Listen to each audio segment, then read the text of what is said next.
Chapter 173. Manipulating the Situation. Chapter 173. Manipulating the Situation. Even though he forced back 2 fiend airs in a row, the situation was still extremely dangerous for Su Zimo. Right then, a chain tore through the air and coiled toward Shangguanyu like a slithering wild snake. It shone with a glistening cold light. There was a flash of fear in Shangguanyu's eyes, and he did not dare to be careless, leaping back and retreating hurriedly. "Demoness Ji, what are you doing?" Shangguanyu chided with a narrowed gaze. That chain was Ji Yaoyan's weapon. When she saw that Su Zimo was trapped, she was filled with regret. However, even if she had struck then, she would not have been able to break him out of the predicament. But the next moment there was a sudden change. With an incomparably powerful stance, Su Zimo burst forth with the power of his bloodline and forced back 2 fiend airs with his thunder art that caused a change in the situation. Ji Yaoyan no longer hesitated and struck immediately. With her addition, there was yet another change to the situation. Of the 5 fiend airs, 3 of them were gone, leaving only the 1,000-faced assassin and malevolent earth sect heir.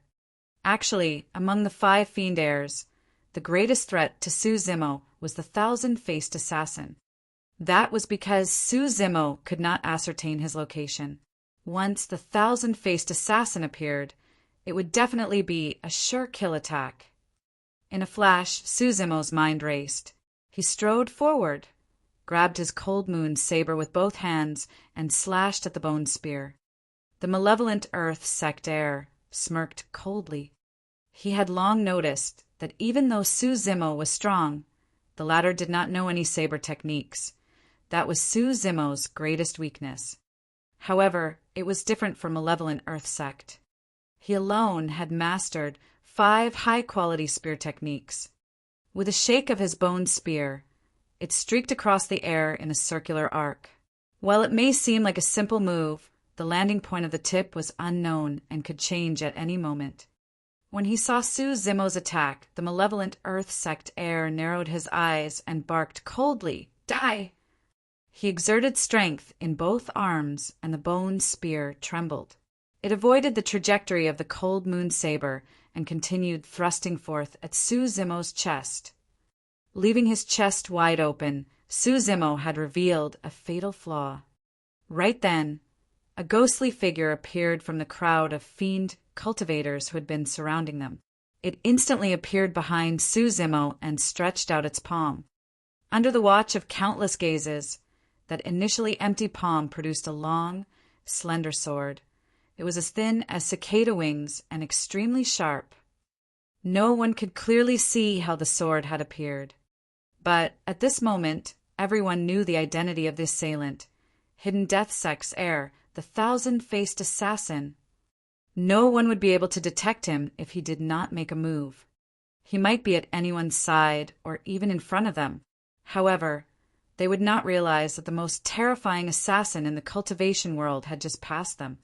At this moment, Su Zimo was using his old moves to face the incoming bone spear of the malevolent earth sect heir. It was too late for him to retract his saber and defend. Su Zimo only had a single option left. He had to dodge backwards. At the same time, the 1,000-faced assassin appeared and stabbed his sword, completely cutting off Su Zimo's escape path. The timing of the 1,000-faced assassin was ingenious and frightening. Even if they were just watching, everyone could not help but feel a sense of dread.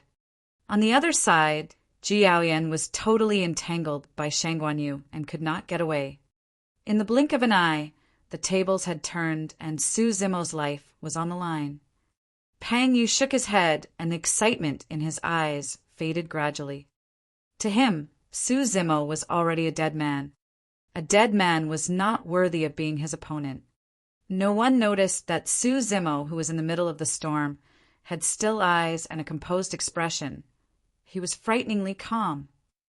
Under normal circumstances, Su Zimo would truly have no way out and could not react in time.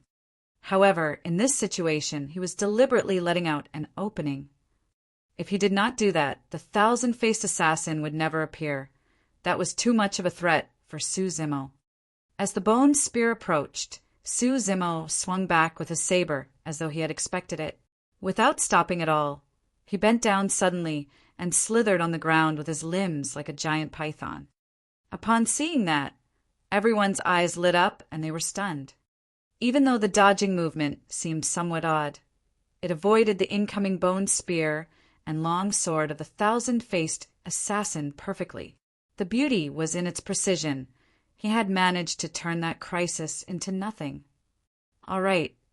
Pang Yu grinned as fighting spirit filled his eyes once more.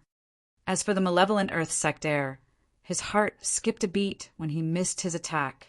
Without thinking, he exerted strength in his feet and retreated with his spear immediately.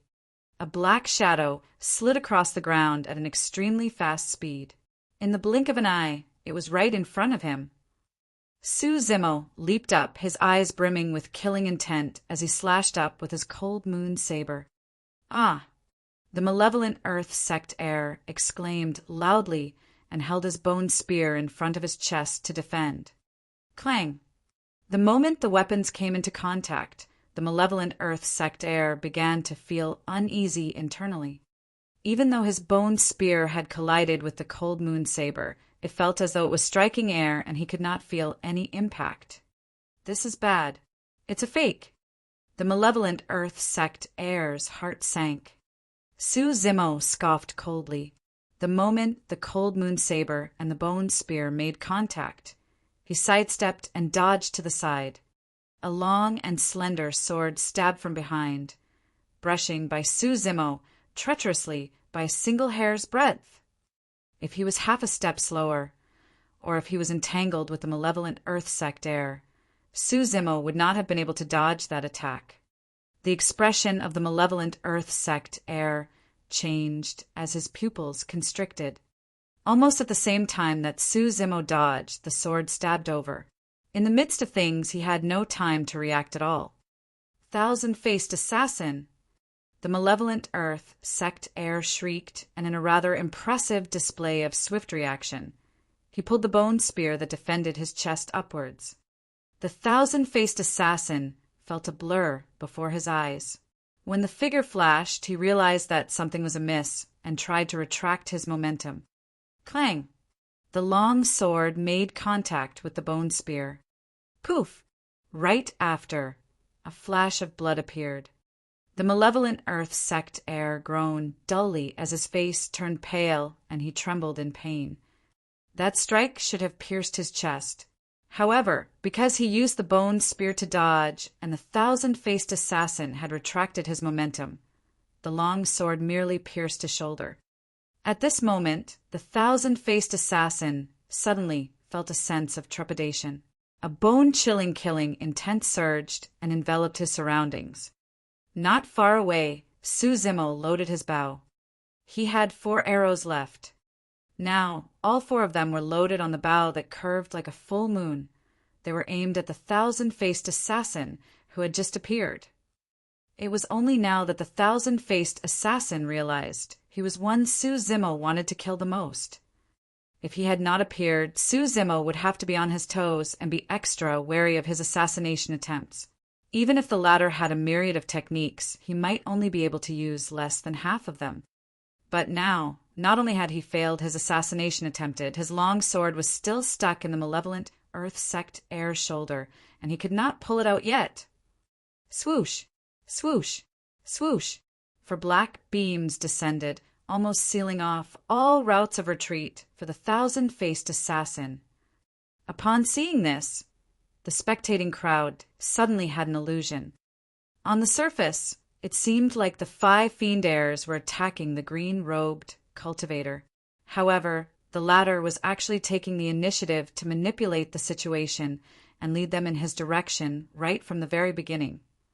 Now, even the mysterious thousand-faced assassin had fallen into this green-robed cultivator's trap.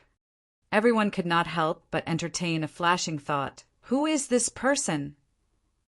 Chapter 174. Change in the Blood Pool. Chapter 174. Change in the Blood Pool. Even though he knew that he had fallen into a trap, the thousand-faced assassin was still expressionless. Drawing his sword, he curled into a ball and spun in midair like a turtle. The slender sword formed a beautiful, bedazzling sword beam around him. This was an extremely famous defensive technique of Hidden Death Sect. On the one hand, a curled body could reduce the possibility of one getting injured. On the other hand, the rotational force combined with the sword's dance would produce a barrier that could defend in all directions. Even water would have difficulty penetrating it. Cling, clang. For black beams struck the spinning sword beam and let out a series of crisp sounds. The 4 arrows were blocked. Su Zimo shot the 4 arrows, and casually through his sanguine, crystal bowed down. Without the slightest pause, his body flashed, and he lunged towards the thousand-faced assassin as an icy, murderous aura emitted from the cold moon saber in his hands. Naturally, Su Zimo would not assume that he would be able to kill the fiend heir of Hidden Death Sect with just 4 arrows. The 4 arrows were just his first attack. Su Zimo's real-killing blow was behind. Even though the thousand-faced assassin had blocked the 4 arrows, he still had a slight pause in his actions due to their power. By now, Su Zimo had arrived in front of him, aimed at his neck with a raised cold moon saber, without saying a single word. Even though there was no technique involved in Su Zimo's attack, he carried an unrivaled aura. As his blood surged, lightning flashed as well in a ferocious manner. Without any way to dodge, the thousand-faced assassin could only face it head-on. It wasn't because he did not want to dodge, it was because Su Zimo had forced him into a spot. Every single move was calculated to extreme precision, such that he did not even have room to breathe. Clang! The long sword collided against the cold moon saber and let out a jarring sound. The thousand-faced assassin's body quivered.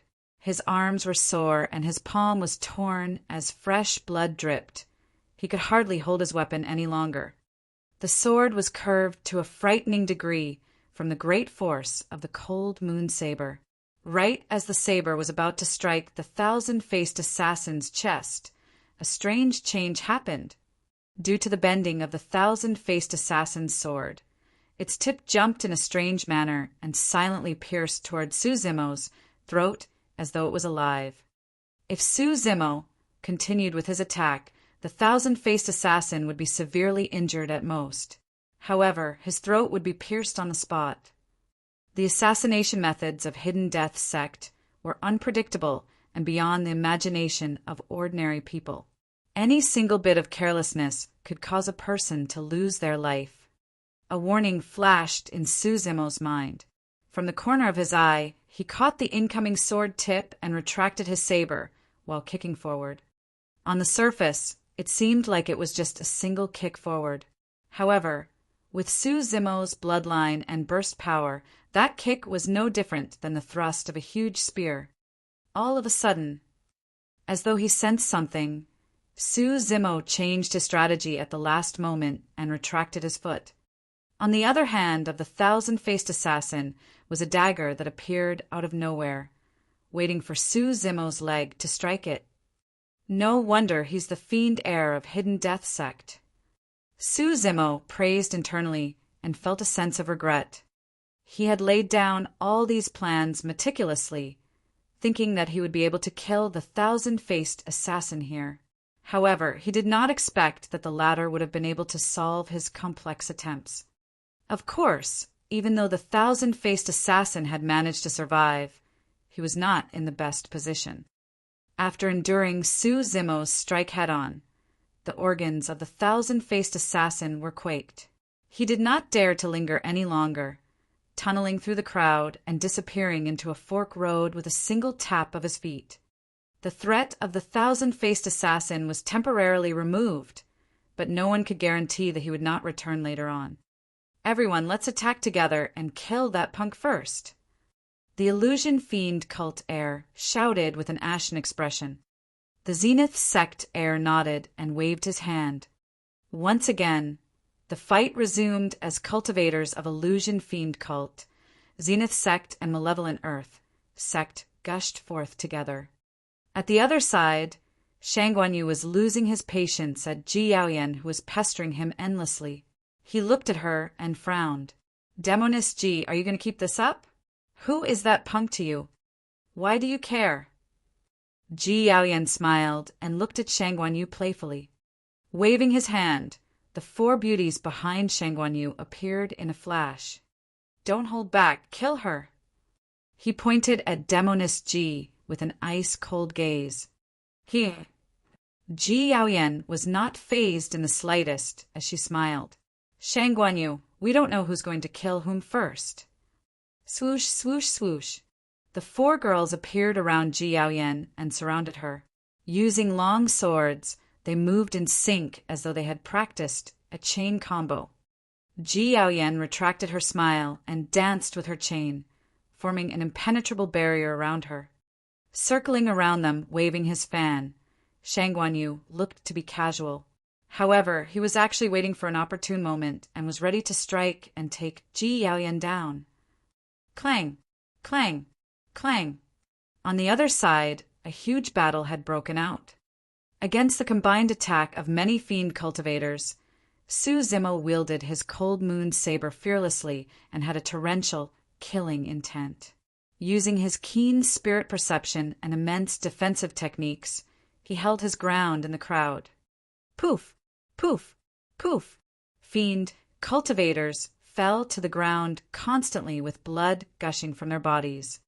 No one noticed that the bloodstains on the ground were all flowing towards the blood pool in the center, as though they were being attracted by something. Su Zimo's bloodline did not have much power of thunder left, and he could not release any more thunder arts. The enchanting sword techniques of the illusion fiend cult, the murderous saber techniques of the Zenith sect, and the high-quality and special spear techniques of the malevolent Earth sect caused quite a bit of trouble for Su Zimo. Coupled with the fact that he was constantly besieged by the other fiend cultivators, Su Zimo could not guarantee that he would be able to get out unharmed as well. The best he could do was to avoid any fatal damage while killing his opponents amidst the chaos. He had to trade their lives while taking the least possible damage. Before long, Su Zimo's body was bloodied. Some of it was his own blood, but it was mostly the blood of the other fiend cultivators. The three fiend heirs and the many fiend cultivators got more nervous the longer they fought. The green-robed cultivator seemed as though he could not get exhausted. At the same time, the wounds on his body did not seem to cause him much trouble either. What they did not know was the horrifying vitality and regeneration speed of Su Zimo's body. Those minor wounds were nothing at all. Dong! Suddenly, a dull thud sounded from the place, and the ground shook. Oh! Pang Yu squinted his eyes and focused at the blood pool nearby. That dull sound came from the pool of blood. Furthermore, at the same time that sound rang, a huge bubble appeared on the surface of the blood pool, forming ripples. Many of the fiend cultivators were a little dazed. Su Zimo did not hesitate. He strode forward and waved his hand, punching the chest of a fiend cultivator heavily. Snap! The sounds of bones cracking could be heard as the man's chest caved in with the organs within ruptured. Sent flying by that punch of Su Zimo, the man landed far into the distance and coincidentally into the pool of blood. Almost instantly, the person's flesh slid off his body into the blood pool and vanished, leaving only a spooky skeleton that floated for a brief moment on the pool's surface before sinking as well. Chapter 175, Killing a Fiend Heir. Chapter 175, Killing a Fiend Heir. Many of the fiend cultivators saw what happened and their expressions changed slightly. However, their eyes burned with an intense gaze. Su Zimo did not know what the inheritance of this place was. However, judging from their expressions, he could vaguely guess that the inheritance in that evil blood pool was about to be born. But no one dared to make any reckless moves after witnessing what happened to the cultivator that fell into the blood pool. Right then, Shang Guanyu's figure flashed. He took advantage of the moment when Ji Yaoyan was briefly distracted and sneaked in an attack. The side of the folding fan was extremely sharp, and a flash of blood appeared as it brushed past Ji Yaoyan's arm. Ah! Ji Yaoyan could not help but exclaim as the pain turned her face pale. Oh! When he saw that, killing intent surged through Su Zimo's eyes. With a swift leap, he jumped over the heads of the many fiend cultivators and charged at Shang Guanyu and the others. Swoosh! The cold moon saber descended from the skies, slashing down with an unstoppable might. Shang Guanyu's expression changed. There was no way he would dare take that head-on as he retreated while yelling, "Stop him! Everyone, let's work together to kill that man." His first sentence was directed at the 4 beautiful women he brought along. The second was a call for all other fiend cultivators. Swash! Swash! Swash! The 4 beautiful women had clearly trained together in a combined attack technique as 4 long swords stabbed from different angles, making it impossible for anyone to dodge or retaliate. Even though Ji Yaoyan was from a fiend sect, she was Ji Yaoshue's younger sister after all. With that relationship, Su Zimo had to ensure her safety. Now that he saw Ji Yaoyan injured, Su Zimo could not care less. Facing the 4 incoming swords, he did not retreat or dodge. Instead, he slashed up with the cold moon saber in his left hand and met an incoming sword with his right hand. He coiled his hand around the sword. Bam! The sword let out a tremble as the woman wielding it exclaimed. Her palm was torn and she could no longer grip the sword, breaking the combo attack of the 4 of them momentarily. Su Zimo's figure flickered and afterimages lingered. Appearing before the woman in the blink of an eye, he leaned it. With a bang, her body flew off like a kite that was snapped. By the time she landed, she was no longer breathing. At the same time, Su Zimo flipped his hand and slashed with his saber, causing a cold light to swipe across the neck of another woman. A bloody line appeared. Shing! A blood mist spewed out.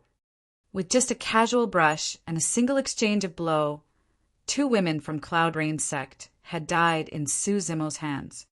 He came to Ji Yaoshue's side and asked, frowning, "How are you?" "I'm fine. You don't have to worry about me." She shook her head and indicated for her to watch out behind him. Su Zimo spun around and glared at the incoming fiend cultivators coldly. Wielding his saber, he howled and charged into them once more. Bang! Even though the person in front blocked Su Zimo's saber, he was still sent flying. By the time he landed on the ground, his arms were mangled and his bones crushed. He had lost all his battle prowess. Su Zimo's power of blood was way too strong. The realm of tsunami blood was enough for him to crush all the fiend cultivators present. Only the 4 fiend heirs could hold out against him with their intricate moves. Dong! At the moment, the familiar dull sound rang from the blood pool again as a splash appeared on the surface. This time, the sound was even clearer and more powerful. It was as though a hammer had slammed heavily into everyone's hearts. Everyone present felt a tightness in their chest, and their blood was in a mess. They could not help but frown. Su Zimo suddenly felt an indescribable sense of danger. This place was a little odd. It did not seem like it was just a simple inheritance ground, as those of the fiend sects had said. Su Zimo did not think too much about it. He was the first to recover with his surging bloodline as he rushed into the crowd towards the malevolent Earth sect heir. Ah! When he saw that Su Zimo was rushing at him, the malevolent Earth sect heir heaved a deep breath of air and bellowed. As he retreated, he shook the bone spear in his hands. The other 3 fiend heirs snapped out of their stupor from the dull sound and helped the malevolent Earth sect heir immediately, forming an entrapment. Bang! Su Zimo stomped his feet on the ground, causing sand and gravel to fly everywhere as the earth trembled. The malevolent Earth sect heir was caught off guard and broke into a stumble that slowed his movements and revealed an opening. Su Zimo's eyes lit up. He casted Divine Steed Fleeting and cut through the crowd instantly, swinging his cold moon saber upwards ruthlessly. This was a completely one-sided attack. Coupled with his terrifying burst speed, the malevolent Earth Sectaire was still a step slower even as he tried his best to retreat. His chest was sliced open, causing blood to gush out, and his organs were faintly visible. Ah! The malevolent Earth Sectaire shrieked shrilly. Pale as a sheet, he looked down at his chest in horror. While the 7 fiend sects were fighting for the inheritance, if things were to go awry and any one party were to declare their surrender, the rest would not be so ruthless as to kill a fiend heir. However, the malevolent Earth Sectaire would have never imagined that he would come across such a malignant being in this place. Upon seeing this scene, the other 3 fiend heirs felt a chill run down their spines. Su Zimo swung left and right. Any fiend sect cultivators that stood before him either died on the spot or were sent flying, with blood spraying out of them. Arriving before the malevolent Earth Sectaire, Su Zimo grabbed his head with a cold expression and swung his cold moon saber horizontally. A large head was chopped off. Pissed, the fiend sect cultivators gasped. They did not know which immortal sect had sent such a ruthless person who could kill the malevolent Earth Sect fiend heir without batting a single eyelid. Shang Guanyu and the Illusion Fiend Cult and Zenith Sect heirs retreated. If the 4 of them were unable to kill this person, it was pointless now that there were only 3 of them left. They might even end up dying here. Lunatic Pang, are you just going to sit there and watch our fiend heirs get killed idly? Shang Guanyu asked with an ashen expression. If you continue to sit by and do nothing, what would the other fiend cultivators think of you when news of this spreads back to the fiend sects? Ha ha ha. The Illusion Fiend Cult heir burst out in laughter. They'll only think that Lunatic Pang is a superficial reputation of yours. You're nothing more than an empty shell who can only be arrogant within our fiend sects. When you come across anyone from immortal sects, you're so scared that you don't even dare to say a word. Upon hearing this, Pang Yu finally moved. He stood up from his spot as the fighting spirit in his eyes burned into 2 flames. With just that single action, everyone present felt an overwhelming pressure. It was as though there was a shadow of an ancient demon coming from Pang Yu, possessing unparalleled might that could even envelop the heavens. You don't have to provoke me. Pang Yu said coldly, if I were to attack, that person would be killed with extreme ease. As fiend heirs, each of them had tricks up their sleeves and were extremely intelligent. When Su Zimo was fighting the other fiend heirs, it was the perfect opportunity to sit by and reap the spoils later. There was no way Pang Yu would get involved. However, the inheritance object was about to be born. Now that the other fiend heirs were fearful because of Su Zimo, it was the perfect timing for him to stand forth. Chapter 176. Terrifying Lunatic. Chapter 176. Terrifying Lunatic. Boom! Pang Yu pulled out the black spear that was embedded in the ground, causing the earth to crack and mud splattered everywhere. Dragging his huge spear, Pang Yu strode in a domineering manner to Su Zimo and said, I don't know which immortal sect you're from, but I guess your master must have spent a lot of effort to nurture you. But what a pity. Even though your bloodline has reached the legendary tsunami blood, your body tempering isn't at a greater mastery yet. You are too weak to be my match. Su Zimo's heart skipped a beat, and he thought to himself about how powerful this person was. Before they even exchanged blows, Pang Yu had already seen through him. Pang Yu was not wrong. Even though Su Zimo's bloodline was terrifying and he was strong, marrow cleansing was only the 4th section of the mystic classic of the 12 demon kings of the great wilderness. In terms of body tempering, Su Zimo had yet to cultivate the organ's refinement and orifice-clearing sections. Sizzle! The spear tip slashed across the ground, producing strange sounds. Amidst the sound, Pang Yu's heavy footsteps could be heard. Thump! Thump! Thump! He was neither slow nor fast, but it was forceful. Every single step he took seemed as if he was stepping on the beat of Su Zimo's heart, giving the latter a feeling of dread. As Pang Yu approached, his aura grew stronger and stronger. On the contrary, Su Zimo's aura was being crushed completely.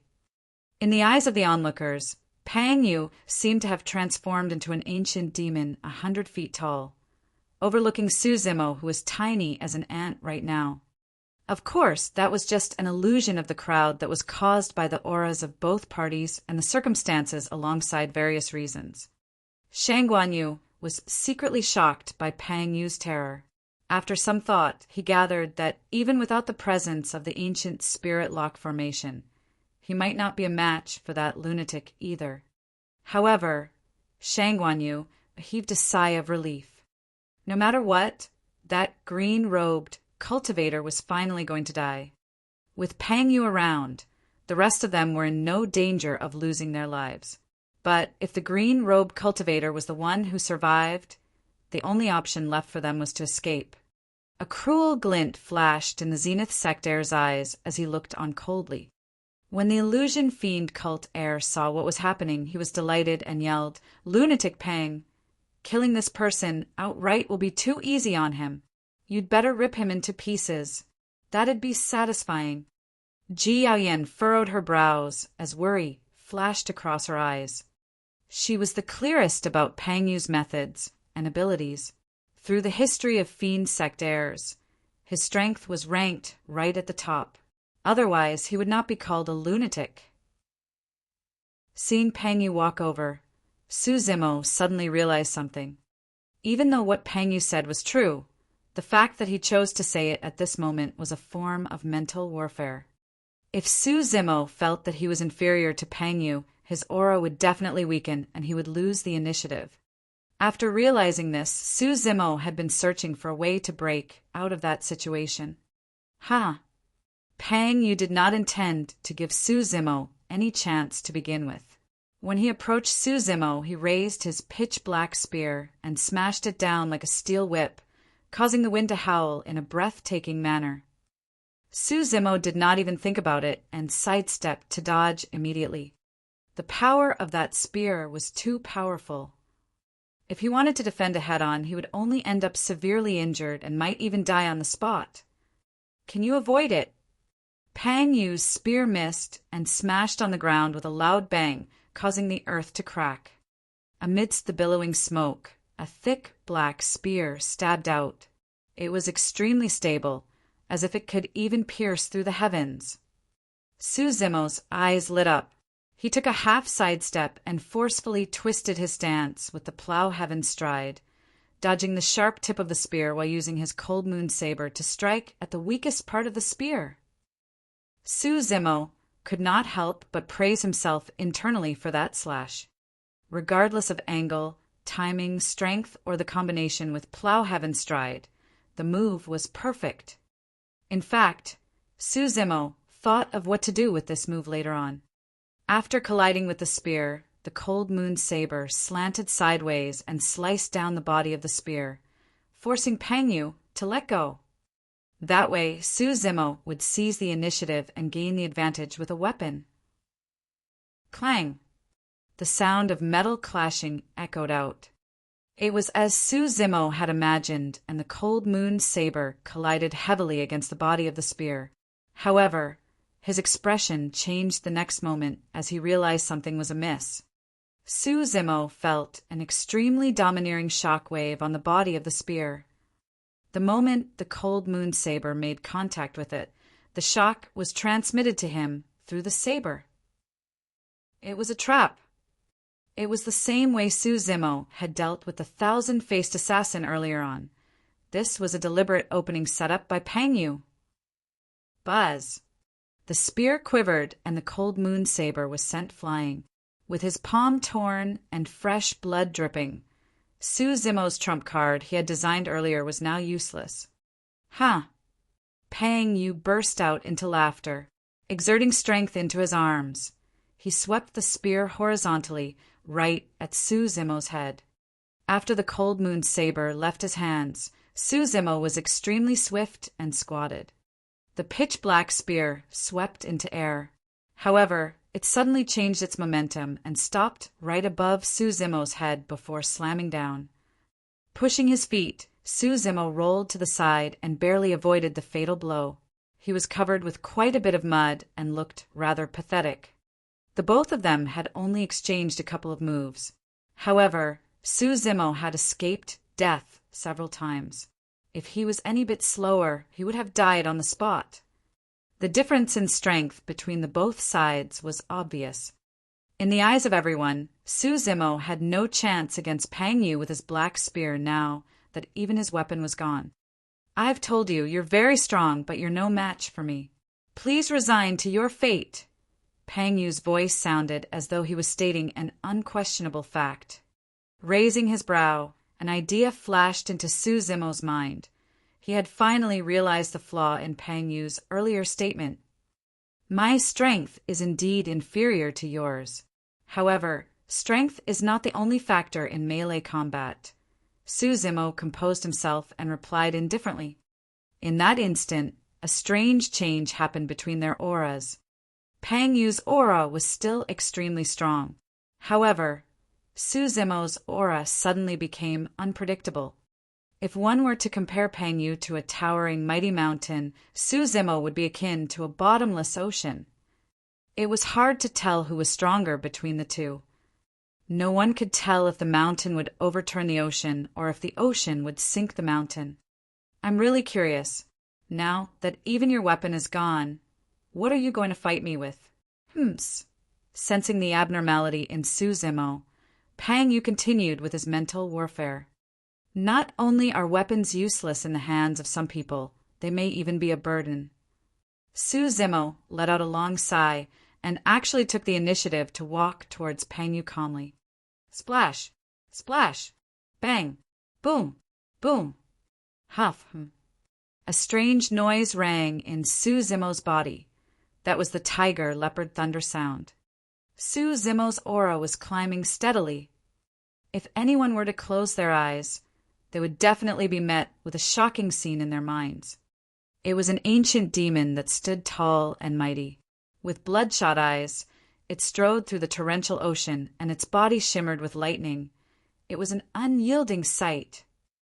Chapter 177. Melee Combat Suppression.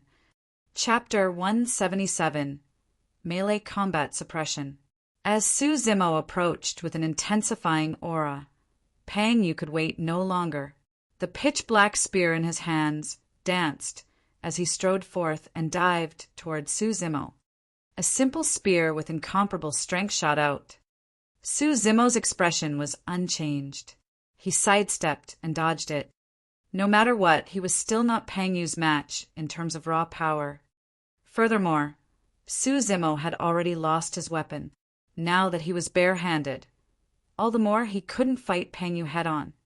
The pitch-black spear danced in Pang Yu's hands like a gigantic black dragon. Everywhere it passed, it burst with a suppressive force that could destroy everything. Su Zimo kept retreating, and the space he could dodge decreased by the second. He was completely restricted by Pang Yu.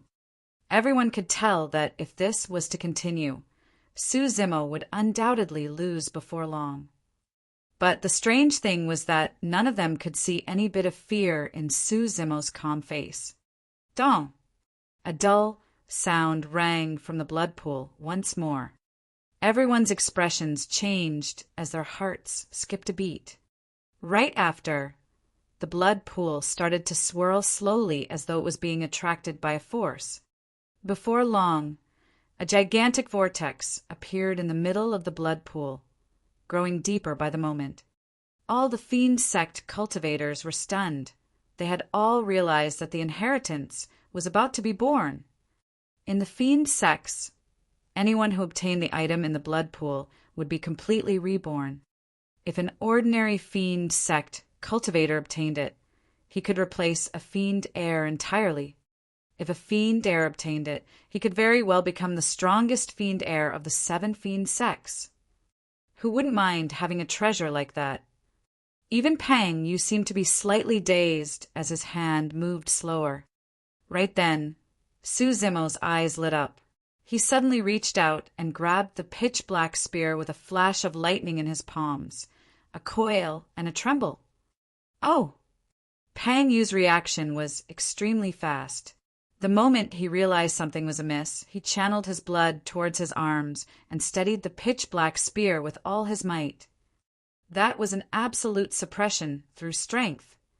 But then, Pang Yu's expression changed. The lightning in Su Zimo's palms extended rapidly on the pitch-black spear into Pang Yu's body. As though he was struck by lightning, Pang Yu's body shuddered, and he nearly let go of the pitch-black spear as pain surged through his arm as though it was pricked by needles. Swoosh! Immediately, Pang Yu channeled his bloodline to purge away the wanton power of thunder that had entered his body. Steadying himself, he took a deep breath of air and wanted to retaliate. Su Zimo had already seized that opportunity to appear in front of Pang Yu. His knees were slightly bent in a seemingly kneeled position. With a smile, he pushed his hands towards Pang Yu's mouth, looking as if he was holding up an immortal fruit. For some reason, Pang Yu felt his scalp tingle and a chill run down his spine when he saw that pose. Sanguine ape fruit offering, that was a powerful killing move of the mystic classic of the 12 demon kings of the great wilderness. Pang Yu retreated. He wanted to retract his pitch-black spear and block it in front of Su Zimo. However, the latter followed him like a maggot, ensuring that the distance between them was never more than 1 arm. This was a particular distance. Even though the might of Pang Yu's pitch-black spear was frightening, it became a burden under such a distance. Grabbing his spear with 1 arm, Pang Yu tried to force down Su Zimo's palms with his other arm. A cold glint flashed in Su Zimo's eyes as he changed strategy at the last moment. Gripping Pang Yu's wrist with both hands, he tore it towards both sides while releasing his power of blood. At the same time, Su Zimo stomped his knee forward like a galloping horse. This was another killing move, divine steed dismemberment. Bang! Su Zimo's knee landed squarely on Pang Yu's chest, giving off a dull sound of defeat. Pang Yu's body shuddered as he staggered backwards. His face flushed red for a brief moment. Su Zimo was secretly shocked. If it was anyone else who was struck by the divine steed dismemberment, their arms would have been ripped apart even if their chest wasn't crushed. But now, Pang Yu was merely forced back a couple of steps after receiving that killing move. Instead of losing his combat power, his feral instincts were triggered. How terrifyingly strong was this person's physique? What Su Zimo did not know was that, at the moment, the mental shock for Pang Yu was greater. He had thought that Su Zimo's strength would not be a threat to him. However, that move earlier on gave his arms a tearing pain. The bones in his chest felt like they were cracking. His heart stopped for a moment, and even his organs were shaking. Killing intent surged fervently in Pang Yu's eyes as his fighting spirit rumbled. With a wrathful roar, he tossed away his pitch-black spear and lunged at Su Zimo with his bare hands. At that sight, Su Zimo praised internally. For Pang Yu, the only way of breaking away from that situation was to cast away the weapon in his hands. Not everybody would be able to react in the midst of such an intense battle and come to that realization. Even then, they may not have the guts to discard their weapons. However, since he had the advantage, Su Zimo would naturally not let Pang Yu make a comeback. While he did not know of any saber techniques, there were way too many melee killing moves in the mystic classic of the 12 demon kings of the great wilderness. Pang Yu clenched his fists, charging at Su Zimo's head from the side like 2 mountains. Su Zimo did not dodge nor avoid it. Stepping forth, he unleashed the stance of the plow heaven stride and retracted both arms to his sides. With a sudden slant, he thrust and pushed forward. Bovines moon-gazing. This move not only allowed him to dodge Pang Yu's killing move, it even allowed him to retaliate. Good move. The corners of Pang Yu's eyes twitched as he changed strategy at the last moment. He pulled his arms in front of him to defend against Su Zimo's punch while sweeping with his legs horizontally. Su Zimo followed suit and changed strategy as well. Suddenly, he bent down and was almost sprawled on the ground. Using all his limbs, he slithered in front of Pang Yu like a gigantic python. After Anaconda Swath came the big killing move, Anaconda Strangle. Su Zimo's body elongated as though he was weak and boneless. He coiled around Pang Yu's legs and channeled his blood, bursting off with an exuberant power of blood. Whoosh! Su Zimo's muscles expanded rapidly, and he grew in size, bent on crushing Pang Yu into meat pulp. Ah! Pang Yu realized the danger as well. Roaring, he churned his blood to fight head-on. Both sides exerted power. After a slight pause, Su Zimo realized that he would not be able to do anything to Pang Yu if this carried on. This person's physique was way too strong. With a swift motion, he slid down from Pang Yu's body. Pang Yu was not in the best state either, panting slightly with a blushed face. Right then, his vision blurred. Su Zimo was actually rushing at him again. Boom! A deafening explosion of air could be heard. Pang Yu raised his head to see Su Zimo's fist pummeling down from the skies, looking like a supreme seal that could suppress the ancient times. Its aura was magnificent and terrifying. Taking a deep breath of air, Pang Yu raised his arms and defended against it. Bang! The fist and arm collided, giving off a sound that could shatter one's teeth. Pang Yu's feet sank into the ground, making him seem shorter than Su Zimo. The melee combat fight was way too intense and dangerous. With rapid changes in their moves, both of them fought with lightning speed such that everyone felt their hearts palpitating just by watching. Suppression. Lunatic Pang, who was deemed as the #1 fiend heir in melee combat, was actually being suppressed by an unknown green-robed cultivator. Chapter 178. Skeleton in the Stone Coffin. Chapter 178. Skeleton in the Stone Coffin. After the sanguine ape fist seal, Su Zimo did not pause at all and thrust forward coiled like a ball with his legs slightly bent. Arriving in front of Pang Yu, Su Zimo's body suddenly bounced off and he struck up with both arms, hitting Pang Yu heavily on the chin. Bang! Pang Yu's head was reared as blood gushed into his eyes. With loosened teeth, he staggered backwards. Back in the Tsonglang mountain range, Su Zimo crushed a cultivator's jaws and neck with this sanguine ape fruit offering. But now, Pang Yu merely lost a couple of teeth. Su Zimo leaned in and smashed against Pang Yu's strength with his entire body's might. The latter grunted, and his muscular body was sent flying. This did not cause Su Zimo to stop. With a flash of his body, he grabbed Pang Yu by the ankles and exerted strength in his arms. Exhaling deeply, Su Zimo lifted Pang Yu's entire body and smashed it heavily into the ground. Boom! A huge, human-sized crater formed on the ground as dust spread everywhere. Many of the fiend sect cultivators were dumbfounded as their mouths twitched uncontrollably. This was an outcome none of them had expected. Everyone could tell that Pang Yu's strength was far superior compared to Su Zimo. However, a single mistake caused him to lose the initiative, and Su Zimo continued the combo till this eventual defeat. Even though it was a short exchange of blows, both parties displayed extremely powerful melee combat techniques. Dong! Yet another dull sound rang out. Everyone looked in the direction of the sound. Gradually, their pupils constricted as their expressions froze. In the blood pool not far away, an ancient coffin laid quietly at the bottom and was faintly discernible from the vortex. Placed in the middle, it looked as though it was one with the pool. There were many mysterious and esoteric runic patterns etched on the surface of the stone coffin. However, due to the constant flow of blood, most of it was indiscernible and had a dim glow. There were also huge chains wrapped around the surface of the stone coffin. They were all covered in rust and seemed as though they had been there for a long time. The dull sounds from before came from the stone coffin. All of a sudden, another sound came from the blood pool. Crack, crack, crack. The chains on the stone coffin began to crack and shattered under the watchful eyes of everyone.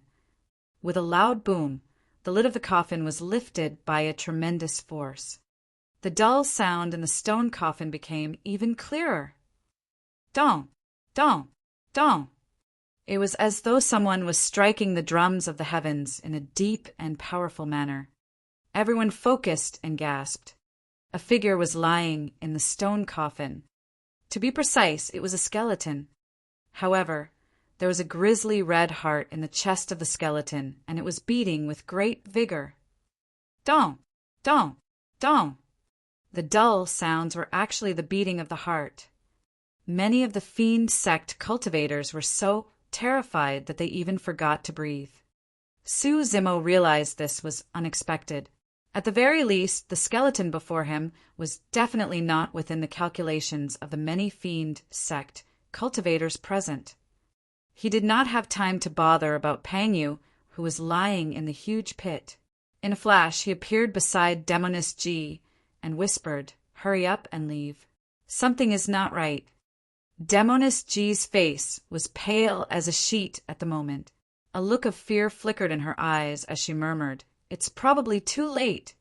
Su Zimo sensed something and followed Demoness Ji's gaze towards the blood pool once more.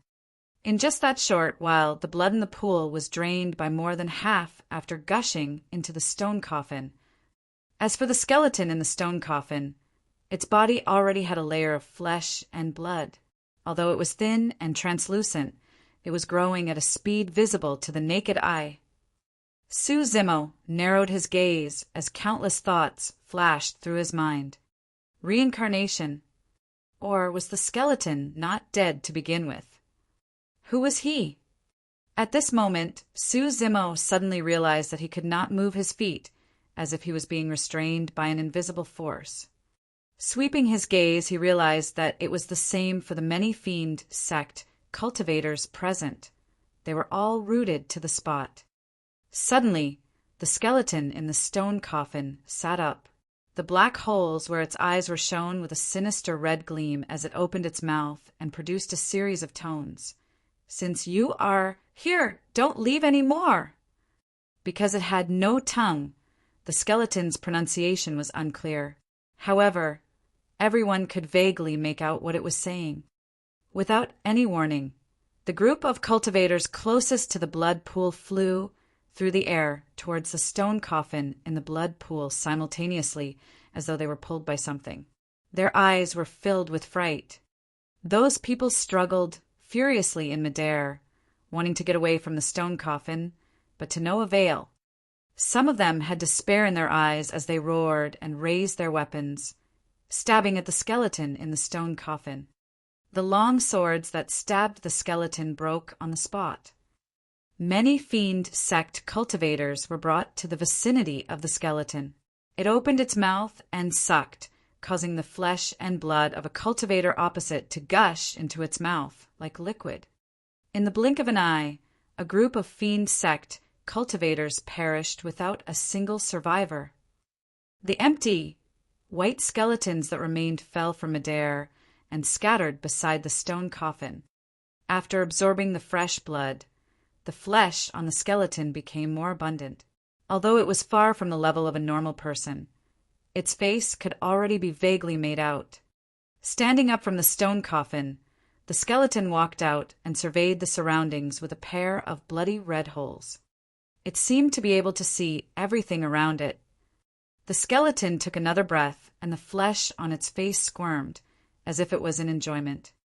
Such fresh blood, click, click, clack. At some point in time, Pang Yu had crawled up from the ground. Coughing blood, it was obvious that Su Zimo had slammed him hard. Pang Yu cursed. "Fuck! I thought that this was an inheritance ground. Turns out there's an old demon buried here." Swoosh! The skeleton waved.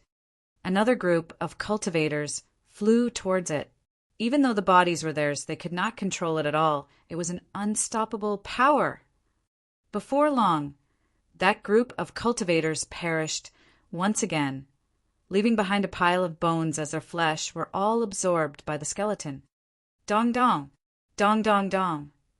The beating of the skeleton's heart grew louder and stronger.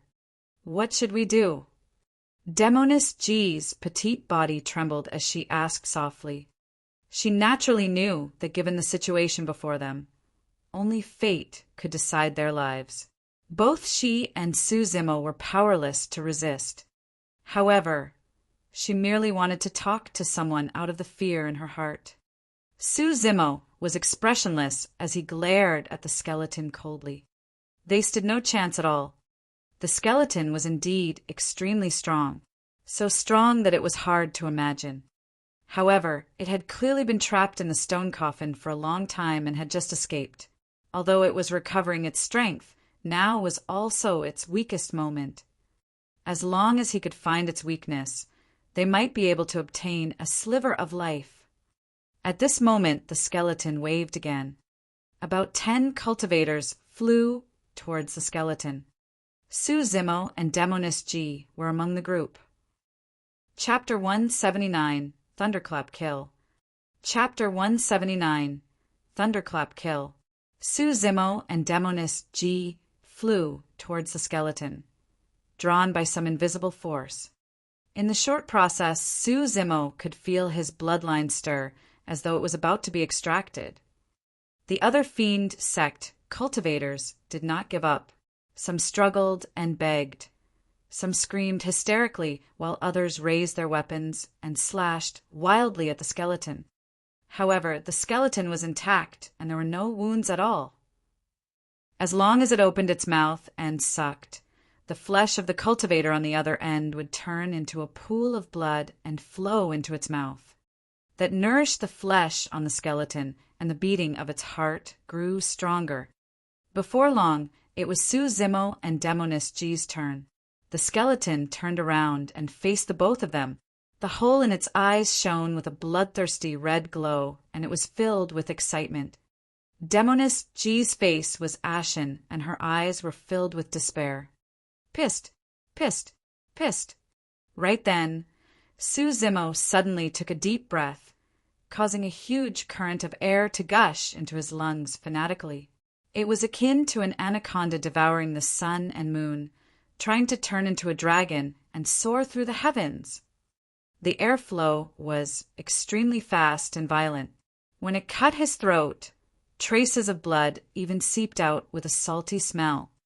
Su Zimo's chest bulged in a shocking manner, as if he had swallowed a huge balloon. Kill! Su Zimo was one step ahead. Opening his mouth suddenly, he roared and released the airflow as blood boiled in his body. Boom! The roar erupted in the air like thunder. Fiend sect cultivators who were slightly further away from Su Zimo frowned, feeling a sharp pain in their ears as they spaced out briefly. Thunderclap Kill. It was an extremely strong thunder art in the Void Thunder Manual. Converting sound into energy in an instant, it could produce a powerful impact. However, it was impossible to learn this thunder art since someone had torn away the back half of the Void Thunder Manual. Yet Su Zimo had gained some inspiration through his past experiences and had his own insights. Coupled with Anaconda Eclipse of the mystic classic of the 12 Demon Kings of the Great Wilderness, he created a sound spirit technique that possessed quite a formidable power as well. That was the Thunderclap Kill that Su Zimo had just executed. Of course, this was not a complete thunder art. It was merely something that Su Zimo had deduced. Each time it was released, Su Zimo's lungs would suffer immense pressure and possibly even injuries. Unless it was a last resort, Su Zimo would not use Thunderclap Kill easily. If Su Zimo had managed to gain greater mastery of the marrow cleansing section and used organs refinement to strengthen his lungs, he would naturally be able to withstand the outburst of Thunderclap Kill. Now that Su Zimo had used this technique, it was naturally because he was prepared to risk his life. The power of thunder was the strongest of the yang elements and could purge evil. It was the same for Thunderclap Kill. When the skeleton heard that roar, its body trembled and the flesh that coagulated actually showed signs of falling off. Right on the heels of that, Su Zimo's eyes shone with a vicious glint. He thrust his right hand using his palm as a knife and stabbed it into the skeleton's chest. Poof! Flashes of blood appeared. Just as Su Zimo's hand stabbed into the skeleton's chest, it was stuck. Immediately after, the flesh on Su Zimo's palm began to fall off, gushing into the skeleton's body as liquid blood. Click-clack. The skeleton opened its mouth, seemingly mocking Su Zimo for overestimating his abilities. In the blink of an eye, the flesh on Su Zimo's palm had dissipated, revealing a blood-bone palm. Suddenly, the skeleton trembled. An extremely terrifying aura emanated from the blood-bone palm, spreading across its chest in a shuddering manner. A thin layer of fire that emitted a searing and horrifying heat burned on the surface of the blood-bone palm, as if it could incinerate all living beings. It melted the flesh on the skeleton's chest instantly.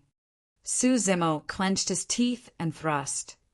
Instantly, the blood-bone palm extended into the skeleton's chest, spreading its fingers and gripping its beating heart. At that moment, Su Zimo and the skeleton trembled at the same time and stopped moving instantaneously. The entire world seemed to have frozen over. Su Zimo squeezed his palm and the heart exploded. Clack, clack. Opening its mouth, the skeleton let out a strange howl from the depths of its throat. Suddenly, a tremendous force exploded in front of the skeleton's chest, repelling Su Zimo instantly. Scarlet light emanated the place, filled with the stench of blood. Large patches of blood mist splattered on Su Zimo's and seeped into his pores. In the blink of an eye, he was covered in blood and his body swelled in a terrifying manner, as though he was a fiend celestial who had just emerged from hell. Ah! An extremely powerful bloodline surged into his body. Feeling as though his body was about to explode, Su Zimo could not help but roar into the skies. The moment he opened his mouth, rich and pure sanguine light spewed out, emitting a powerful and domineering fluctuation of his bloodline. Upon seeing this, the eyes of the remaining fiend sect cultivators burned. No one knew what exactly happened to the skeleton or how Su Zimo had managed to pierce its chest and deal serious damage. However, everyone could tell that more than half of the skeleton's blood essence had surged into Su Zimo's body. It was a huge opportunity. With such pure bloodline essence, anyone present would be able to reach the Tsunami Blood Realm. As for Su Zimo, who had already achieved Tsunami Blood, what level would he reach with this opportunity? What sort of changes would happen to his bloodline? Immediately following that, the expressions of the fiend sect cultivators changed again. Something was not right. At the moment, Su Zimo's body was filled with a thick bloodline such that it was about to explode. Streaks of blood appeared on his skin in a horrifying manner. A look of pity flashed in Pang Yu's eyes. This was indeed a huge opportunity. It was so huge that no one's body could withstand it. From his point of view, Su Zimo's fate was decided. He would explode due to the rich bloodline, leaving no corpse in his wake. Ah! The skeleton let out a low growl, and the holes in its eyes emitted a cold light. It opened its mouth and spat out a string of words. "I'll have you guys die with me!" Bang! Boom! Boom! The ground trembled violently as cracks began to appear, spreading out in all directions rapidly. The walls around them collapsed as countless boulders fell and covered the skies. The fiend sect cultivators were terrified as they fled in all directions. Due to their spirit energies being locked, they would definitely die if they were buried by the boulders. None of them would have the strength to withstand the impact. Demoness G wanted to escape, but when she caught sight of Su Zimo's miserable appearance, she hesitated slightly. No matter what, she was the one who brought him here. He was an innocent victim to this calamity. Furthermore, Su Zimo had indeed kept to his promise and ensured her safety for the entire journey. In that instant, if Su Zimo had not counterattacked, she might have ended up as food for the skeleton, just like the other fiend sect cultivators. With that moment of hesitation, Demoness G lost her final chance to escape. Chapter 180, Escaping Alive. Chapter 180, Escaping Alive. Bang, bang, bang. As though the end of the world had arrived, the sky collapsed. The surrounding boulders crashed down and blocked all passageways. At the moment, Su Zimo's body swelled and trembled. He panted heavily as the powerful bloodline essence crashed wantonly within his body. Su Zimo's body was on the verge of falling apart. The unbearable pain was causing his consciousness to go fuzzy. Opposite him, the skeleton looked terrible as well. A huge bloody hole appeared in its chest. The original place of his heart was now empty, leaving only some pieces of flesh. There was originally a layer of flesh on the skeleton. It was close to recovering to human form. Now that the heart was ruptured, the flesh was disintegrating as well. Before long, it fell off the skeleton and slid to the ground. Soon it turned back to a white skeleton with an aura that was even weaker than before. The skeleton gazed at Su Zimo's blood-bone palm. The bloody light in the hole in its eyes flickered before dimming gradually. The last trace of its life was also dissipating slowly. "You die too." The skeleton looked at Su Zimo and suddenly opened its mouth. Right after, it raised its hand and stabbed at Su Zimo's chest with fingers as sharp as daggers. If the attack struck, there was no need to wait to be buried by countless boulders. A Foundation establishment cultivator's heart would definitely be pierced to certain death. Upon seeing that, Demoness G's expression changed, but she did not stop him. No matter what, they were not getting out of this place. There was no difference between dying a moment earlier or later. Even though Su Zimo's consciousness was fuzzy, his spirit perception was still there. He felt a strong sense of danger. Instinctively, he dodged to the side. Su Zimo did not have time to react. It was purely out of instinct. Poof! The palm of the skeleton pierced through Su Zimo's chest like a sharp knife, emerging from his back, filled with blood. That palm was aimed at crushing Su Zimo's heart. However, due to that dodge, it pierced through the middle of Su Zimo's chest, brushing by his heart. That burst attack seemed to have exhausted the skeleton's last strength. Feeling the sharp pain in his chest, Su Zimo punched out casually and sent the skeleton flying, causing it to fall into the rubble. The skeleton remained motionless, as if it was already dead. The hole in its face was pitch black. In the blink of an eye, a layer of dust and gravel covered the skeleton. Shing! A gush of blood shot out from Su Zimo's chest and splattered all over the ground. It emitted a crystalline luster, and the bloodline was rich and shimmering. Su Zimo's figure shrank by quite a bit. Although he had not recovered to his original state, the bloodstains on his body were gradually fading, and he was recovering slowly. Oh! That change caught Demoness G's attention. In truth, Su Zimo was at his most arduous period earlier on. The bloodline was too strong, and his body could not withstand it.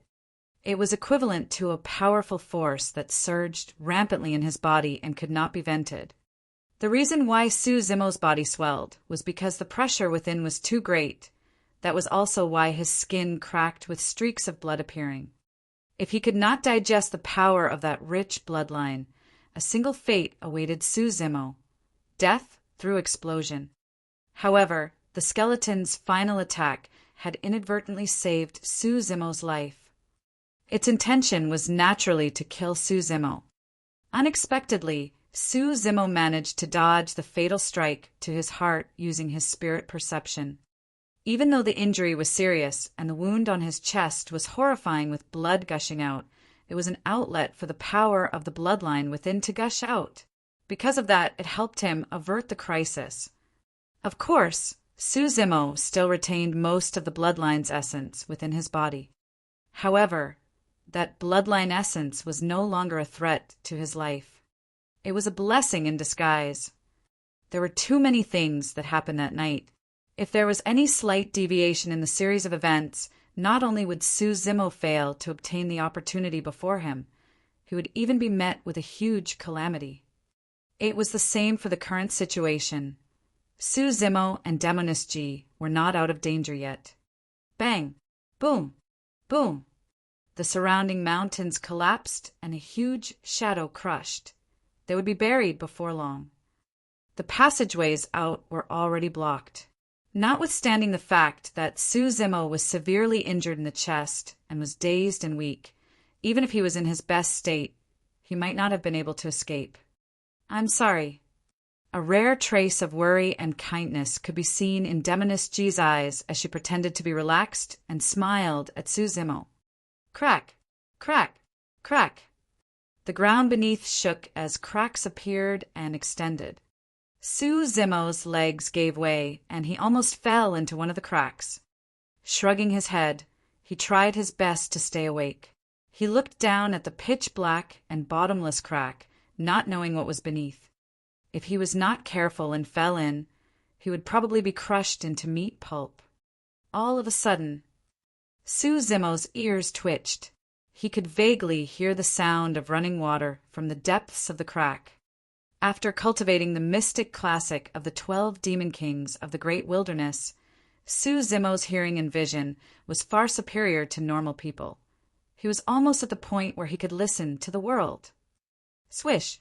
The mountain peak above their heads fell alongside countless boulders, bringing with it dust that blocked their vision in a terrifying manner. Demoness G had a look of despair as she closed her eyes and sighed gently. Right then, she felt someone yank her wrist. Caught off guard, her knees buckled and she was led over. Subconsciously, she opened her eyes and looked. Suzimo's face was frighteningly pale, clutching the wound on his chest with one hand. He used his other hand to grab her as they stumbled to the stone coffin not far away. Quickly, go in. Arriving at the stone coffin, Suzimo led Demoness G in front of him and with a shout pushed her. She was stunned for a moment and fell into the stone coffin without resistance. Suzimo leaped in right after, grabbing the lid of the coffin from the side and yanking it. With a slam, the lid closed above them tightly.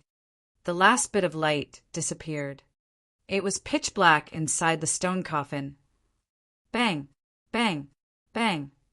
Almost at the same time as the lid was shut, the sound of countless boulders smashing onto the coffin rang. It was heavy and deafening. There was not much room in the stone coffin because it was designed for a single person. Now that the both of them were inside, together with the fact that Suzimo's body was slightly swollen after absorbing the bloodline essence, it seemed extremely squeezy. A strange feeling arose in Demoness G's heart, but she did not say anything. If it was anyone else, or even Suzimo before they arrived at this place, she might have killed him on the spot. But now, Demoness G did not move an inch. She blinked her eyes in deep thought. If Suzimo was even slower for a moment earlier, they would have been crushed to death by the boulders outside. Despite that, Suzimo chose to let her enter first and bear the danger himself. At that thought, a gentle glint flashed across Demoness G's eyes as she pursed her red lips. Chapter 181, River Undercurrent. Chapter 181, River Undercurrent. The ground trembled and the stone coffin shook violently along. Slowly it tilted and slid down a pitch-black crack, falling over. Moments later, the stone coffin fell into water with a loud splash and disappeared in the blink of an eye. Dust flew everywhere as boulders rolled down. The sky was collapsing. After a long time, the tremors finally calmed down. The original place was reduced to ruins without any sign of life. In the middle of the ruins, there was a huge hole. It was pitch black, and no one knew where it led to. A gentle breeze gusted in the dark night, blowing away the dust of the ruins. Not far away, 4 figures stood. To be precise, there were 5. One of the figures was extremely blurry and indistinguishable in the night. It was the 1,000-faced assassin. The 5 fiend heirs looked at the ruins not far away, their gazes flickering with a lingering fear. Feeling cold from the wind's breeze, the 5 of them suddenly realized that their clothes were drenched in sweat. There were hundreds of fiend sect cultivators with fiend heirs, all of them gathered for the inheritance of this place. This could be considered as a rare clash between the juniors of the fiend sections. However, none of them expected the stark changes of this expedition. Notwithstanding the fact that they did not obtain the inheritance, it nearly even turned into a massacre. Of the hundreds of fiend sect cultivators present, only the 5 of them survived. The malevolent earth sect heir was slain by an unknown green, robed cultivator. Demoness G could not escape in time and was definitely buried in the ruins. If not for the drastic change in terrain later on that dispelled the ancient spirit lock formation, even the 5 of them may not have been able to make it out. With complex expressions, none of them spoke. This ruin was caused by that terrifying skeleton.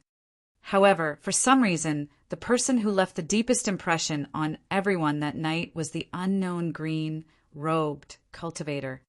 To be fair, if he had not ruptured the heart of that skeleton at the final moment, their fates might have been the same and they would have their essence, blood, absorbed by the skeleton.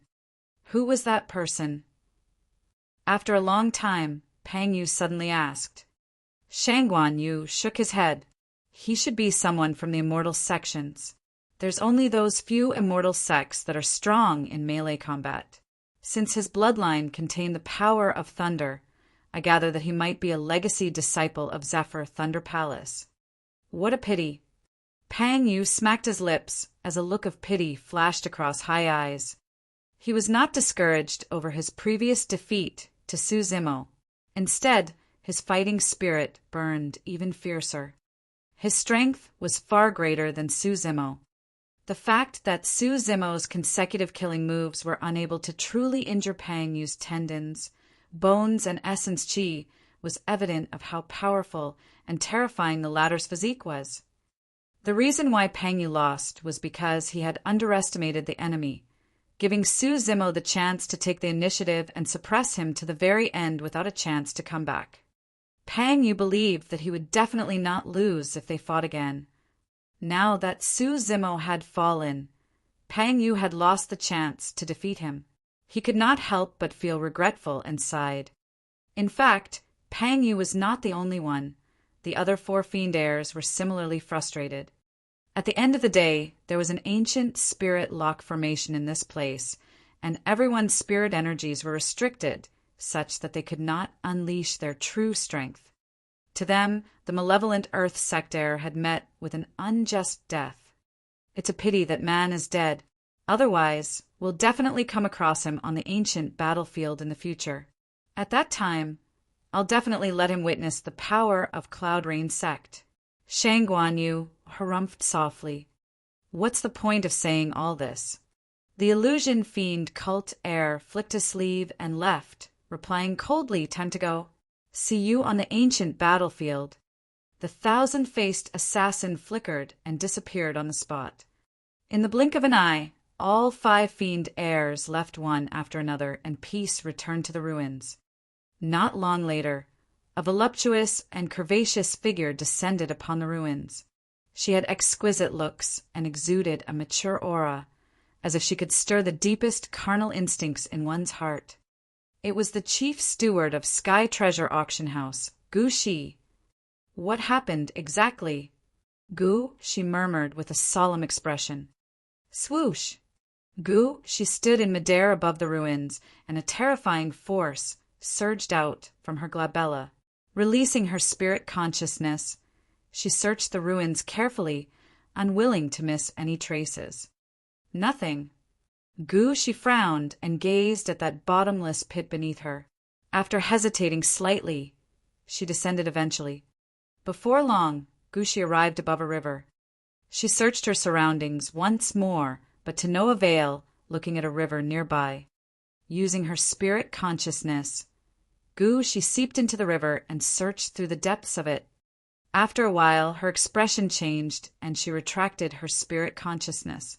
She caught sight of a dark shadow flowing into the distance at the bottom of this river. If she was not wrong, that should be the undercurrent of the river. The undercurrent was extremely strong and turbulent. Any object that fell into it would be swept away. The final position would naturally be at where the undercurrent ended. Yenner, just where are you? The figure disappeared, leaving behind a soft sigh. Not long after Gushi left, deep in the rubble beside the river, a pair of pitch-black holes in the eyes of a skeleton emitted a scarlet, sinister glow. Even though Su Zimo and Demoness G were hidden in the stone coffin, both of them still suffered a huge blow the moment it fell into the river. Ugh. Ah. Su Zimo grunted softly and Demoness G held in pain. The two sounds that emitted together from the stone coffin came across as strange. Su Zimo felt a sharp pain in his chest. That sudden impact rattled his tendons and bones, causing him to gasp as it felt like his bones were falling apart. Demoness G's arm was previously injured by Shang Guanyu. It was a minor injury and was no longer bleeding after it was bandaged. However, that impact tore the wound once more as Demoness G frowned and yelped. Although there was a thick stone coffin between them, Demoness G could still feel the flow of the river outside. She heaved a sigh of relief. No matter what, they had managed to escape the place. Once the stone coffin sank to the bottom of the water, they would be able to break out from inside. All of a sudden, the stone coffin did not continue to sink. As though it was pulled by an external force, it continued to roll forward. It was a sudden change of momentum, and the two people who were caught off guard inside collided against one another. Both of their hearts went aflutter as they retreated, subconsciously. However, there was not much excess space within the cramped stone coffin. After that, the atmosphere within the stone coffin turned odd immediately. The temperature seemed to be rising in a frustratingly hot manner. In the darkness, both of them panted slightly and faced each other. Their eyes met, but they did not speak. Su Zimo turned his head and slanted his body slightly. His body was still slightly swollen because the bloodline essence within it was not absorbed yet. It did not matter if he moved, but once again he accidentally made contact with Demoness G. Su Zimo quickly stopped what he was doing and laid rooted to the spot. Chapter 182 Blood Refinement Fiend Sutra. Chapter 182 Blood Refinement Fiend Sutra. Instead of sinking to the bottom, the stone coffin was brought away by an external force. There was only a single possibility: they had met with a river undercurrent. Neither of them had an option in the river undercurrent. Even if they were to leave the stone coffin now, they would not be able to get out of the river undercurrent. Furthermore, both of them were injured. Right now, they could only leave it up to fate and leave the stone coffin after it left the river undercurrent. Upon realizing that there was no danger, Demoness G was slightly relieved. She glanced sideways at Su Zimo, who was lying beside her, and rolled her eyes, curling her lips with a hint of playfulness. "Hey, you did it on purpose, right?" Demoness G suddenly asked. Su Zimo closed his eyes and did not reply, feeling a tinge of guilt. After all, the two of them had just bumped into one another and there was no avoiding physical contact. "I didn't expect that you're no different from others, despite looking refined and decent. You're also as perverted. Humph. To think that you would call yourself a righteous person of the orthodox path, aren't you ashamed?" The both of them were extremely close to each other, and Demoness G's body emitted a seductive fragrance of flower as she exhaled. Su Zimo listened to Demoness G's reproachful tone. Feeling the warmth by his ear, He could not help but feel restless and unable to control himself. All of a sudden, his heart skipped a beat as he bit his tongue to try and maintain clarity. After what happened to Wu Xiangming, Yan Fei, and the rest, Su Zimo had vaguely guessed what pure maiden sect specialized in. No wonder those of the fiend sects call her a demoness. Su Zimo praised internally. Even though he was prepared, he was nearly bewitched by her as well. Every single frown, smile, action, and emotion of Demoness G would cause one to be attracted to her unconsciously. If they were not careful, they would sink into her charms, unable to extricate themselves. Noticing that Su Zimo kept his eyes closed and refused to answer, Demoness G could not help but grin and ask gently, "Hey, let me ask you, why didn't you get in first earlier? Why did you let me in first?" Su Zimo suddenly opened his eyes and replied coldly, "I'm afraid you might be crushed to death because you're too stupid." Ugh. Demoness G nearly choked on Su Zimo's reply as she grit her teeth subconsciously. However, on second thought, the situation was truly way too treacherous back then. If she were to stay behind, she would definitely not be as decisive as Su Zimo. It was highly likely that she would be crushed to death by the boulders, as Su Zimo had mentioned. Even so, she was still a little angry. She felt pent up for some reason.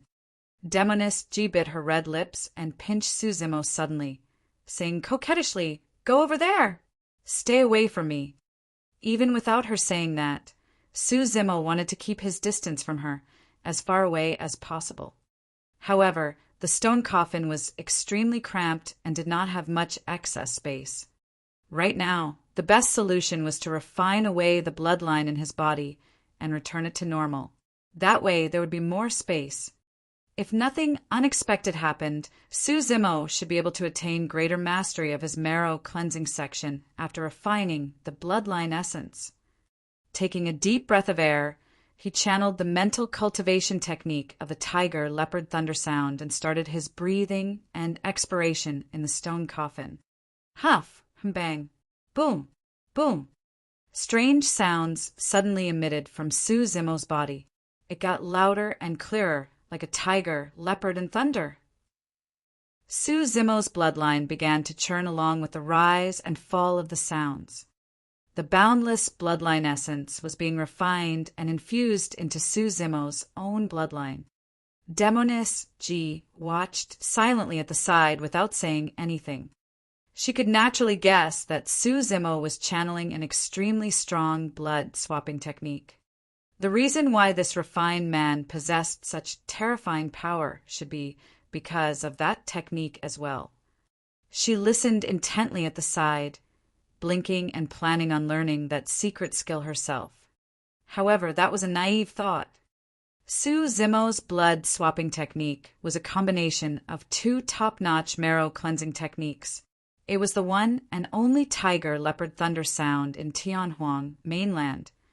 Putting aside the tiger leopard thunder sound, how much time did Su Zimo spend to comprehend the sound of tigers and leopards? Demoness G did not even have a mental mantra. It was truly wishful thinking for her to want to comprehend Su Zimo's secret skill just by listening to it. After a day and night, Demoness G finally gave up after multiple fruitless attempts. She pouted and sulked. The tiger leopard thunder sound was indeed extremely powerful. After just a day and night, Su Zimo's body had shrunk considerably, and it wouldn't be long before it returned to normal. The most surprising thing for Demoness G was that the wound on Su Zimo's chest had already healed and was beginning to form a scab. What strong regeneration capabilities! She was secretly astonished. That wound pierced through Su Zimo's body entirely. Even for body-tempered cultivators, they might not recover fully without half a month at least. However, Su Zimo had only spent a single day and night to recover all wounds on his body. At that moment, the wound on Demoness G's arm had only just healed and stopped bleeding. It would take a few more days for scabs to form. What sort of a monster is this? Demoness G stared at Su Zimo's side profile, lost in thought. After the blood swapping, Su Zimo's complexion became even fairer and brighter. It was soft and tender like a newborn baby, crystalline like jade.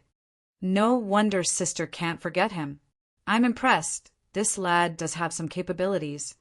Pausing for a moment, Demoness G thought again. Those aren't small capabilities either for him to be able to teach Lunatic Pang a lesson. After enduring for so long, Demoness G was tired as well. As she watched Su Zimo, who was cultivating, her eyelids grew heavy and she drifted into sleep. After a long time, she jolted awake from her dreams. Bouncing upright, she slammed against the lid of the coffin with a loud thud. Ouch! Demoness G rubbed her head and cried out in pain. With that, she was completely awake and remembered where she was. Instinctively, she looked to the side. Su Zimo's body had returned to normal, and he was staring at the lid of the coffin with a reared head.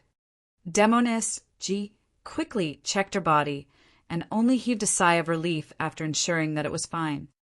As the pure maiden of the fiend sex, this was an amateur mistake that she should not have committed. She fell asleep beside a man. If it was the fiend heir of Cloud Rain sect, Shang Guanyu, beside her, the consequences would be dire. That was close. Demoness G stuck out her tongue lightly and subconsciously glanced at Su Zimo. This time, she discovered Su Zimo's abnormality. She had initially thought that his eyes were opened in a daze. Now that she was taking a closer look, he seemed to have noticed something and was studying it carefully in a trance-like manner. Demoness G followed his gaze and looked towards the lid of the stone coffin. Oh! Her eyes widened as she discovered something strange as well. There were words on the lid of the coffin. The handwriting was a little messy, as if it was carved with something sharp. Previously, the atmosphere between them was ambiguously flirtatious in the stone coffin. Coupled with the fact that it was completely dark, neither of them bothered to notice the lid of the coffin. Now that they focused, they could vaguely make out the words on the coffin lid. There were 4 words on the first row. Blood Refinement Fiend Sutra. Chapter 183. Buddha Bead, Hand Seal. Chapter 183. Buddha Bead, Hand Seal. Upon seeing those words, Demoness G's heart palpitated as she continued, reading hurriedly. Gradually, her eyes widened and she was engrossed as well. Even though it was pitch black in the stone coffin, Su Zimo had extremely strong eyesight after cultivating the mystic classic of the 12 demon kings of the great wilderness. Everywhere his gaze was, it would be clear like daylight. This was a cultivation technique for one's bloodline, and it detailed many strange spirit arts. Profound secrets of the bloodline were depicted, and there were many novel techniques in stimulating and making use of the bloodline's power. This was something completely unheard of. The spirit art used by the skeleton to devour many of the fiend sect cultivators previously was the blood-devouring technique, one of the many detailed in this Blood Refinement Fiend Sutra. Even though many of the spirit arts in this Fiend Sutra were vile and evil, some of them caught Su Zimo's interest. He secretly memorized and pondered over them. Even though this trip with Demoness G was filled with many surprises, it was a blessing in disguise. Now, Su Zimo had attained greater mastery of the marrow cleansing section. His bloodline flowed quietly in his body, giving birth to immense power and shimmering with a crystalline luster such that his blood vessels were almost transparent. From now on, Su Zimo could start to cultivate the organ's refinement section. Only, it was much more difficult to cultivate than the marrow cleansing section. The marrow cleansing section gave mention of the sound of tigers and leopards. However, the organ's refinement section merely contained obscure and complicated scriptures without any mention of demon beasts and whatnot. Su Zimo had no clue at all how he should go about refining the organ's refinement section. After a long time, the stone coffin began to shake violently. It was thrown out by an external force before calming down and sinking gradually. Su Zimo's heart stirred. He realized that the stone coffin had already left the river undercurrent. At the side, Demoness Ji was already at the limits of her endurance. Wearing her veil again, she channeled her spirit energy and pushed with her palm heavily against the coffin lid. With a bam, the lid was blown away as river water surged into the stone coffin. In the blink of an eye, Su Zimo was drenched. Demoness Ji was already prepared as a nearly transparent barrier was conjured around her body, repelling water. Turning to look at Su Zimo's sorry state, she could not help but laugh. In the river, Su Zimo floated. He looked a little dazed, as if he had yet to regain his senses. In truth, it wasn't because Su Zimo's reaction was not fast enough. It was because after water gushed into the stone coffin, Su Zimo caught sight of a Buddha bead around the size of a Longan one floating. The Buddha bead was extremely old. Even though it was made of wood, there was no sign of decay. A palm was etched on the Buddha bead that had its middle finger and thumb touching to form a hand seal. Every single line on the palm could be seen clearly, and it was bedazzling. Su Zimo had merely taken a single look at the Buddha bead when he felt his vision blurring into an extremely shocking scene. It was like a battlefield in purgatory. Corpses piled into mountains and blood flowed like rivers everywhere. The smell of blood filled the air, and black clouds were overcast in an atmosphere so oppressing that one could barely breathe. A cold wind blew in the surroundings, sending chills down one's spine. A man covered in blood stood atop the mountain of corpses. With his back facing Su Zimo, he was laughing with his head lowered like an unparalleled fiend. It was a sinister and terrifying laughter, sounding as though it was ringing right inside Su Zimo's ears. It was extremely unsettling. A moment later, bits of golden light shone through the gaps in the black clouds, scattering some warmth across the battlefield. With the passage of time, the golden light grew more and more intense, almost tearing the pitch-black clouds away. All of a sudden, a dazzling golden pillar of light descended from the sky, seemingly tearing the heavens and shining on the fiend. Roar! The fiend was furious and reared its head, bellowing towards the heavens in wrath. The veins on its necks were exposed, and its blood vessels were protruding in a terrifyingly ferocious manner, akin to a living ghost from hell. Boom! Accompanied by a deafening roar, a bedazzling golden palm descended from the sky. It crushed down gently with its middle finger and thumb touching one another to form a hand seal. Fiend suppression seal. A deep voice sounded. Before the golden hand seal even descended upon the fiend's head, its body suddenly exploded as though it could not withstand the pressure, spraying blood all around the place in a horrifying manner. Su Zimo felt his eyes sting from the splattered blood, and he snapped out of the illusion. The entire process seemed very slow, but in fact, it occurred in the split of a moment. Looking at the Buddha bead nearby that was sinking, Su Zimo broke into a shudder. There was a flash of struggle in his eyes. After some hesitation, he swam into the river and chased after the Buddha bead, clasping it in his palm. There was nothing unusual when he retrieved it. Su Zimo heaved out a sigh of relief. It seemed that as long as one did not look at the pattern on the bead carefully, they would not fall into the illusion from before. Fiend suppression seal. Those 3 words flashed through Su Zimo's mind. Needless to say, that must be an extremely powerful secret technique.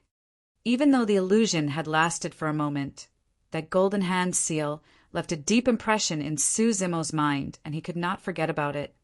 Kicking his legs, Su Zimo swam towards the river surface, and before long, he arrived at the shore. At that moment, his upper body was nude and his pants were sopping wet. Demoness Ji pursed her lips and swept her gaze across Su Zimo's lower body. Just as she was about to tease him, Su Zimo's body shivered and he churned his bloodline. With the power of the bloodline, a white mist emitted from Su Zimo's body suddenly. All the water droplets were vaporized. Under the veil, Demoness G's mouth opened into a circle. Su Zimo retrieved a clean green robe from his storage bag and wore it. He also tossed the Buddha bead conveniently into his storage bag. Demoness G's eyes shifted, recalling the abnormality of Su Zimo at the bottom of the river. She approached him and blinked. "What did you find down there?" "It's nothing." There was naturally no way Su Zimo would tell Demoness G about the Buddha bead, as he replied casually, "How stingy." She harumphed. Summoning a flying sword, Su Zimo leaped on it and flew into the air, surveying the place. He did not know where the river undercurrent had brought them. Demoness G arrived in midair and looked down as well. Su Zimo pondered for a while and looked at the river behind him. His heart stirred and he had a vague guess where they were. This was Yongxing River, a tributary of Jishui River that originated from the Great Zhou Dynasty and passed by Yin country. In other words, Su Zimo and Demoness G had arrived in Yin country's territory. Su Zimo looked over at the capital of Yin country with longing in his eyes. "I've been away from home for 2 years. I wonder how elder brother is doing." The scene of leaving Pingyang town 2 years ago felt like yesterday in his mind. Su Zimo did not have many relatives. Other than him, the Su family only had Su Hong and Su Xiaoning as descendants. Su Xiaoning was far away in Azure Frost Sect, and it was not easy to see her. Su Zimo decided to visit his brother in the capital of Yin country. Chapter 184, Obsession. Chapter 184, Obsession. After a rough analysis, Su Zimo rode his flying sword and sped towards the direction of Yin country's capital. When Demoness G saw that Su Zimo turned around to leave and ignored her, she could not help but feel agitated. Stomping her foot, she chased after him on her flying sword. As the pure maiden of the fiend sex, her status was unimaginable. It was not something an ethereal peak disciple like Su Zimo could compare to. Furthermore, she was born a charming woman. After cultivating the supreme, mystic classic, Pure Maiden Sutra, every single frown and smile of hers would exude the power to bewitch all living beings. Even for cultivators who were a realm above her, they could easily fall under her skirt if they were slightly careless. Any cultivator who had the slightest bit of evil intent when they saw Demoness G would inadvertently fall under the bewitchment of the Pure Maiden Sutra. The entire process was subtle and difficult to detect, causing one to sink deeper and deeper. That was the true terror of the Pure Maiden Sutra. Even a single thought would work. They would be controlled by the pure maiden of the fiend sex. What made Demoness G upset was how Su Zimo had not been interested in her right from the beginning. Moreover, he was extremely wary. He was even more so after discovering her identity, wanting nothing more than to keep his distance and never see her again. That made Demoness G question her charms or whether there was a problem with the Pure Maiden Sutra. Both of them sped through the air one after another. Just like that, half a day was gone. Su Zimo stopped and turned to look at Demoness G behind him, frowning. She came to a stop as well, ignoring his gaze. With her hands behind her back, she pretended to be nonchalant and looked at the scenery below in a seemingly relaxed manner. Su Zimo turned back and left, and Demoness G followed him again. Even when he changed directions and routes, she followed accordingly. Stopping in his tracks, Su Zimo turned around and asked, "Why are you following me?" "Tisk." Demoness G rolled her eyes and pouted. "That's odd. You're going your own way, and I'm going mine. Who's following you? Stop thinking so highly of yourself." Su Zimo nodded. "All right then, where are you going?" Demoness G was at a loss for words. She rolled her eyes and retorted, "Why do you care where I go? The world is huge, and I can go anywhere I want." Because this woman was Ji Yaoshue's younger sister after all, Su Zimo could not do anything to her. Furthermore, back in the inheritance ground, Demoness G had the chance to escape, but she did not abandon him. that proved that she did not have a bad nature despite being someone of the fiend sections. Su Zimo turned to leave, and she followed hurriedly. After a short while, Demoness G suddenly asked, "Hey, you seem to hate me?" "I don't have a good impression towards those of fiend sex," Su Zimo replied. "Phew." Demoness G smiled as a look of mockery flashed in her eyes. She shook her head. "I thought you were different from others. To think that you're a fool as well." "Oh." Su Zimo raised his brow and replied, "You're a young brat who has been led astray. Why do you speak as though you know right from wrong? Does your sister know about this? What do you mean by going astray?" Demoness G was suddenly agitated as she stopped in front of Su Zimo and looked him in the eyes.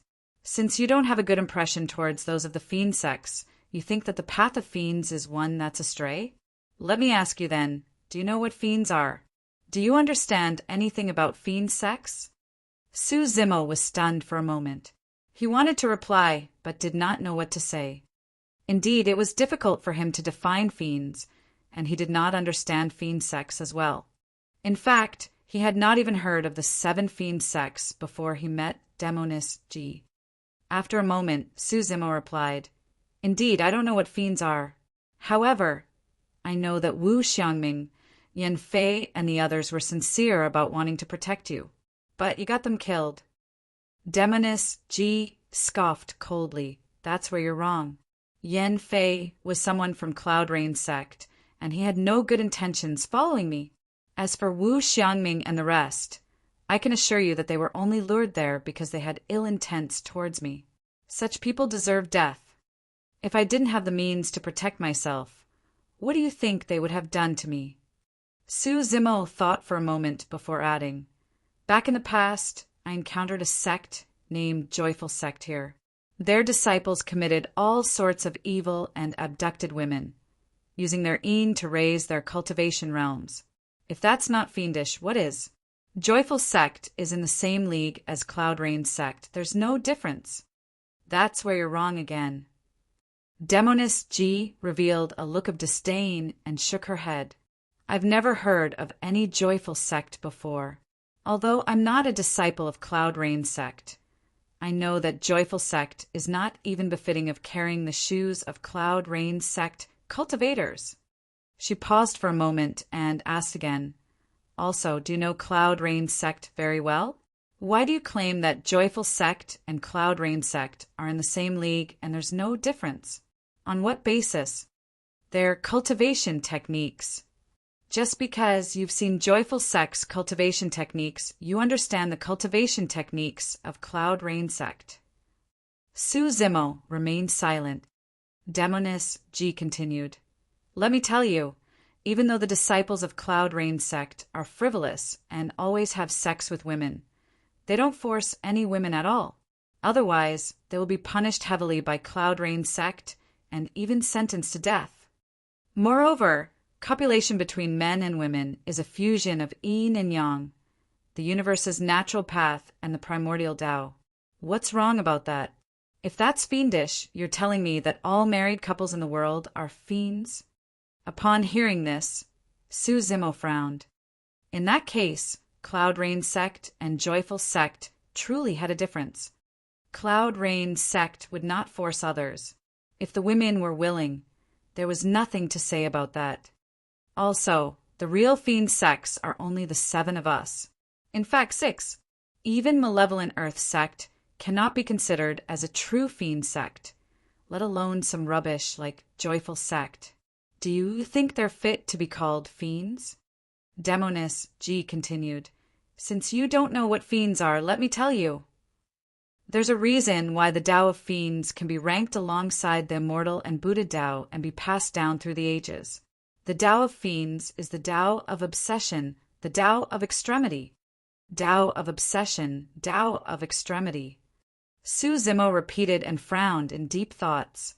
What Demoness G said had indeed given Su Zimo a new understanding of the term fiend. The fiend mentioned by Demoness G seemed to depart largely from his previous impression of the term. Furthermore, there would definitely be some degree of obstinateness in everyone's hearts. If they were to take a step more and reach the state of obsession, they would turn into fiends.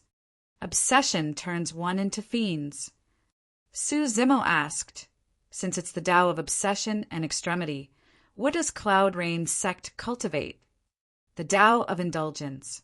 Demonist G explained slowly. In the Cloud Wind Mental Sutra, indulgence is at the basis of it.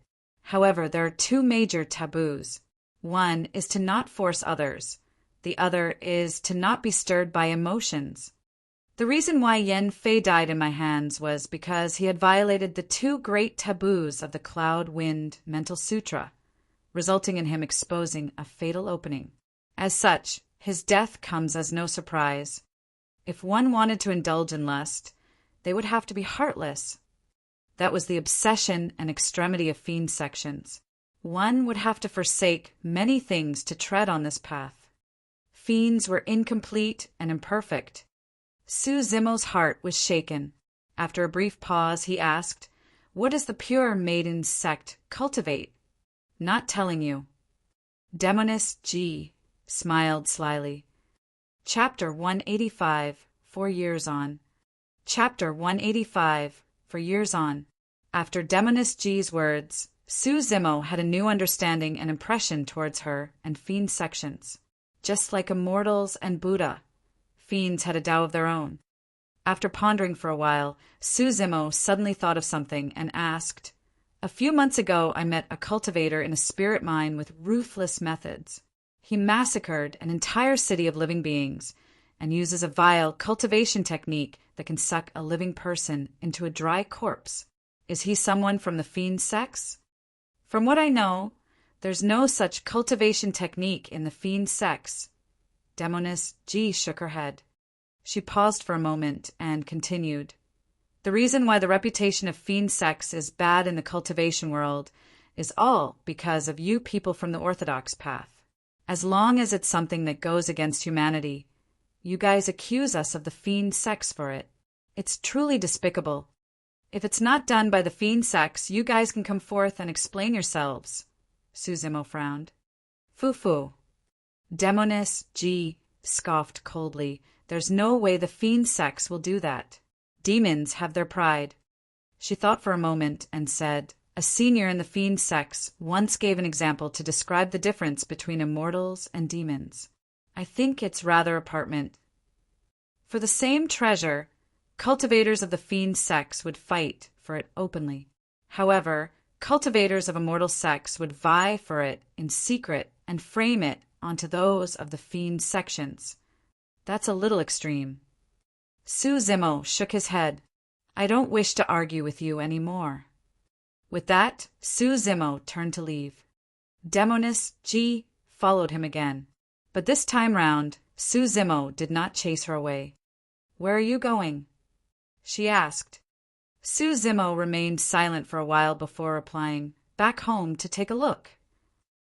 As Su Zimo sped towards the capital of Yen country, more than 10 cultivators arrived at a small town on the border of Yen country. They were led by a man and woman. The man wore sparkling white robes. He had a smile on his face, looking handsome and elegant. The woman was dressed in a long emerald dress. Her black hair swayed in the wind, and she had beautiful features, looking gentle and quiet. The both of them rode on their swords, and their clothes fluttered in the wind. Like a match made in heaven, they were dazzling and could not be ignored. More importantly, both of them were at perfected foundation establishment realm. The 10-odd cultivators that followed them were all foundation establishment cultivators as well, varying from early to late stage. On their waists hung a badge with the words iridescent clouds. It was daytime at the moment, with many citizens walking on the streets. Their expressions changed starkly with the sudden appearance of the many foundation establishment cultivators above them. The citizens hurriedly knelt on the ground and shouted, "Greetings, immortals!" Someone in the crowd with sharp eyes recognized the gentlewoman and whispered, "It's that girl from the Shun family." "It's really her. I wouldn't have been able to tell if you hadn't said it." She's changed drastically after 4 years. She's just like a fairy now. Sure. Shut up. Stop looking at her. She's an immortal now. If you anger her, she's going to gouge out your eyeballs. The gentlewoman in the emerald dress was none other than Shen Mingqi, who was taken away by perfected being Songlang 4 years earlier to join Iridescent Cloud's palace. The white-robed cultivator beside her was her senior brother, Suyu. So this is your home, junior sister? Suyu looked at Shen Mingqi beside him with a gentle gaze and asked softly, I see. She seemed distracted as she responded. Looking at the small town beneath her, she sighed in a dazed manner, letting out a reminiscing expression. Unknowingly, for years had passed. 4 years ago, she stood with perfected being Songlang in midair, looking at Pingyang town the same way. However, that afternoon, a stubborn youth stood with his chest puffed and head held high on this familiar long street. He did not kneel nor fear. At the thought of that youth, Shen Mingqi smiled faintly. Right after, she sighed gently and shook her head. No matter what, immortals and mortals were different. She was no longer on the same level as that youth. Decades later, her youth would still be present and she would be in her prime. However, that youth would have entered his later years and await death of old age. Even though they had unforgettable memories together that could only fade and disappear along with time. Junior sister, junior sister. Suyu's voice pulled Shen Mingqi back from her memories.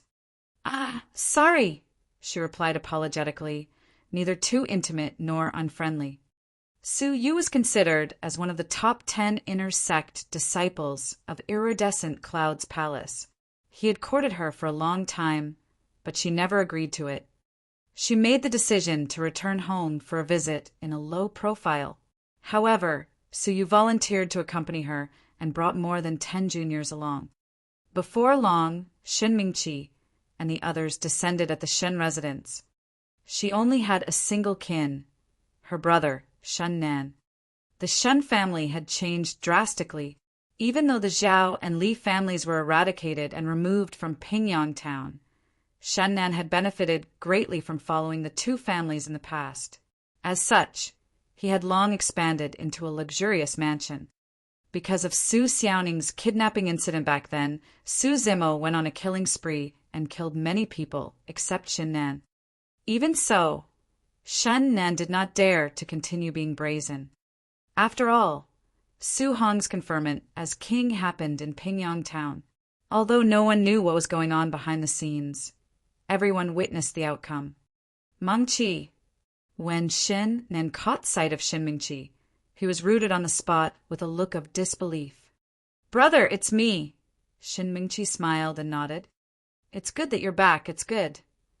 Facing more than 10 foundation establishment cultivators from Iridescent Cloud's palace, Shen Nan's heart was trembling with fear. He looked uneasy as he remarked with a smile. From Shen Mingqi, Shen Nan could feel an unfamiliar aura. It was as though their relationship through blood had faded after she entered the path of immortality. The family has changed quite drastically. Shen Mingqi walked around the Shen residence, casually with a smile. Shen Nan followed behind her, not daring to walk in front. After walking around, Shen Mingqi asked in a seemingly casual manner, Shen Nan, are the 4 major families of Pingyang town still around? Such as the Su family? Ah! Shen Nan froze for a moment and shook his head with a strange expression on his face. And not anymore. The Su family is not around anymore.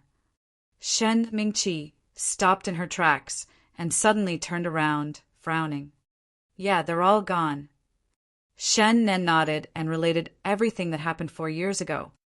Shen Mingqi listened intently. That Su Zimo must have taken on an expert in the pugilistic world as his master. His strength grew by leaps and bounds, and he destroyed the Zhao and Li families almost single-handedly. Shen Nan glanced at Shen Mingqi. However, he did not kill me. I think it's on account of your relationship. Shen Mingqi did not reply. She knew very well why Su Zimo did not kill Shin Nan. Even though it had something to do with her, it was definitely not because of their relationship. Junior sister, who is that Su Zimo? Where is he now? At the side, so you could vaguely tell that Su Zimo seemed to have a close relationship with Shin Mingqi in the past. Because of that, he was long frustrated and asked with a scowl. Chapter 186, Old Friends. Chapter 186, Old Friends. Sensing the frustration in Su Yu's tone, Shin Mingqi replied calmly, "He's just a childhood playmate and an old friend. Without a spirit root, he can't cultivate and is unlike us. You don't have to bother about him. So, it's just a mere commoner. I was wondering what sort of a character he was." Su Yu raised his eyebrows and said coldly, "This Su Zimo clearly knows that you've joined Iridescent Cloud's palace and became a cultivator. Despite that, he dares to bully your brother?" Shin Mingqi shook her head. "Forget it, it's all in the past. Besides, it might not be his fault either." Even though Shen Nen made himself seem innocent while explaining the story and mentioned how Su Zimo was the one bullying others, Shin Mingqi was well aware of her brother's character. Furthermore, the way Shin Nan was avoiding her gaze affirmed her guess that there was more to things. "How can that do?" Su Yu said in a deep voice, "This Su Zimo doesn't know his place. He even dares to act so impudently as a commoner. Since I got to know about him, I'll have to teach him a lesson he'll never forget." Initially, Su Yu had not intended to interfere in this matter. However, he could vaguely sense that Shin Mingqi seemed to be defending that Su Zimo. The more she did that, the more Su Yu wanted to interfere and take a look at that person. He looked at Shen Nan and asked coldly, "Young Master Shin, where is that person now?" Shin Nan did not intend to do anything at first, but when he heard Su Yu's words, his mind started churning, and he turned more energetic. Stammering, he replied, "He left Pingyang town 2 years ago. I don't know where he is." Su Yu frowned. The great Zhou dynasty was enormous, and there were dozens of vassal states of varying sizes. Finding a person was no different from searching for a needle in a haystack. Shin Nan coughed gently. However, he has a brother, Su Hong, who is the current king of Yen. He has a prominent status, and we can't afford to offend him. Humph! Su Yu scoffed. A king of mortals is but a mortal. He can be on par with the Qi refinement warrior of a minor sect, but against a foundation establishment cultivator of Iridescent Cloud's palace like me? Even if he's the king of Yen, he'll have to kneel before me. Shin Nan's eyes shone, and his blood boiled as he listened. It was as if Shin Nan was looking at the high and mighty king of Yen kneeling in front of him obediently, not daring to lift his head. What sort of an image would that be? Su Yu declared proudly, "That's perfect. Junior sister, since this Su Zimo bullied your brother, let's go to the capital of Yen country and teach his brother a lesson. Fufu, this is tit for tat." Shen Mingqi frowned and hesitated. "Junior sister, we'll have to make a trip to the capital of Yen country, even if it's not for this matter." Su Yu continued. "Junior brother, Zhou disappeared for 2 years without a trace. Master asked us to investigate the place where the most cultivators are gathered in Yen country. The place with the most information is the capital." "Yes, all right." Shin Mingqi nodded. Su Yu retrieved a spirit vessel from his storage bag and injected spirit qi, causing it to expand with the wind and hover in midair. Smiling, Su Yu said, "Young Master Shin, do come along. The day you meet the king of Yen will be the day you can hold your head high." Shin Nan nodded hurriedly, and his body trembled in excitement. His eyes could barely conceal his emotions. The many Iridescent Cloud's palace cultivators boarded the spirit vessel one after another. Under Su Yu's control, it rose into the air and turned into a stream of light, speeding towards the capital of Yen country. After traveling a few days at full speed, Su Zimo and Demoness Ji finally arrived at the capital of Yen country. 2 years ago, Su Zimo was here. In that main hall, he beheaded the king of Yen, Zhao Qian, in front of everyone. Tying the latter's head to his waist, he engaged in a bloody battle and fought his way out with dominance. Everything seemed to have happened yesterday. After a slight pause, Su Zimo rode on his flying sword and sped towards the palace, arriving above it quickly. "Who's there?" Someone berated from below. Right after, 2 Qi refinement warriors summoned their flying swords and flew into the air, arriving opposite Su Zimo and Demoness Ji. The 2 of them were Qi refinement warriors, one at level 6 and the other at level 9. Using their spirit-peering art, they swept across Su Zimo and Demoness Ji, causing their expressions to change in shock as they shuddered. Su Zimo's current cultivation was at the peak of early-stage foundation establishment. He was far above the both of them. Demoness Ji stood there with a veil covering her face. They could not detect her cultivation. "Greetings, seniors." The 2 Qi refinement warriors reacted quickly and bowed hurriedly. One of them asked cautiously in a testing manner, "May I know what brings you 2 here?" "Bring me to the king of Yen." Su Zimo smiled in a friendly manner. "This." The 2 men exchanged glances and did not agree immediately. After all, they did not know the identity of this green-robed cultivator. How would they dare to bring people in rashly? However, the man and woman before them had high cultivations. If they wanted to force their way through, no one could stop them either. Right then, a sword beam sped over from not far away. When that person came close and caught sight of Su Zimo, his eyes lit up and he said happily, "Second young Master Su." "Mr. Song, it's been 2 years. How have you been?" Su Zimo smiled and nodded. The person who arrived later was the Qi refinement warrior that Su Zimo had hired 2 years earlier to protect the Su family, Song Qi. Back then, Song Qi had just broken through to be a level 8 Qi refinement warrior. Right now he was at level 9. Song Qi looked at the flying sword Su Zimo was riding on with widened eyes of disbelief. From what he could remember, Su Zimo did not have a spirit root and was unable to cultivate. How was he managing sword kinesis flight right now? Instinctively, Song Qi checked Su Zimo's cultivation with the spirit-peering art. That single check gave Song Qi a shock and he nearly fell from the skies. Early-stage foundation establishment. In just 2 years, a mortal without any foundation or spirit root had entered foundation establishment realm. Song Qi had not slacked off in the past 2 years, but even then, he had only improved by a single level. In fact, what Song Qi did not know was that Su Zimo had even spent half a year locked in Thunderclap Valley without any improvement to his cultivation. Furthermore, half of Su Zimo's spirit qi was spent on tempering his body as well. How great was the gap between them? In the entire Yen country, a foundation establishment cultivator could be considered as one of the top. This was the difference between spirit root and had nothing to do with how much talent or cultivation resources one had. Second young Master Su, you've changed so much in 2 years. Song Qi sighed and shook his head, lamenting to himself. If he had not seen it with his own eyes, he would never have imagined that the youth from Pingyang Town back then would reach such a level today. Demoness Ji blinked her eyes at the side. Grinning, she muttered softly, Second young Master Su. Hee, interesting. How has brother been recently? Su Zimo asked. Young Master's health is fine, but he often misses the two of you. He's worried that you'll meet with danger and be bullied outside.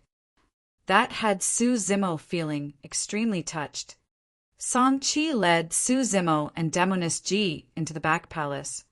The back palace of the King of Yen was quiet and plain. There were no beautiful women or 3,000 concubines. Instead, they saw quite a number of Su family members. When old friends met, they could not help but exchange pleasantries. Chapter 187, Reunion. Chapter 187, Reunion. King of Yan's Chamber. The king of Yen, Su Hong, had a solemn expression. He was playing chess against Uncle Zhang, and it was at a particularly intense situation. The guards Liu Yu and Yu Qi stood at the side, standing watch over the both of them with sharp gazes. Uncle Zhang, Liu Yu, and Yu Qi were the oldest and most loyal three in the Su family. They never left even when the Su family was at its lowest and was almost annihilated. Young master, you aren't young anymore. Are you really planning to continue wasting your time like this and not get married? After 4 years, Uncle Zhang looked much older. However, his eyes were still clear and exuded the glint of wisdom. In private, everyone addressed each other no differently from before. Su Hong remained silent. Young master, the bloodline of the Su family has to continue, Uncle Zhang persuaded again. With a sharp slap, Su Hong put down a chess piece and pointed to the chessboard with a smile. Uncle Zhang, if you get distracted again, you're going to lose. Seeing that Su Hong clearly did not wish to talk about it, Uncle Zhang gave a bitter smile and sighed. I'm not as energetic as before. I'm old now. Right then, a burst of laughter came outside, and Song Chi's voice rang. Young master, Mr. Zhang, guess who's here? The door to the king of Yan's chamber was closed. Su Hong and the rest could only see vague shadows, but they could not see the appearance of the visitors. When he heard that, Su Hong shook his head and smiled. What's there to be mysterious about? Who could it be? Uncle Zhang went silent for a moment. A thought struck him as he whispered. Could it be the second young master or miss? Xiaoning wouldn't have time to return since she's on the path to immortality, cultivation. As for Zimo, there was a look of worry in Su Hong's eyes. I don't know where that lad has gone off to. I haven't seen him in 2 years. Big brother, I'm back. One of them pushed the door open. He was dressed in green and carried a scholarly aura around him. Looking refined and graceful, it was none other than Su Zimo. Second young master. It really is the second young master. Liu Yu and the others revealed looks of joy as they broke into laughter. Zimo. Su Hong's eyes sparkled. He stood up slowly and walked forward, sizing Su Zimo from head to toe. As much as he tried to control himself, he could not conceal the excitement in his heart. While Su Hong was sizing him up, Su Zimo was looking at Su Hong as well. After 2 years, Su Hong did not seem to have changed much. Back when he had failed to assassinate the king of Yen, he was disheartened and his hair turned white overnight. At first glance, he looked like a venerable old man. In fact, Su Hong was only 34 this year. Stretching both hands, Su Hong gripped Su Zimo tightly on the shoulders and shook the latter vigorously. Finally, he nodded in satisfaction. Not bad. You're stronger than before. Young master, I'm afraid you don't know yet, but second young master Su is now a cultivator as well. Not just that, his cultivation is even much higher than mine. Song Chi remarked at the side. Oh, for real? Su Hong's eyes lit up. Su Zimo did not hide anything and nodded. That's right, brother. I joined a sect named Ethereal Peak, one of the 5 major sects of the great Zhou dynasty. It's not weaker than Xiaoning's Azure Frost sect. Good. Su Hong nodded repeatedly. Liu Yu and the rest were delighted too. At this moment, Su Hong's gaze turned towards the girl beside Su Zimo. He could not help but be slightly stunned as a feeling of amazement surged in his heart. This lady is... Su Zimo finally remembered that Demoness Ji was still beside him. Just as he was about to introduce, he heard her voice. It was like pearls falling on a jade plate and was pleasant to one's ears. Hello, big brother. Su Zimo frowned. It was naturally all right for him to refer to Su Hong as big brother, but why was this Demoness Ji joining him? Su Zimo glanced sideways, wanting to remind her. However, he ended up losing his focus and was rooted on the spot as well. Unknowingly, Demoness Ji had removed the veil on her face, revealing a peerless beauty that could captivate all life. She was flawless and unimaginably beautiful. This time, there was no bewitching charm exuding from Demoness G. On the contrary, she looked refined and elegant, nodding slightly, her cheeks flushed red as though she was a little shy. Su Zimo's jaw nearly dropped to the ground. This was Demoness G. This young girl before her was completely unlike Su Zimo's impression of her being that seductive Demoness G who could bewitch the entire world. This was clearly a respectable woman, not some Demoness. Demoness G moved closer to Su Zimo and tugged Su Zimo's sleeve with her petite hands. Rolling her eyes at him secretly, she looked at Su Hong and said timidly, "I'm Yenner, Zimo's friend." Su Zimo felt goosebumps all over his body. If they were friends, so be it. Why did she have to break a pause in the middle? Even though there was nothing wrong with that sentence, the way Demoness G said it changed the tone of it and would lead to inferences. True enough. Su Hong looked enlightened and nodded in delight. Uncle Zheng and Song Chi smiled as well, looking at Demoness G with a hint of scrutiny, feeling more satisfied by the moment. Lu Yu and Yu Chi winked at Su Zimo and secretly gave him a thumbs up. "Demoness G, what are you doing?" Su Zimo pulled Demoness G to a corner and whispered, frowning. "What's wrong?" She asked with an innocent expression. "Who told you to remove your veil?" "It's rude to meet Big Brother with a veil." "That's true." Su Zimo nodded instinctively, but he felt that something was amiss. On second thought, he snapped out of his stupor and glared at Demoness G. "Who is your big brother?" "He's my big brother." "Also, Demoness G, why are you pretending in front of my big brother? Don't you think I know what sort of a person you are?" Su Zimo gave a cold sneer. "Sure, let's not pretend then.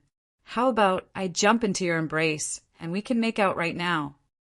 Demoness G glanced sideways at Su Zimo, full of provocation. Su Zimo jumped in fright and hurriedly said, "Please continue pretending." He knew very well that this person in front of him could truly do such a thing with no qualms. "Zimo, what are you doing?" Right then, Su Hong walked over with a hint of blame in his tone. "I heard you mentioning something about a Demoness. How is she a Demoness? Don't spout nonsense. To think that you've spent more than 10 years studying the texts of saints." Su Zimo could not really explain despite being reprimanded and could only say, "Big brother, please don't overthink things. She's truly just a friend of mine and is a fellow cultivator." "Oh!" Unexpectedly, Su Hong's eyes lit up and he nodded. "That's good. Both of you are cultivators, so it's a perfect match." Demoness G grinned and an imperceptible smugness flashed across her eyes. Su Zimo coughed lightly and changed the topic. "Has Xiaoning returned in 2 years?" "No." Su Hong shook his head. "You haven't seen her either." "I see," Su Zimo said in a low voice, "but you don't have to worry, big brother. The sect competition is about to begin. At that time, all major and minor sects within the great Zhou dynasty would be present, and I'll be able to see Xiaoning then." Naturally, Su Xiaoning was not the only one he would see at the sect competition. He might even encounter some old friends. An image surfaced in Su Zimo's mind. It was a gentle girl who told him heartlessly, "Our fate has come to an end. We are separated as mortals and immortals. I'm afraid we will not see each other again. It's true our fate has come to an end. As for whether being separated as mortals and immortals, as well as whether we'll see once another again, huh?" Su Zimo's eyes flashed with mockery. Chapter 188. Breaking into the Palace. Chapter 188. Breaking into the Palace. Su Zimo did not leave immediately. He planned to stay in the palace for a few days and accompany his brother. After all, he did not know when he would be back next time. Demoness G did not leave either and stayed in the palace alongside Su Zimo. She merely took occasional walks outside and came over to tease Su Zimo when she had nothing to do. As the king of Yen, Su Hong would naturally not reside in the back palace all the time. Every day, he would take time to evaluate the memorials in the imperial court. In that period of time, Su Zimo would sit in his house quietly, raising his cultivation and starting on the organ's refinement section while studying the various bloodline spirit arts he obtained in the stone coffin as well as the Buddha bead. Before leaving Ethereal Peak, Su Zimo's cultivation was already at the peak of early-stage foundation establishment. After the fight at the inheritance ground and obtaining a huge chunk of bloodline essence from that mysterious skeleton, Su Zimo broke through to mid-stage foundation establishment within a couple of days naturally. His bloodline was extraordinary to begin with, and he had already reached the legendary Tsunami blood realm. As such, it was comparatively easier for him to cultivate the bloodline spirit arts. However, he had no clue how to go about the organ's refinement section. He would think about it occasionally, but put it aside when he could not find anything. During that period of time, Su Zimo's greatest focus was still on that mysterious Buddha bead. It was clear that there was a powerful secret skill hidden within the Buddha bead, fiend suppression seal. Each time Su Zimo looked at the Buddha bead, he would fall into the illusion and experience the power of that golden palm descending from the skies to crush the demon and mountain of corpses with the hand seal. He constantly pondered and tried to figure out every single detail. This day, a group of foundation establishment cultivators arrived at the capital of Yen country, led by a man and woman, Su Yu and Shin Mingqi. "Junior sister, if you want me to say it, let's openly barge into the palace and bring the king of Yen out. After asking about news of junior brother Zhou, we can seek revenge. How about that?" Su Yu asked for Shin Mingqi's opinion with a smile.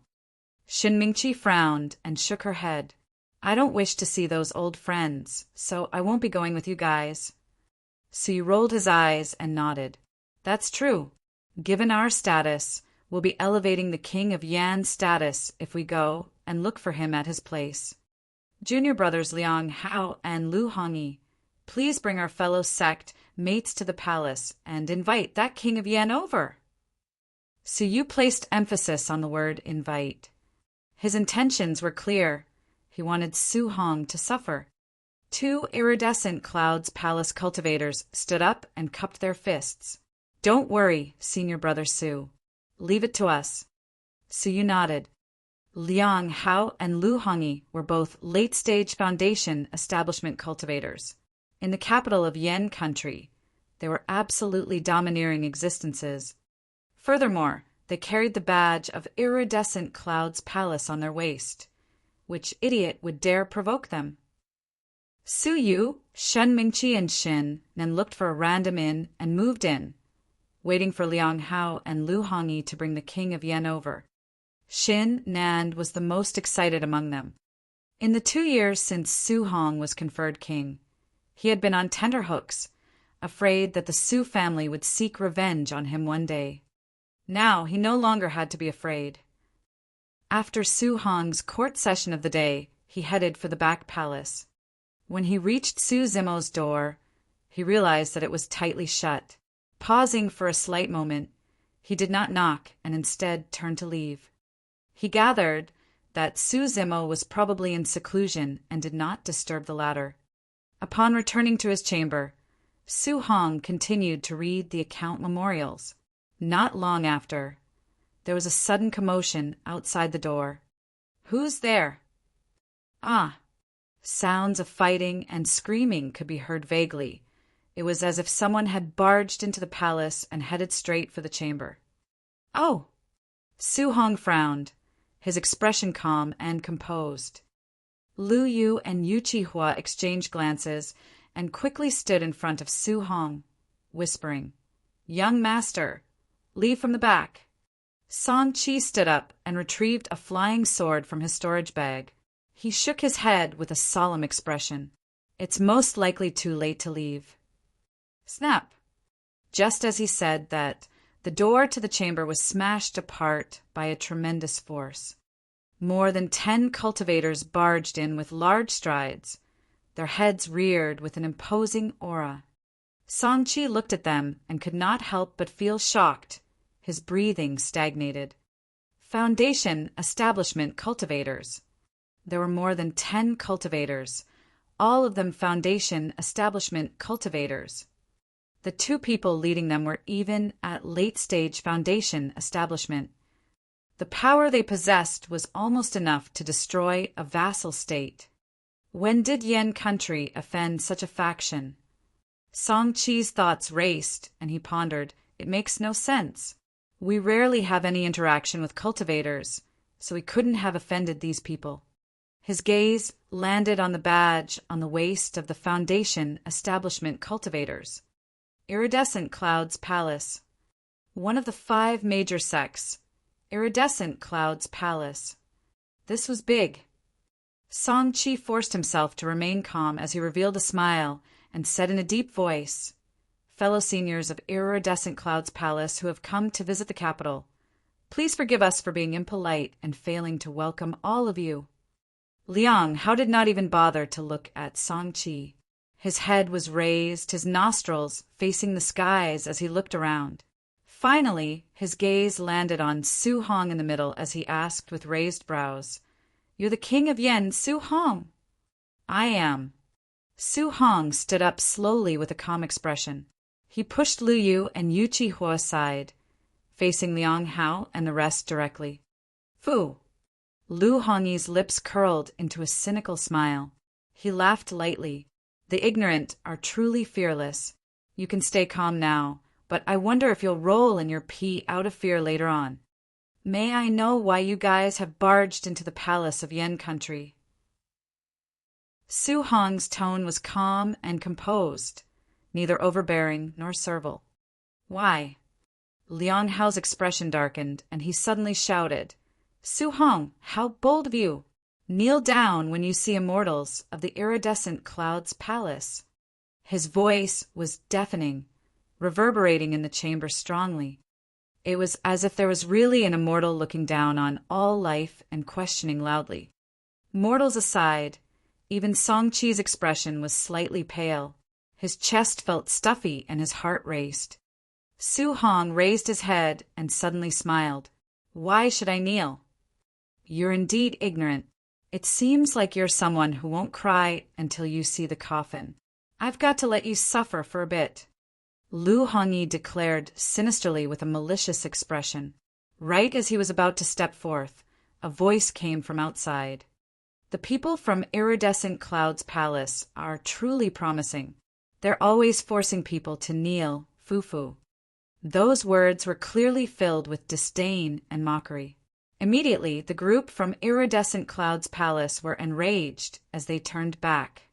A green-robed man strode over. Refined and delicate, he was elegant like a scholar. However, his eyes were narrowed like a sharp blade, carrying an intensely cold glint. Behind the green-robed man was a girl in a pink dress. She was breathtakingly beautiful, and her eyes seemed to be able to speak. Every glance of hers caused waves of light to swirl around her, fluttering the hearts of the many cultivators present as well. Chapter 189. Might of the Fiend Suppression Seal. Chapter 189. Might of the Fiend Suppression Seal. Be it male or female, the dozen or so cultivators of Iridescent Clouds Palace were attracted by the girl in pink's appearance, forgetting where they were for a moment. It was only after the green-robed man and girl in pink brushed past them and entered the chamber that everyone came to their senses.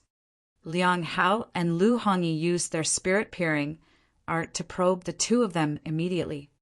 The girl in pink seemed to have cultivated some secret technique, concealing her cultivation in a blurry and unfathomable manner. There was nothing special about the green-robed cultivator. He was a mid-stage Foundation Establishment cultivator. Liang Hao and Lu Hongyi sneered to themselves.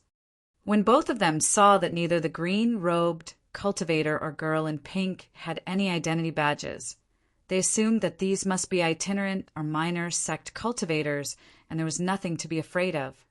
The moment they saw the girl in pink, be it Liang Hao or Lu Hongyi, both harbored a thought. They wanted to show off their strength and vie for the girl in pink's attention. The green-robed cultivator and girl in pink were naturally Su Zimo and Demoness G. Su Zimo walked into the chamber and swept his gaze. Upon seeing that no one was injured, the killing intent in his eyes lessened slightly. Even though Song-Chi did not say anything, he kept giving Su Zimo a meaningful glance to remind him that his opponents were of a higher cultivation realm. Furthermore, they were from Iridescent Cloud's palace and were strong with a powerful backing.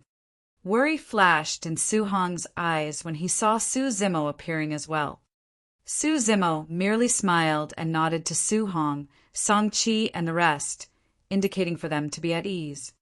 He found a random chair and sat down calmly without even glancing at the group from Iridescent Cloud's palace.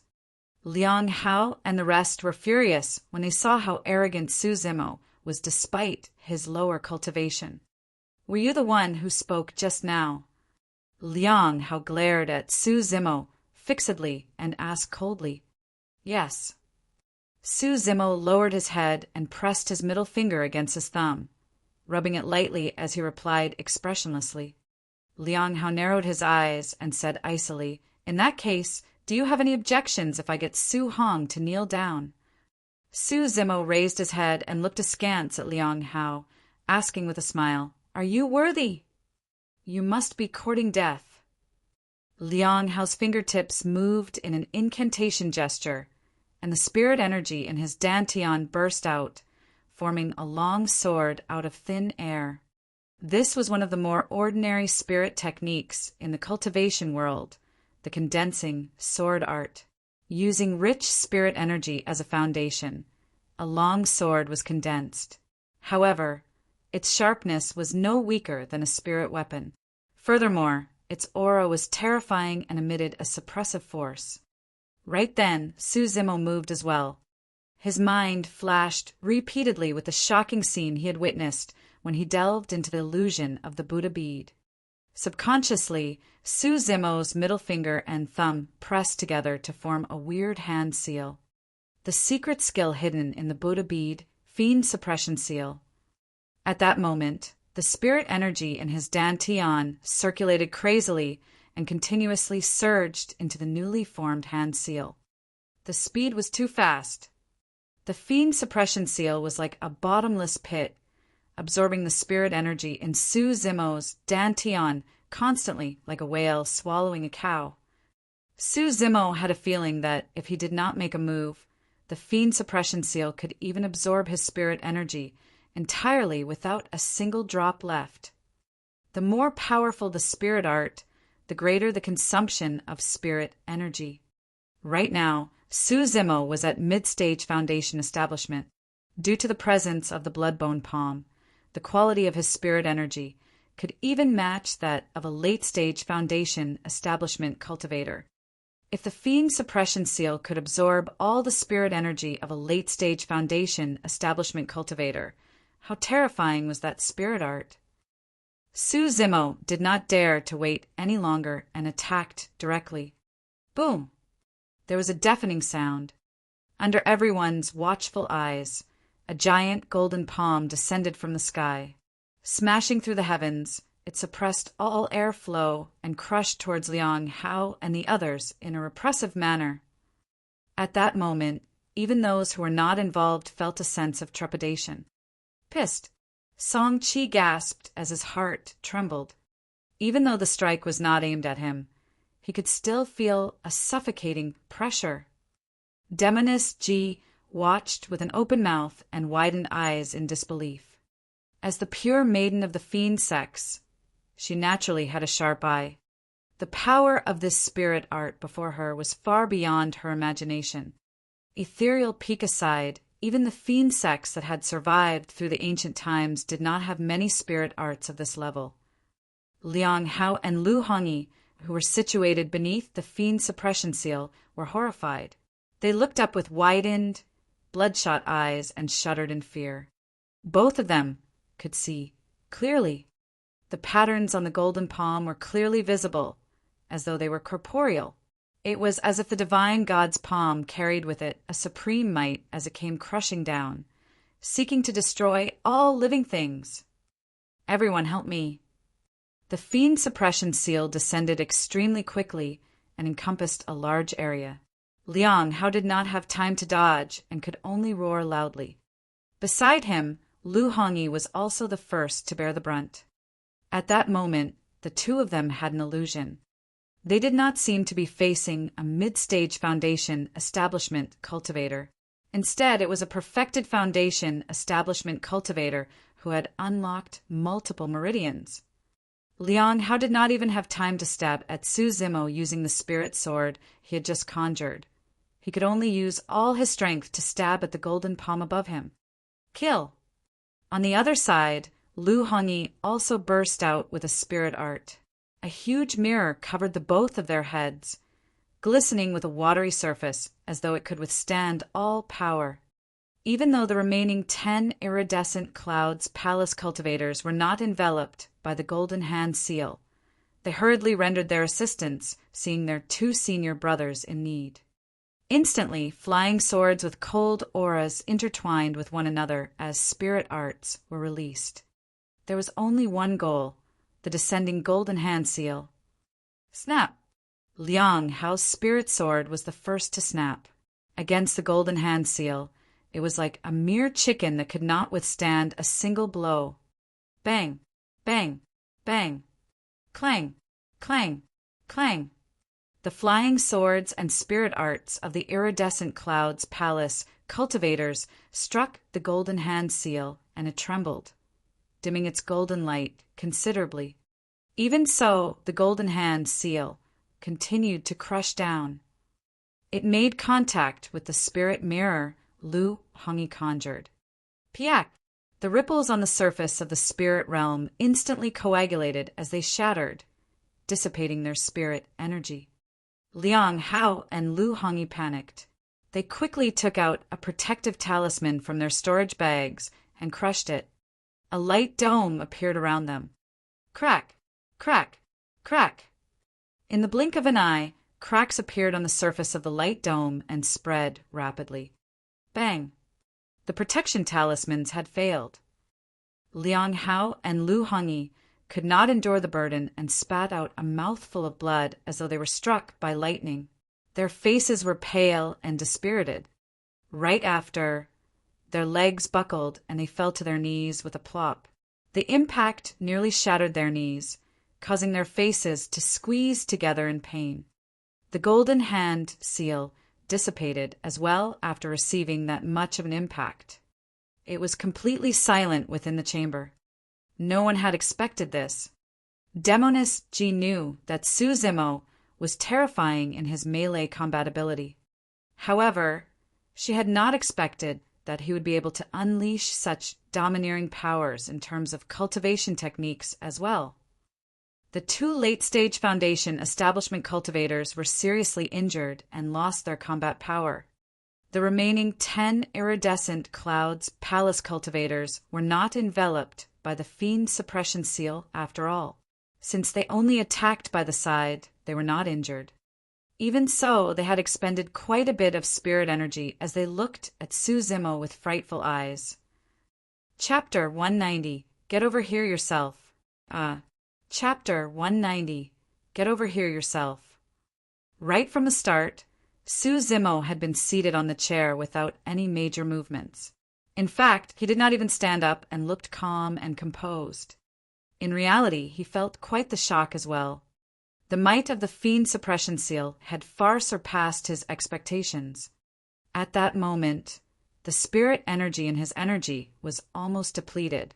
If he could provide sufficient spirit energy, how terrifying would the power of the fiend suppression seal be? According to his calculation, the power exerted by the fiend suppression seal earlier on was probably less than 30% of its full power. What sort of a spirit art was that?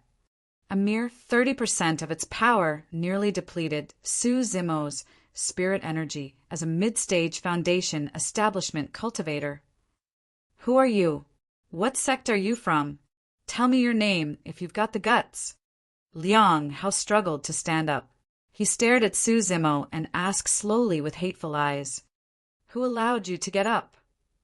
Su Zimo's gaze turned cold, and he casually flicked the teacup on the table. How strong was Su Zimo's physical strength? Even a casual strike of his was not to be underestimated. Furthermore, Liang Hao was already severely injured. Shoo! The teacup tore through the air. Before Liang Hao could react, the teacup smashed onto his knee with a loud bang. Instantly, the teacup shattered into pieces. Liang Hao was just about to get up when he was forced to kneel after such a heavy blow once more. Ah! He cried out in pain, and cold sweat trickled down his forehead in the blink of an eye. At the side, Lu Hongyi was about to get up as well. However, the scene scared him so much that he shivered and continued kneeling on the ground obediently with a lowered head, not daring to mutter a word. The situation was pressuring. At a time like this, being stubborn was only asking for trouble. Even though there were 10 Foundation establishment cultivators from Iridescent Cloud's palace remaining, all of them were stunned by Su Zimo. How would any of them dare to make a move? The 10 Iridescent Cloud's palace cultivators exchanged glances and tacitly retreated. The matter before them could only be handled by senior brother Su Yu and senior sister Shinmingqi. It was useless for them to stay here. This is not over yet. All of you stay here. Su Zimo sat on his original spot with no intention of getting up. Even though his tone was calm, it carried an unquestionable strength. Hurry, let's go. Someone shouted loudly and summoned a flying sword, running outside without looking back. Su Zimo pointed forward and hollered softly, "Instant thunder!" Snap! Accompanied by a deafening roar, a thunderbolt as thick as an adult's arm suddenly descended and shot down in the middle of the Iridescent Cloud's palace cultivators in a dazzling manner. The dense thunderbolts quickly spread out and crackled. Thunder art was the most offensive of all spirit arts. Coupled with the fact that Su Zimo had cultivated the ancient Void Thunder Manual, the power of thunder in his bloodline was extremely strong. Of the remaining 10 people, 4 were at mid-stage, while 6 were at early-stage Foundation establishment, how could any of them withstand the might of thunder? Ah! Ah! Ah!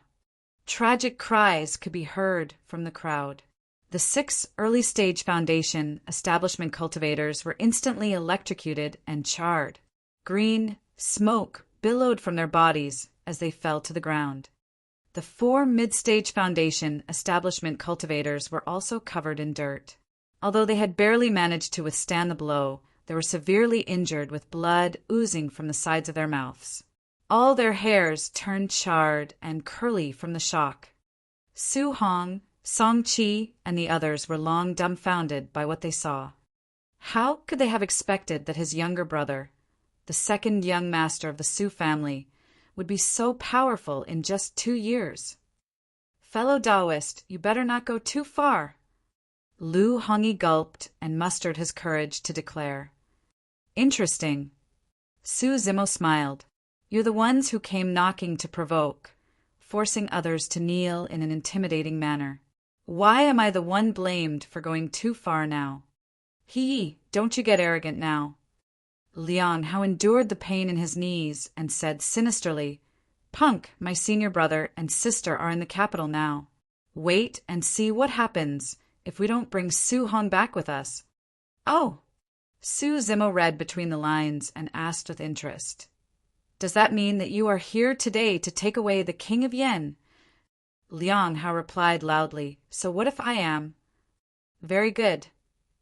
Su Zimo nodded and asked again, Why do you want the King of Yen? Is it because he has a feud with you guys? Or is it something else? That's none of your business. Liang Hao snorted. Even though Su Hong is the King of Yen, he's a mere mortal. It's his honor if senior brother, Su, wants to see him. Honor. Su Zimo sneered coldly. In that case, I'll let one person leave. You. Go back and tell your senior brother, Su my exact words.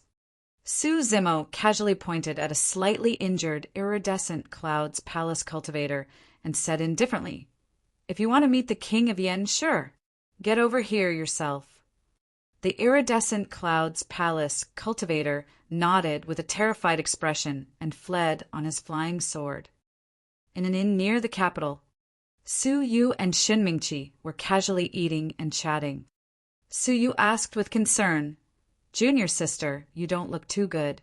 Are you feeling unwell?" "It's nothing." Shin Mingqi shook her head and frowned. "For some reason, I'm feeling a little frustrated." Su Yu smiled. "Junior sister, you don't have to think too much about it. If you don't wish to see those old friends, you can just avoid Su Hong when he's here later. Leave everything to me." "All right," Shin Mingqi nodded. Right then, the sound of clothes fluttering through the air could be heard from afar. It was obvious that someone had sped over on a flying sword in a seemingly flustered manner. "Oh!" Su Yu frowned and waved his robes gently, causing the entrance door to open as a figure rushed in. "Junior brother Lu?" Su Yu and Shin Mingqi were slightly taken aback. The person's clothes were torn, and some places even had burn marks. He had rushed over in haste with white smoke still rising from his charred, curly hair as though he had just been electrocuted. "Junior brother Lu, how could you be so careless to be struck by lightning?" Su Yu frowned and berated. "You're an immortal cultivator, and yet you don't even know how to dodge lightning. Look at you, how inappropriate." The cultivator with the surname Lu was about to land from his flying sword. When he heard that, it triggered his internal injuries, and he spat out a mouthful of blood, falling head first onto the ground. Su Yu went forward and helped him up. "Oh!" His expression changed. He could sense the fluctuations of a spirit art from this person's body. "Your injuries were caused by a thunder art?" Su Yu asked with furrowed brows. Lu finally managed to catch his breath and nodded. "Senior brother Su, something has happened." He quickly recounted what happened in the palace, even relating Su Zimo's statement word for word. "Humph, what big words. A mere mid-stage foundation establishment cultivator, and he dares to get so cocky with me?" Su Yu's expression darkened as he asked, "What's his name? What sect does he belong to?" I don't know." Lu shook his head. Chapter 191, Old Flame. Chapter 191, Old Flame. Lu frowned as he recalled. That person wears a green robe and he looks refined and elegant, like a cultured scholar. Pausing for a moment, Lu grumbled indignantly, "But it's all a lie. Who would have thought that the frail scholar would be this powerful? He was so terrifying when he attacked." Upon hearing this, Shin Mingqi's heart skipped a beat. A familiar figure flashed across her mind. In the past 4 years, this figure had been buried deep in her memories, almost forgotten. It was only because she had returned to her old home that brought back some of her childhood memories in a melancholic manner. Upon hearing junior brother Lu's recount of the incident, the first person that came to Shin Mingqi's mind was Su Zimo. However, she smiled and shook her head, denying her thoughts in the blink of an eye. The thought was indeed rather ridiculous. Su Zimo did not even have a spirit root. How could he cultivate and possess such tremendous strength? Shin Mingqi had never regretted her decision. Even if it happened again, she would choose to leave Su Zimo and Pingyang Town to follow perfected being Songlang on the path of cultivation. After 4 years of cultivation, she was even more certain of one thing. That was, with the passage of time, the gap between her and Su Zimo would grow to a point where it was no longer possible for them to have any interactions. "Let's go to the palace. I want to see which idiot would dare to harm the cultivators of Iridescent Cloud's palace." Su Yu's voice pulled Shin Mingqi back from her messy thoughts. Shin Mingqi frowned. "Senior brother Su, even though the person is at mid-stage foundation establishment, he has the strength to take down late-stage foundation establishment cultivators. We mustn't be careless." "I see." Su Yu smiled. "Don't worry, junior sister. I know my limits." According to junior brother Lu's description, This person must have obtained a high-quality spirit art and made use of that to defeat Liang Hao and the others. Shin Mingqi nodded. However, the higher the quality of the spirit art, the more spirit energy it would consume. Su Yu smirked coldly and continued, "If I'm not wrong, that person should be almost drained of spirit energy. He won't be able to recover much in this period of time. He is now at his weakest. Senior brother Su, senior sister Shin, let's not delay any further and move now." "I see."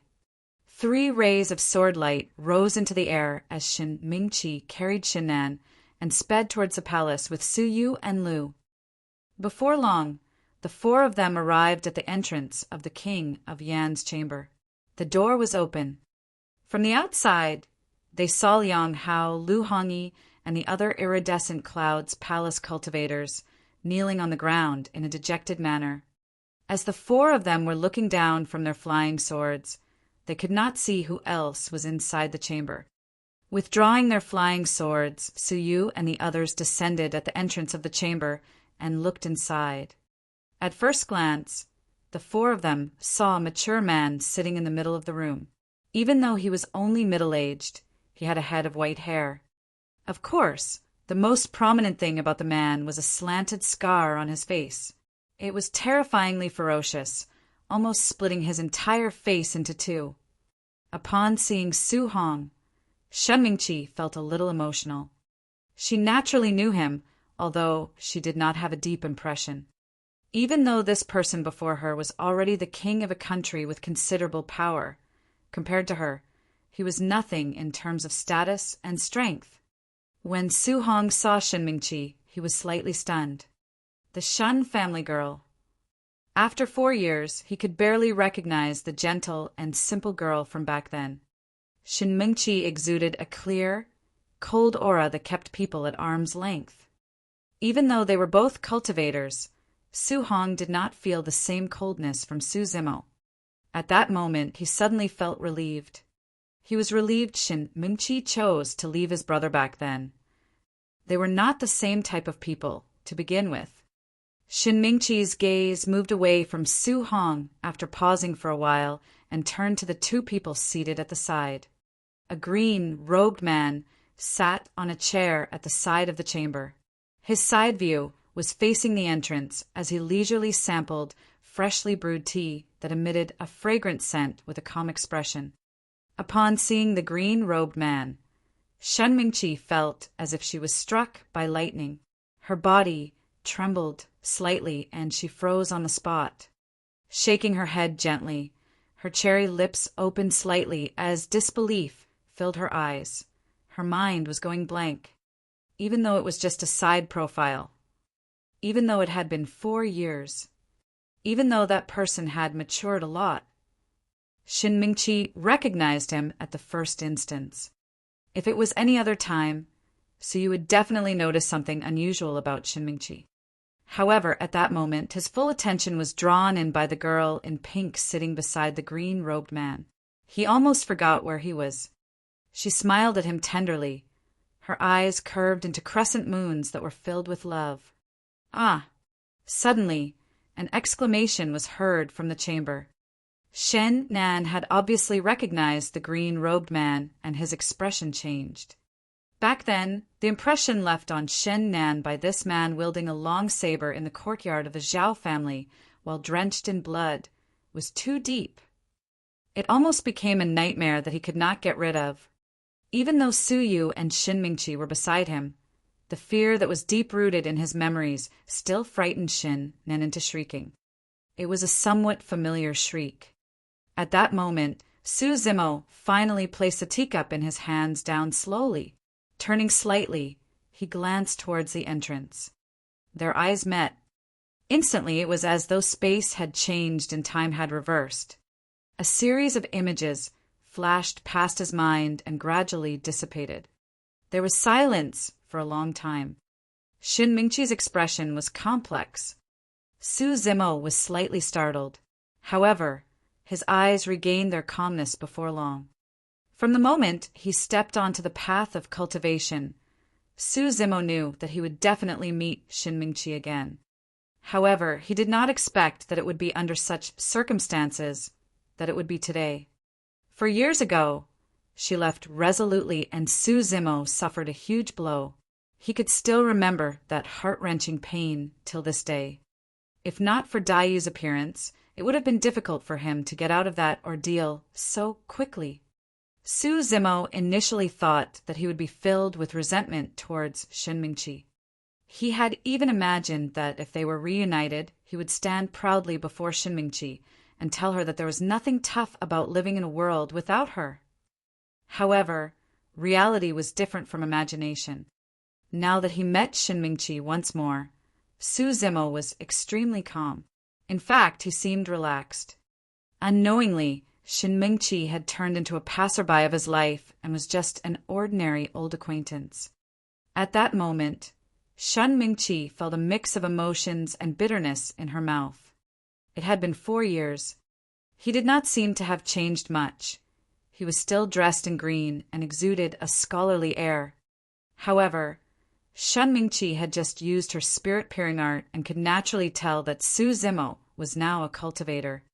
Furthermore, he was a mid-stage foundation establishment cultivator. How could that be?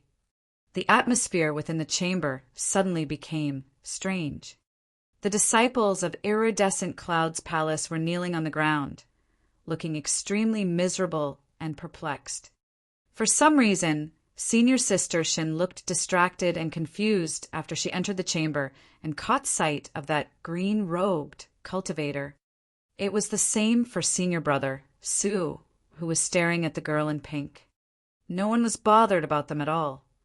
Chapter 192, that's quieter now. Chapter 192, that's quieter now. Even though Su Zimo looked calm and composed without much emotion, Demoness Ji noticed something unusual nevertheless. A weird glint flickered in her eyes, but she said nothing. Su Zimo tapped his fingers on the table and attracted everyone's attention.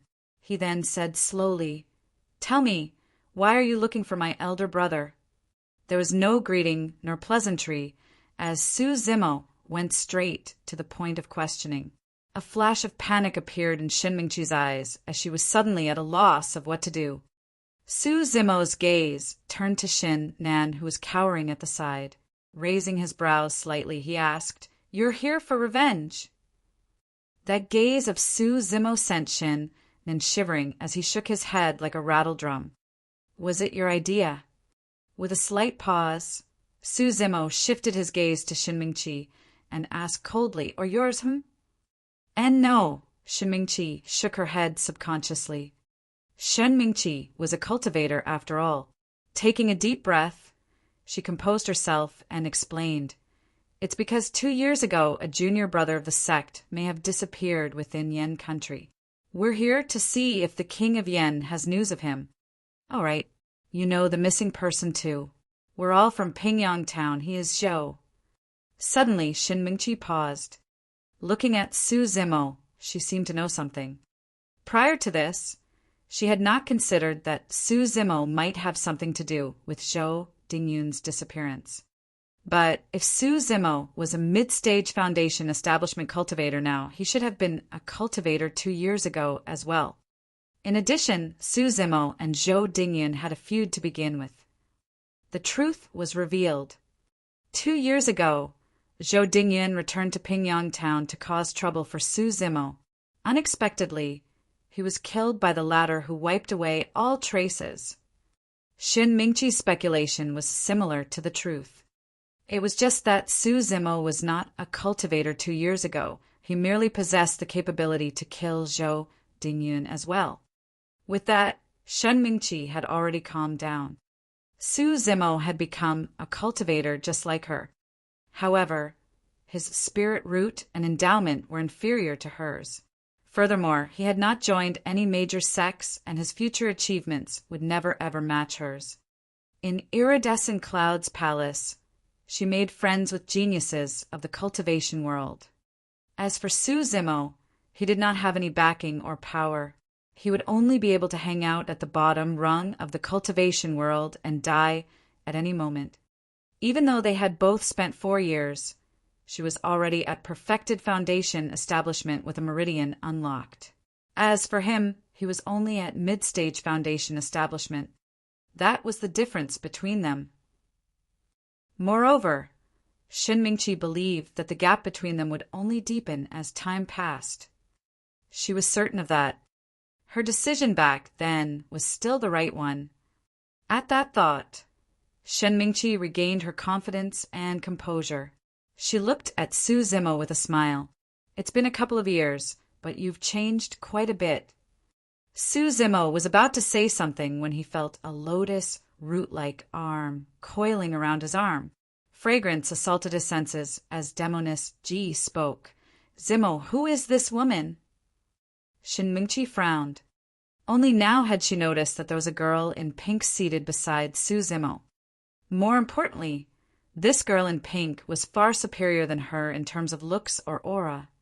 Shin Mingqi felt uncomfortable when she saw the girl in pink hugging Su Zimo intimately.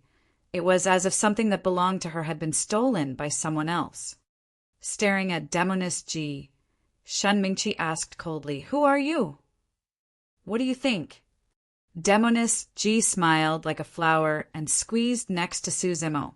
She raised her chin slightly and looked at Shin Mingqi as if she was exerting dominance. Su Zimo removed Demoness Ji's arm. Just as he was about to speak, his heart stirred. He felt a killing intent. If the King of Yen is your brother, that means you're Su Zimo. Su could not help but flare up when he saw Demoness Ji almost squeezing herself into his embrace. He interrupted with a murderous aura. Su Zimo reversed the question. So what if I am? All my fellow juniors were injured by you? Su narrowed his gaze and asked again. Su Zimo nodded. That's right. All right, hand over your life then. Su shouted and conjured a hand seal, his eyes turning cold. All of a sudden, Shin Mingqi swiftly blocked in front of Su Yu and whispered, frowning, "Senior brother Su, let's forget about this. There might be some misunderstanding." Misunderstanding? Su Yu's face darkened. He injured so many of our fellow juniors. Is this a misunderstanding? If it was in the past, Su Yu would not object to anything Shin Mingqi said. But now he was completely charmed by Demoness Ji. He only knew that killing the green-robed cultivator before him was the only way he could obtain Demoness Ji's body and heart. Shin Mingqi pursed her lips. I'll get him to apologize to you and our fellow juniors now. Please let him off this once, senior brother. With that, Shin Mingqi turned to Su Zimo and said in a low voice, "What are you waiting for? Come over and apologize." Su Zimo suddenly laughed, his eyes filled with mockery. "You were the ones who came to provoke and cause me trouble. Why should I apologize?" Shin Mingqi frowned and glared at Su Zimo, hollering softly, "Su Zimo, don't be ungrateful. I'm trying to save you." "Oh!" Su Zimo did not stop smiling. Shin Mingqi said, "Do you know of the 5 major sects? Do you know of Iridescent Cloud's Palace? There are some people and factions you can't afford to offend in the cultivation world. What are you still waiting for? Come and apologize." Demoness Ji clapped her hands and smiled. "Sister, you're truly right about that. There are truly some people and factions you can't afford to offend in the cultivation world." Fufu. Su Yu laughed icily. "Junior sister, an apology has to be sincere. I'll only let Su Zimo off if he kneels and kowtows 3 times in front of me." In Su Yu's opinion, humiliating Su Zimo in front of the girl in pink might produce an even better effect than killing him. "Senior brother, isn't that a little overboard?" Shin Mingqi frowned slightly. "Humph." Su Yu replied coldly, "That's not all. Su Zimo is not the only one who should be kneeling and apologizing. His brother has to do it as well. Senior brother, I'm begging you, let this matter. This matter is non-negotiable." At this moment, Su Zimo suddenly stood up and walked towards Su Yu expressionlessly. Thinking that Suyu had compromised and was about to apologize, Suyu could not help but laugh smugly. Haha, at least you know your place. How annoying. Zimo came in front of Suyu and said. Suddenly, he reached out and grabbed Suyu's throat with lightning speed. Zimo squeezed hard. Crack! The sound of bones cracking echoed as Suyu's eyes turned bloodshot and almost popped out of their sockets, looking at Zimo in disbelief. He had not expected that Zimo would dare lay a hand on him. More than that, he had not expected that Zimo would dare kill him. Furthermore, there were no chances given at all. It was a sure kill strike. Zimo released his grip and heaved a long sigh of relief, muttering softly, "That's quieter now." Suyu's head tilted and fell to the ground in a thud. He was dead. A dead silence took over the chamber. Complete silence. Chapter 193, Pay with Blood. Chapter 193, Pay with Blood. Liang Hao, Lu Hongyi, and the other iridescent clouds palace cultivators knelt on the ground in shivers. They looked at Zimo with fear as sweat filled their palms. Shin Mingqi stood rooted to the spot and stared blankly at Suyu, who died with grievances on the ground with disbelief in her eyes. Everything had happened too suddenly, and Shin Mingqi's head felt as though it had exploded, buzzing chaotically. Zimo, how dare he? Is he crazy? Did he not think about the consequences? Demoness Ji narrowed her gaze and licked her lips. To be fair, she was the most calm of the people present. Even though she had not known Zimo for long, she could vaguely understand his temperament. This was a man who looked weak on the outside but had a tiger in his heart, decisive to kill. The moment he made a move, he was like a thunderbolt that would not give anyone a chance to breathe. Even the fiend heir of malevolent Earth sect was killed by him, let alone a mere cultivator of iridescent clouds palace who was yapping incessantly without fear. Zimo, do you know what you're doing? Do you know how much trouble you've caused? Shin Mingqi glared at Zimo, looking agitated as she questioned loudly. Zimo smiled nonchalantly. That made Shin Mingqi even angrier. She clenched her fists and shouted, I didn't expect you to still be so immature after 4 years. You're a cultivator. Even if you can escape, have you ever thought about your brother who will still be in the capital of Yin country? Have you considered that you would implicate your family? Zimo glanced sideways and waved his sleeves. A golden silk cloth floated over from the table in front of Su Hong. It emitted a faint authority as if the emperor had descended and was inspecting the world. The imperial edict. Shin Mingqi and the others recognized the origin of that golden silk cloth immediately and were shocked. The status of the emperor of Great Zhou was much higher than theirs. Zimo replied indifferently, My brother has the imperial edict with him. Anyone who dares goes against him is going against the Great Zhou dynasty, making an enemy of the emperor. Everyone from Iridescent Cloud's palace fell silent. Furthermore, grudges of the cultivation world should not implicate mortals. Pausing for a moment, Zimo swept his gaze across everyone from Iridescent Cloud's palace and finally fixed it on Shin Mingqi, saying slowly, Whoever dares lay a hand on my brother and break the rules first, I'm sorry, I'll have them pay with blood. As soon as he finished speaking, a torrential murderous aura burst out from Zimo's body, almost materializing. It caused everyone's hearts to tremble. The temperature in the chamber plummeted. Liang Hao and the others trembled. They quickly avoided Zimo's gaze, not daring to look him in the eye. In Shin Mingqi's eyes, Zimo had suddenly become an extremely unfamiliar person, someone that she did not know at all. This wasn't a frail scholar. This was clearly a fiend celestial from hell, a bloodthirsty and violent ancient demon. That feeling was fleeting, as if it was an illusion. In the cultivation world, while there was no official rule, Many cultivators had a tacit understanding that they would not involve mortals in their grudges. Shin Mingqi took a deep breath and composed herself before continuing. All right, even if your brother is safe, you'll have to account for killing a disciple of Iridescent Cloud's palace. From now on, you'll be running away from home, living in fear every day. Is this what you want? Su Zimo smiled, looking at Shen Mingqi calmly, and asked, Who said that I'll be homeless? You still refuse to come to your senses. Shen Mingqi looked at Su Zimo in disappointment. Iridescent Cloud's palace is one of the 5 major sects in the Great Zhou dynasty. As long as you're within the borders of the Great Zhou dynasty, who can protect you? Which sect will dare take you in? Su Zimo, wake up. Piak! Right then, Su Zimo took out a long badge from his storage bag and tossed it at the table beside him.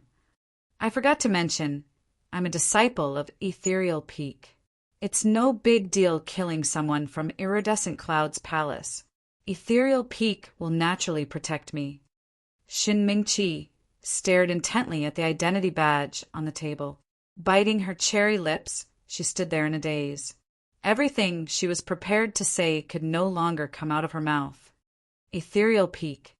It had been 4 years, but Su Zimo had actually joined one of the 5 major sects as well. Ethereal Peak.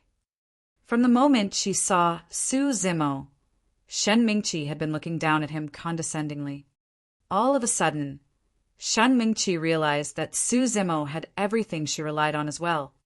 Her pride seemed to have turned worthless. In that 4 years, the gap between them had not increased. Instead, it shrank. What comforted Shen Mingqi slightly was that she was still higher than Su Zimo in terms of cultivation realm. I'll be at Ethereal Peak. Whoever wants revenge, come. I'll take you on. Su Zimo's tone was calm, as if he was talking about a trivial matter. After a brief silence, Shen Mingqi gave Su Zimo a complicated look.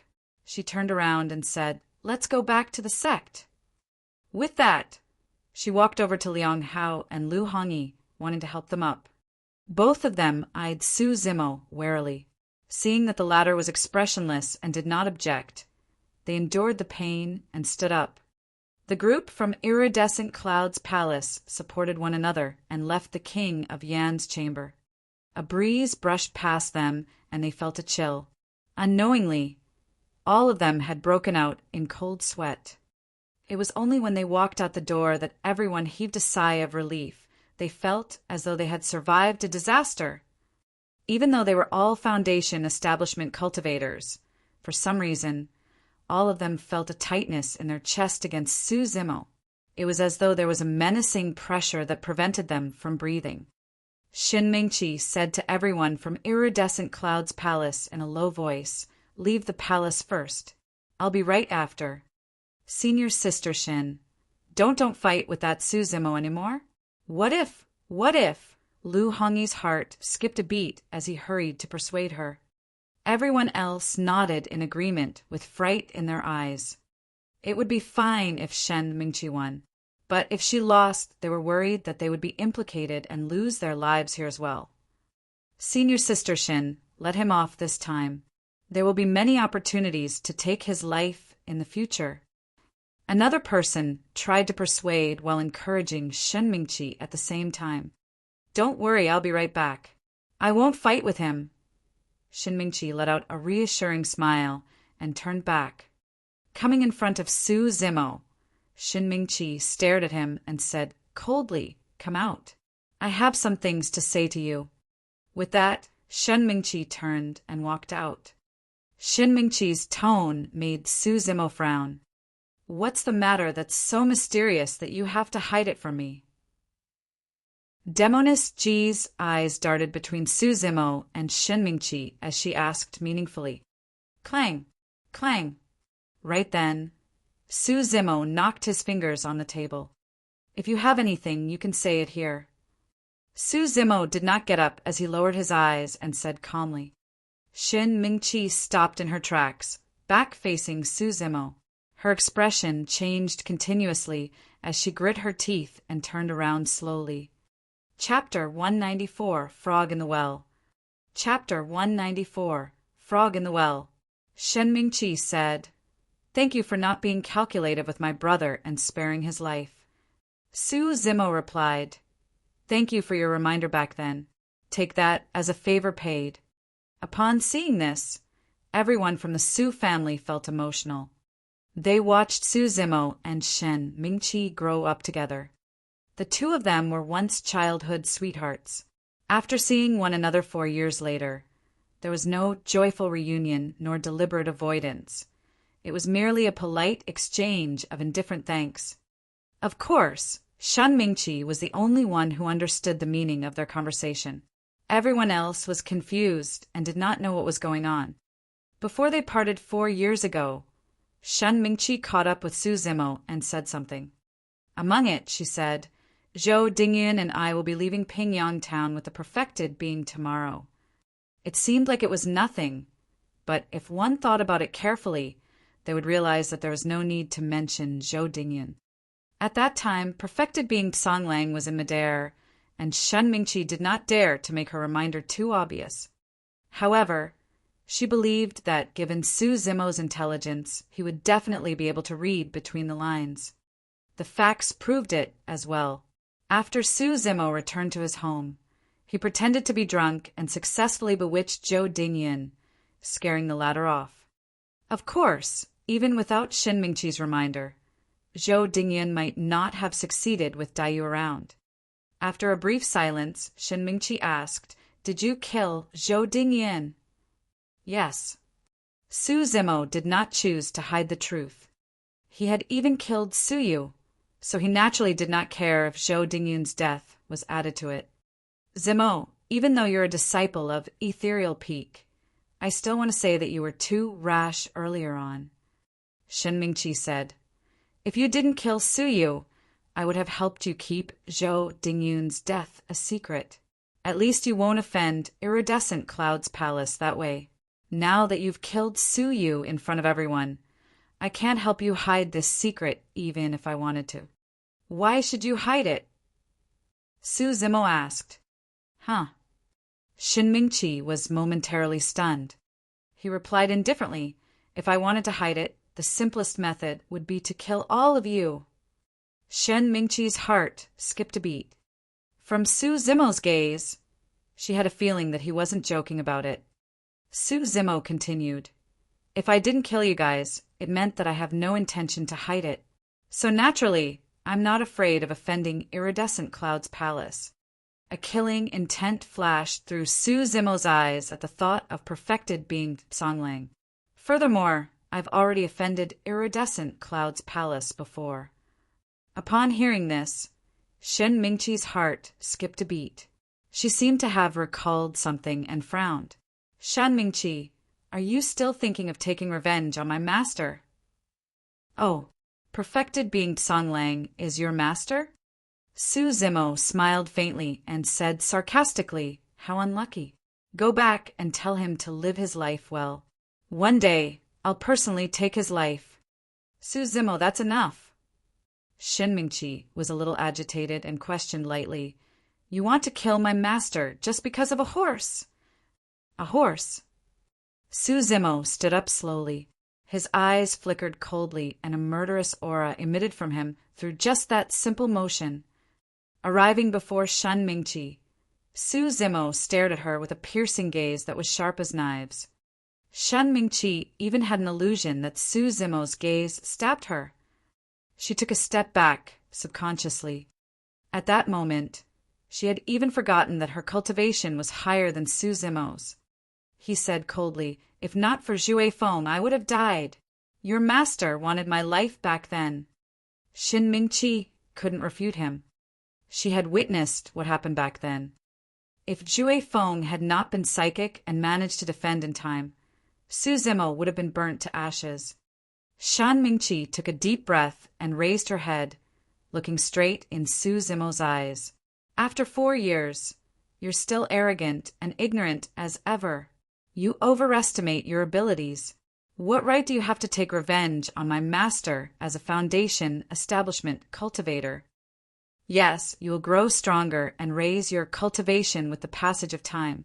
However, Master will not remain stagnant either. He will grow stronger too. You will never be able to catch up to him and take revenge. Pausing for a moment, Shin Mengqi scoffed coldly. Also, I didn't attack you just now because I'm weaker than you. It's because I didn't want to fight you for old time's sake, but don't push your luck. Do you think that you have the strength to defeat me, a perfected foundation establishment, just because you killed senior brother Su with a sneak attack? Su Zimo looked at Shen Mingqi calmly. At this distance, he had 100 ways to defeat Shen Mingqi. Sadly, those who were ignorant would never ever know of their ignorance. As though she hadn't had enough, Shen Mingqi continued. Su Zimo, there are too many geniuses in the cultivation world, and there are tons of people stronger than you. You are nothing at all.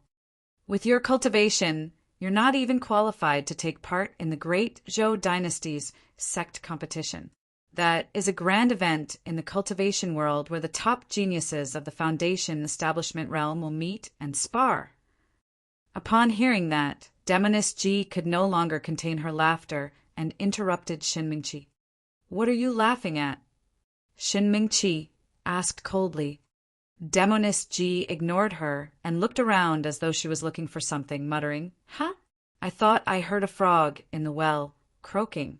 How annoying. Shin Mengqi's face darkened. She placed her hand on her storage bag and remarked icily, Who are you calling a frog in the well? Noticing Shin Mengqi's movement, Demoness Ji smiled. So be it if someone's a frog in a well. What's worse is that she's a self-righteous frog, boasting to others about how much of the sky she can see. What a joke. All right. Shin Mingqi harumphed coldly. Let me show you the methods of a frog in the well.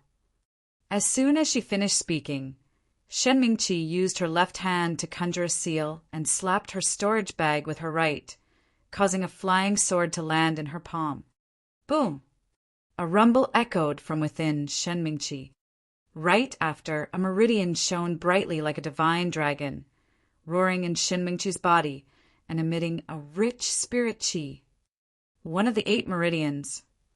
The spirit-peering art could only determine if a cultivator was at perfected foundation establishment, but it could not detect how many meridians they have unlocked.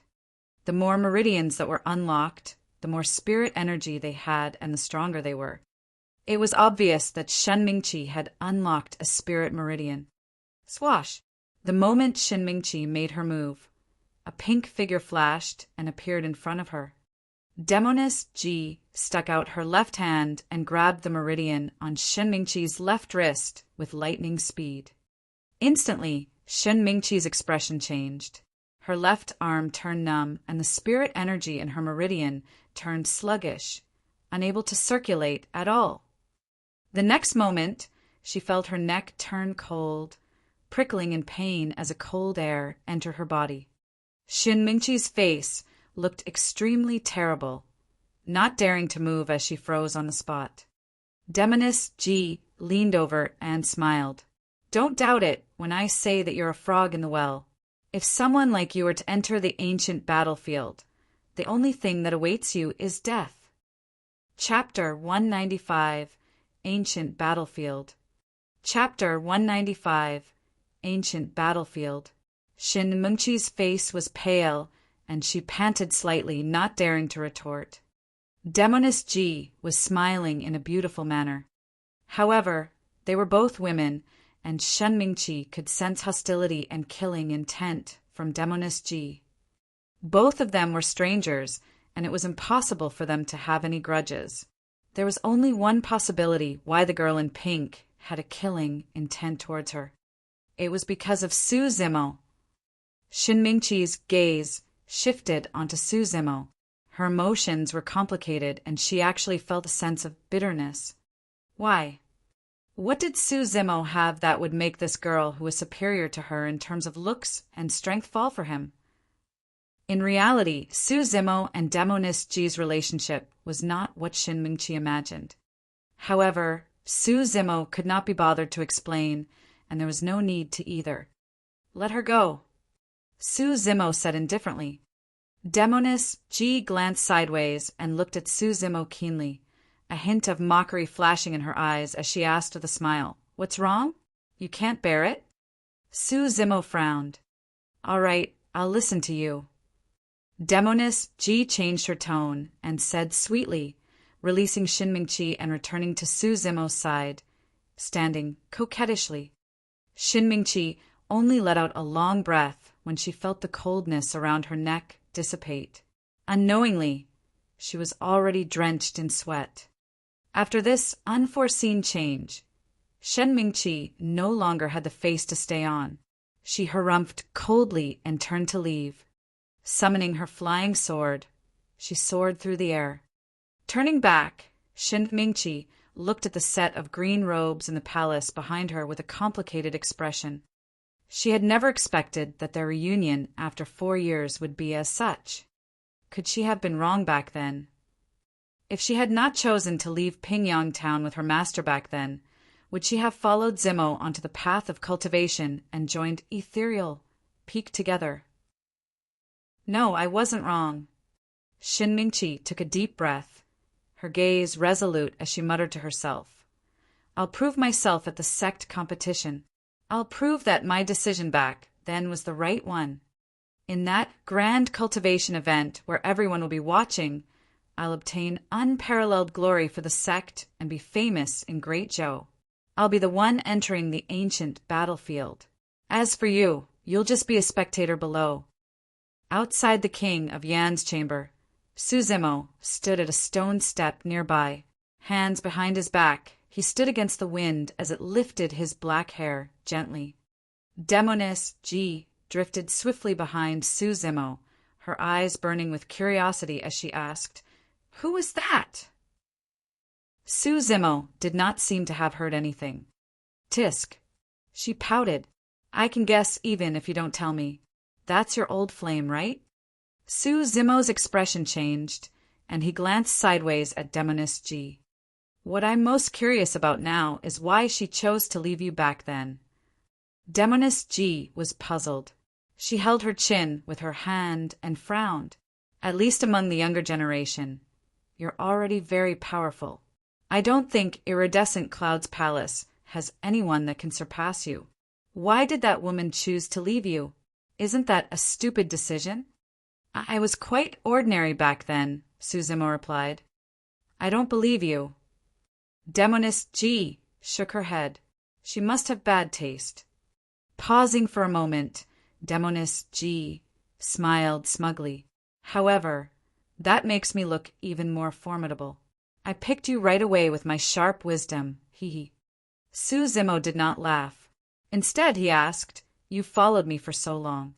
What exactly do you want? Perhaps you haven't realized it yourself, but your personality is closer to that of a fiend's." Demoness Ji looked at Su Zimo meaningfully and said in a deep voice, "You abhor evil and are decisive to kill. You also place a clear distinction between gratitude and hatred. Actually, you're very suited for fiend cultivation. Is that your motive?" Su Zimo shook his head. "I'm not suited for fiend sections." "Why do you say that?" Looking into the distance, Su Zimo replied indifferently, "The road I want is different from others. Even fiend sects may not be able to accommodate me." At that moment, Demoness Ji suddenly realized that she could not understand Su Zimo. "What is the road you want?" she asked subconsciously. Su Zimo did not elaborate. After some thought, he changed the topic and asked, "What was the ancient battlefield that you mentioned just now?" "You know that the Great Zhou dynasty holds a sect competition once every 10 years, right?" "I see."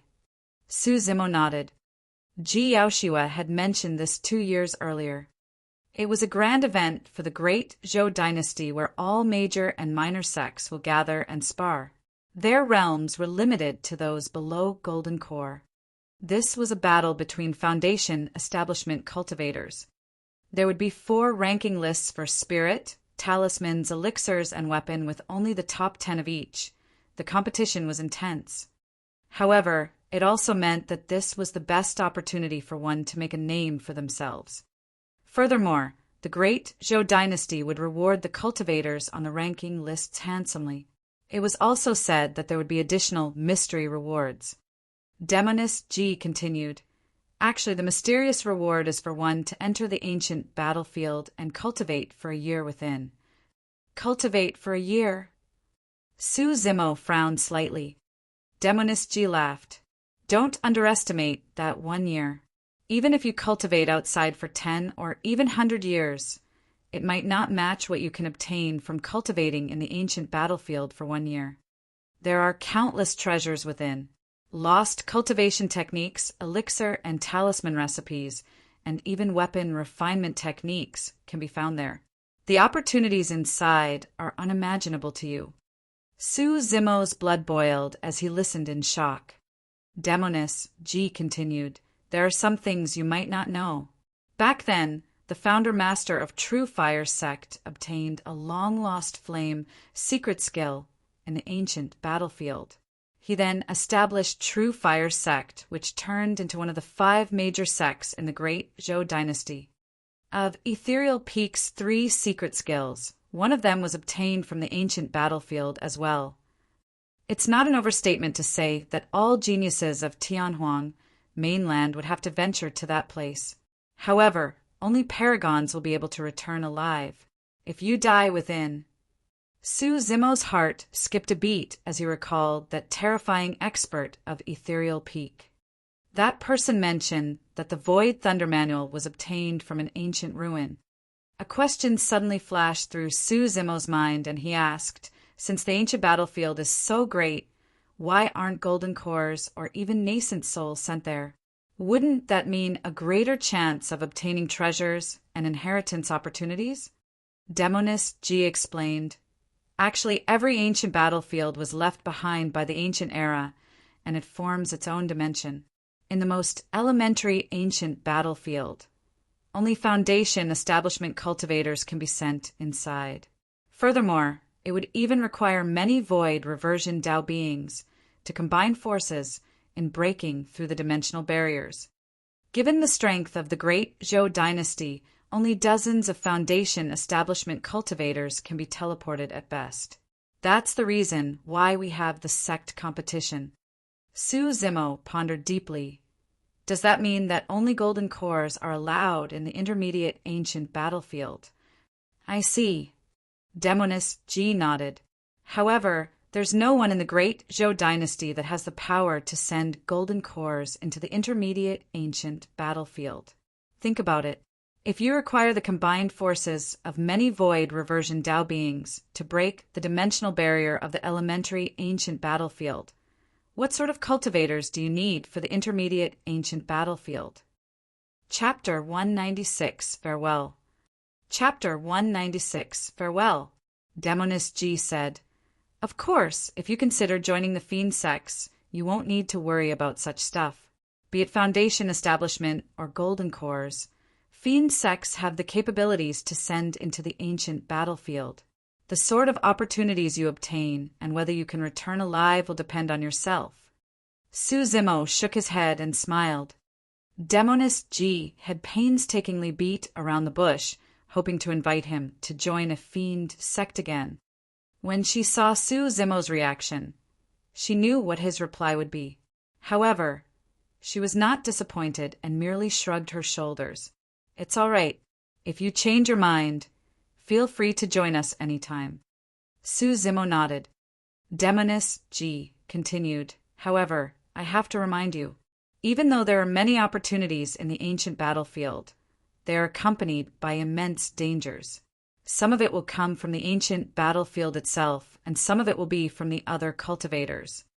Even though you've defeated a Fiend heir, you have to understand that they were unable to unleash their full strength due to the ancient spirit lock formation." Su Zimo was well aware of that. If not for the ancient spirit lock formation, he was definitely not a match for a few Fiend heirs. According to Su Zimo's speculation, those Fiend heirs, Demonist G included, must have unlocked at least 4 meridians. The ancient battlefield is the true first clash for all Foundation establishment geniuses of Tianhuang mainland. The world outside of Great Zhou Dynasty is way too big, and there are many unknown lands and powerful beings. Inside, you might encounter the legacy disciples of the 9 immortal sections. There will also be top spirit demons of the 8 demon races. Many of them are mutated beasts with extraordinary bloodlines and strength. There's also the 7 fiend sects, 6 Buddhist monasteries for dissident groups, and 3 aristocrat families. There will be many legacy disciples of the top factions in Tianhuang mainland, all of them peerless paragons. When Su Zimo heard that, he suddenly frowned. At the mention of the 6 Buddhist monasteries and the 4 dissident groups, Demoness Ji paused for a clear moment, as though she was apprehensive. Immortal sects, demon races, fiend sects, Buddhist monasteries, dissident groups, aristocrat families. Each type sounded like an ancient lineage. According to the order of the 9 immortal sects, 8 demon races, and 7 fiend sects, there should be another lineage in between the 6 Buddhist monasteries and 4 dissident groups. At that moment, Demoness Ji said, "With so many geniuses gathered on the ancient battlefield, only less than 30% will be able to make it out alive after a year." Su Zimo was stunned. That figure was completely beyond his expectations. It meant that more than half of them would die in the ancient battlefield. Demoness Ji looked at Su Zimo and said, "To be fair, you are indeed extremely strong in melee combat. However, if you were to enter the ancient battlefield with your current strength, the chances of you surviving is 0. Su Zimo did not refute. He believed in Demoness Ji's judgment. However, her remark did not affect his confidence. There were 3 more years to go before the sect competition. For Su Zimo, that was more than enough time, and he could definitely increase his strength greatly. Right now, he had attained greater mastery of the marrow cleansing section. As long as Su Zimo was able to attain greater mastery of the organs refinement section within 3 years, he believed that there would not be many people who could match him in melee combat. If he could attain greater mastery for the orifice clearing section, Su Zimo had confidence that he would defeat anyone beneath Golden Core Realm in melee combat. As for immortality cultivation, he was at mid-stage foundation establishment right now. With the ethereal foundation establishment as his basis, he should be able to reach perfected foundation establishment within 3 years. After he unlocked a couple of meridians, he would use them in combination with his sword formation, fiend suppression seal, blood, refinement fiend sutra, and other secret skills. In the ancient battlefield, that might not be enough for Su Zimo to dominate the masses and suppress all geniuses. However, it was definitely enough for him to protect himself. "Since you're not willing to join the fiend sects, I won't bother you anymore." Demoness Ji looked at Su Zimo and said with a smile. Su Zimo asked, "Are you leaving?" "Yes." Demoness Ji nodded. She turned to look at Su Zimo with a faint smile. "Why, can't bear for me to leave?" "No, I wanted to say, if you want to leave, hurry up." "Humph." Demoness Ji stomped heavily on Su Zimo's foot before raising her chin smugly and turning to leave. Halfway through, she suddenly turned back and shouted, "Hey, if you see my sister, don't tell her that I'm in a fiend sect." "I can't be sure about that." Su Zimo gave a faint, cold smirk and turned to leave as well. He did not walk far when Demoness Ji's aggrieved voice sounded, "If you reveal it, I'll tell sister that you bullied me in the coffin." Su Zimo's legs buckled and he nearly fell. This damn girl. His mouth twitched as he cursed silently. "Hurry and go." Su Zimo waved without turning back. Pursing her lips, Demoness Ji smiled.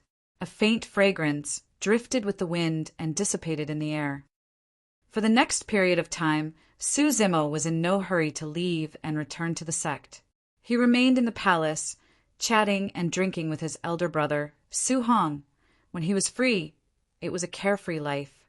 A month later, Su Zimo was prepared to leave the capital. To be fair, there were very few cultivators like Su Zimo who would take time out to return home and accompany their families. Not to mention, he stayed on for an entire month. Most cultivators would choose to sever their mortal relationships at the first instance. It wasn't because they were heartless, but because they knew that day would arrive sooner or later. The sooner they severed those ties, the sooner they would be done with the many burdens of the mortal realm, and it would be nothing but beneficial for their cultivation path. Su Zimo understood that logic as well. However, he could not do it. When he was about to leave, Su Hong accompanied Su Zimo out of the city before he stopped and reminded the latter, "Zimo, you don't have to come back if you don't have much time. You don't have to worry about me." Even though he said that, there was a hint of reluctance in Su Hong's eyes. "I can't really help you much as an elder brother. Do take good care of yourself being all alone out there." Su Zimo looked at his brother's head of white hair and pursed his lips in silence, feeling miserable within. In the cultivation world, the most precious types of elixirs were those that could boost one's longevity. It was priceless. Decades later, they would have to be separated through life and death. Su Zimo dared not think about it. As though he recalled something, Su Hong hurriedly added, "Zimo, if you have the chance, visit Xiaoning and see if she's doing well. She has a soft personality. Even if she has been wronged, she might keep it to herself and not tell anyone." "All right. There's nothing else." Su Hong's gaze dimmed gradually as he muttered softly, "Big brother, take care." After a long silence, Su Zimo finally spoke. His voice was slightly hoarse. "Go, go." Su Hong turned around and waved his hand. "Second young master, take care too." Uncle Zheng stood on the spot, his voice quivering as tears streamed down his face. When the Su family was in trouble, Su Zimo and Su Xiaoning were still young. They were practically raised by Uncle Zheng. In Uncle Zheng's eyes, Su Zimo was akin to his own son. He was already old and did not know if he would be able to see Su Zimo again. This might be their final farewell. As though he felt something, Su Zimo suddenly stopped in his tracks and came before Uncle Zheng. Pursing his lips, he knelt on the ground and kowtowed 3 times solemnly. For years ago, the immortal might of perfected being Tsang Lang failed to crush the youth's backbone and have him submit on his knees. For years later, Su Zimo kowtowed goodbye before an elderly man with a white beard on his own accord. Chapter 197, Trapped Spirit Monkey. Chapter 197, Trapped Spirit Monkey. A streak of light flashed through the air, tearing through the skies and passing through the vast lands, brushing by cities and villages. A few mortals subconsciously looked up. Some of those with sharper eyes faintly caught sight of a set of green robes. Amidst the clouds, it disappeared before everyone swiftly. Su Zimo did not return to the sect immediately. Instead, he sped in the direction of the Tsonglang mountain range. He had not seen the dam monkey for 2 years and missed it a little. Additionally, Tsonglang mountain range had a cold lake. Back then, Su Zimo was too weak and could not get to the bottom of the cold lake, since he had just cultivated the Tendon's transformation section of the mystic classic of the 12 demon kings of the great wilderness. Now that Su Zimo was at greater mastery of the marrow cleansing section and had a rich bloodline, he could attempt to check out the cold lake once more. The moment he arrived at the skies of the Tsonglang mountain range, Su Zimo heard a series of roars that shook the mountains with a murderous aura. That was the howl of the wolf, something Su Zimo was extremely familiar with. Back when he lived in Tsonglang mountain range for a year, he was fighting those spirit beasts most of the time. Wolves were cunning and extremely intelligent. If not for the spirit monkey's help, Su Zimo would have already died in a wolf's belly. Su Zimo furrowed his brows slightly. It was daytime right now. Logically speaking, most spirit beasts would lay dormant, and it was the same for the wolves. It was rare for such a commotion to happen now. This should be the work of a pack of wolves. Su Zimo muttered softly. Even when he joined forces with the spirit monkey back then, he could only rely on sneak attacks and was unable to fight powerful wolves head-on. Moreover, after killing a few wolves, it was inevitable that his body would contain the aura of a wolf's bloodline. If he did not conceal it with other auras, he would be tracked by the wolves before long. Su Zimo ignored the wolf pack and headed towards the cave he used to live in. If he wanted to look for the spirit monkey, this was his only clue. Otherwise, searching for a monkey in the vast Sanlang mountain range was akin to finding a needle in a haystack. Su Zimo had not gone far when his eyes flickered, sensing that something was amiss. The roar of the wolves came from the direction of the cave. Was it a coincidence? Su Zimo pondered for a moment and withdrew his flying sword, descending into the forest. He dashed towards the cave with all his might while surveying his surroundings with a sharp gaze, trying to search for clues on the ground. Before he arrived at the cave, Su Zimo already had determined the situation based on the clues on the ground. The number of wolves this time was large. There should be more than 10,000. That was a terrifying figure. Typically, there would be a spirit demon level wolf in a wolf pack amounting in the hundreds. For a wolf pack of more than 10,000 wolves, there were at least 10 of those spirit demon wolves. The most terrifying thing was that the alpha of the wolf pack might even be a spirit demon equivalent to a golden core. The difference in strength between spirit demons was huge. The weakest of them were comparable to Foundation establishment cultivators. The strongest of them were equivalent to golden core perfected beings. Su Zimo's expression was grim.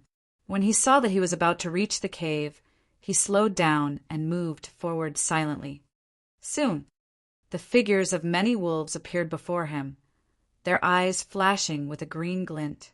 Bloodthirsty and ruthless, they bared their teeth and saliva drooled from their mouths onto the ground as they snarled deeply. Su Zimo did not proceed forward rashly. Instead, he came beside a huge ancient tree and, using all his limbs like a spirit ape, climbed it stealthily. Standing up high, he looked over and could not help but take a breath of cold air. There were too many. Densely packed, they covered the entire mountains, causing chills to run down one's spine. The wolf pack did not surround the cave. Su Zimo would definitely choose to avoid and not provoke these beasts. However, only Su Zimo and the spirit monkey knew about that cave. He was not going to leave until he confirmed the spirit monkey's safety. There were also hundreds of wolf corpses lying in the cave, and most of the blood had dried up. Only a few wolves that looked like they had their heads smashed and seemed to have died not too long ago. Although he was a distance away, Su Zimo could still see clearly. Most of the wolves looked like they suffered fatal injuries on their heads, as if they were bashed by some blunt weapon. Su Zimo narrowed his gaze at the dark cave entrance. If he was not wrong, the spirit monkey should be inside. Logically speaking, given the alertness of the spirit monkey, it should have escaped long ago once this place was exposed. There was no way it would be trapped by such a large wolf pack here. Furthermore, this pack of wolves was also behaving strangely. Instead of rushing forth together, they were dragging things out. Su Zimo did not dare to act recklessly, merely surveying the wolf pack from the tree. Given the discipline of a wolf pack of this size, there was definitely an alpha wolf around. If the alpha was a golden core spirit demon, Su Zimo could not fight it head-on. However, if the alpha was a Foundation establishment spirit demon, Su Zimo would be able to break through the wolf pack on his flying sword and kill all of them to try and defeat the alpha, or even kill it. That was because Su Zimo had an advantage that Foundation establishment spirit demons did not have. Sword kinesis flight. As long as Su Zimo were to ride on his flying sword, he would be invincible no matter how many wolves there were. However, if the alpha was a golden core spirit demon, Su Zimo would not dare to barge in. Be it humans or demons, core formation was an extremely important step. There is the saying that once one creates a golden core, one's lifespan will not be decided by nature. Once one forms a core, even spirit demons would be able to soar through the skies without the use of any external objects. This meant that even if the wolf did not have wings, it could fly as well, and Su Zimo's advantage would be gone. Furthermore, Su Zimo was not a match for a golden core spirit demon as well. They were on completely different levels. If the opponent was a cultivator that did not cultivate any concealment techniques, and the difference in realm between them was not too great, one could easily detect the other party's cultivation realm using spirit peering art. However, the spirit peering art was useless against spirit demons. That was because there was no spirit energy in the spirit demons' bodies. Before a spirit demon attacked, one could only rely on experience, feelings, and observation to gauge their cultivation realms. At the front of the wolf pack stood more than 10 tall and strong wolves that looked malicious, pacing back and forth. None of the other wolves dared approach them. Su Zimo nodded silently. If he was not wrong, those 10-odd wolves were Foundation establishment spirit demons.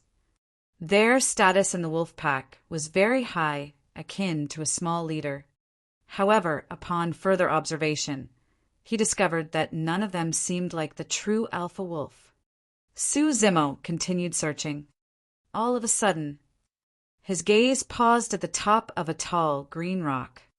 Above it sprawled a wolf. It was not big and did not look extraordinary when compared to the many spirit beast-level wolves below.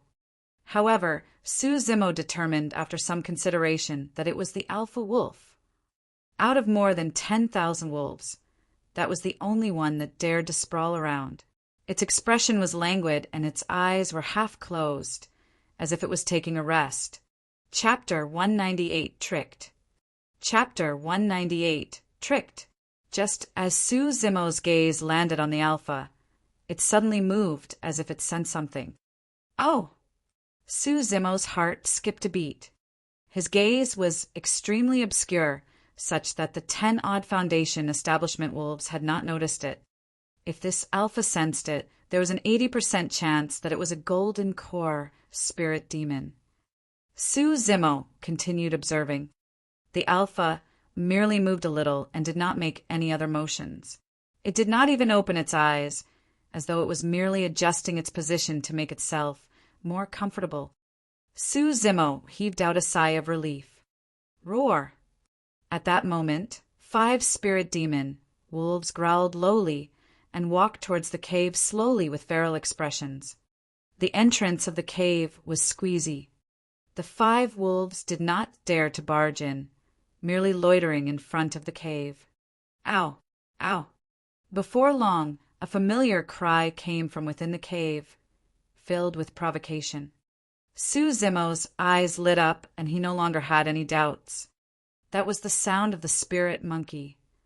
The spirit monkey was very smart and defended the entrance of the cave with a terrain advantage, destroying the wolf pack one by one. However, that was only a temporary solution. The spirit monkey had to be constantly on guard against the wolves' sneak attacks and could not relax at all. If this continued, the spirit monkey would not be able to withstand it eventually. After all, there were more than 10,000 wolves, and the spirit monkey was alone. The 5 wolves at the entrance did not fall for the spirit monkey's provocation. They continued loitering around the cave with a ruthless glint in their eyes. Su Zimo's gaze swept over the alpha on the green rock again. If it was a golden core spirit demon, the spirit monkey should have been dead long ago and would not have been able to last till now. At that thought, Su Zimo no longer hesitated. He wore the mystic gold silk armor and leapt down from the tree as a flying sword appeared beneath his feet in midair. Swash! A sword beam tore through the air, and Su Zimo bypassed the dense wolf pack, disregarding their howls and speeding towards the cave. At the same time, the alpha on the green rock opened its eyes. Narrowing its gaze, a cunning and savage glint was revealed. Swash! Swash! Swash! Su Zimo's expression was calm, and his eyes were clear in midair. Waving his sleeves, 6 sword beams flew out of his storage bag. Hexagonal sword formation. He shouted softly and controlled the 6 flying swords which cut through the air swiftly. The sword Chi left behind scars in the air which formed a gigantic hexagonal formation. Buzz! The light of formation patterns burst forth in a bedazzling manner. Zung! Zung! Zung! Su Zimo controlled the gigantic sword formation and directed it towards the 5 wolves loitering in front of the cave. Everywhere the formation passed, the sound of metal clashing would ring forth, carrying a murderous and intense sword chi. Roar! One wolf did not know how powerful it was and leapt forth with a ferocious expression. It reached out with its sharp claws and scratched at the hexagonal sword formation. Clang! Clang! Clang! A crisp sound was produced when the sword formation made contact with the wolf's claws. Right after, a bloody mist spread out as limbs flew. A spirit demon wolf was minced to death by the hexagonal sword formation on the spot. Damn monkey, come out. I'll take you out of here. Su Zimo shouted as he controlled the hexagonal sword formation to chase the other 4 wolves. After a short pause, a tall figure dashed out from the pitch-black hole. It was holding a black rod, and it had long arms that almost touched the ground. When the spirit monkey caught sight of Su Zimo, it widened its eyes in joy. Right after, as though it remembered something, its joy turned into panic. Ow! Ow! The spirit monkeys first stood on end, gesturing behind Su Zimo and yelling loudly. At the same time, Su Zimo felt an immense danger, and his expression changed, sensing that something was amiss. Before he could turn back, an evil gust of wind struck from behind. Su Zimo was on his flying sword right now. If a wolf could appear behind him, there was only a single possibility. The wolf was a golden core spirit demon that could fly. I was tricked. Su Zimo's mind flashed with the image of the alpha sprawled on the green rock. Back when he looked at the alpha, it budged slightly. Su Zimo thought that it was a coincidence, but now he was enlightened. The alpha had sensed something and subconsciously reacted to it. But right after, it did not move or even open its eyes in feigned ignorance while continuing to sleep. All of that was to lure Su Zimo out. That cunningness of the wolf was enough to send shivers down one's spine. A golden core spirit demon could crush Su Zimo completely in terms of strength. There was no fight at all one. A powerful aura that could still hearts enveloped him. Su Zimo charged forward with all his might and channeled body petrification. At the same time, he shifted the hexagonal sword formation to defend behind him. Swoosh! Spinning continuously, the hexagonal sword formation gave off a bedazzling sword light that shone like a gigantic mirror, defending Su Zimo's body. A look of mockery flashed in the alpha's eyes as it flew into the air. Tossing out a casual swipe, it struck the surface of the sword formation with its sharp talons heavily. Bang! There was a deafening sound. The hexagonal sword formation stopped spinning and slammed heavily against Su Zimo's back. His expression changed, and he spat out a mouthful of blood, falling from the skies. The sword formation dispersed, and all 6 flying swords had cracks on them. Shining with a dim light, they were all broken.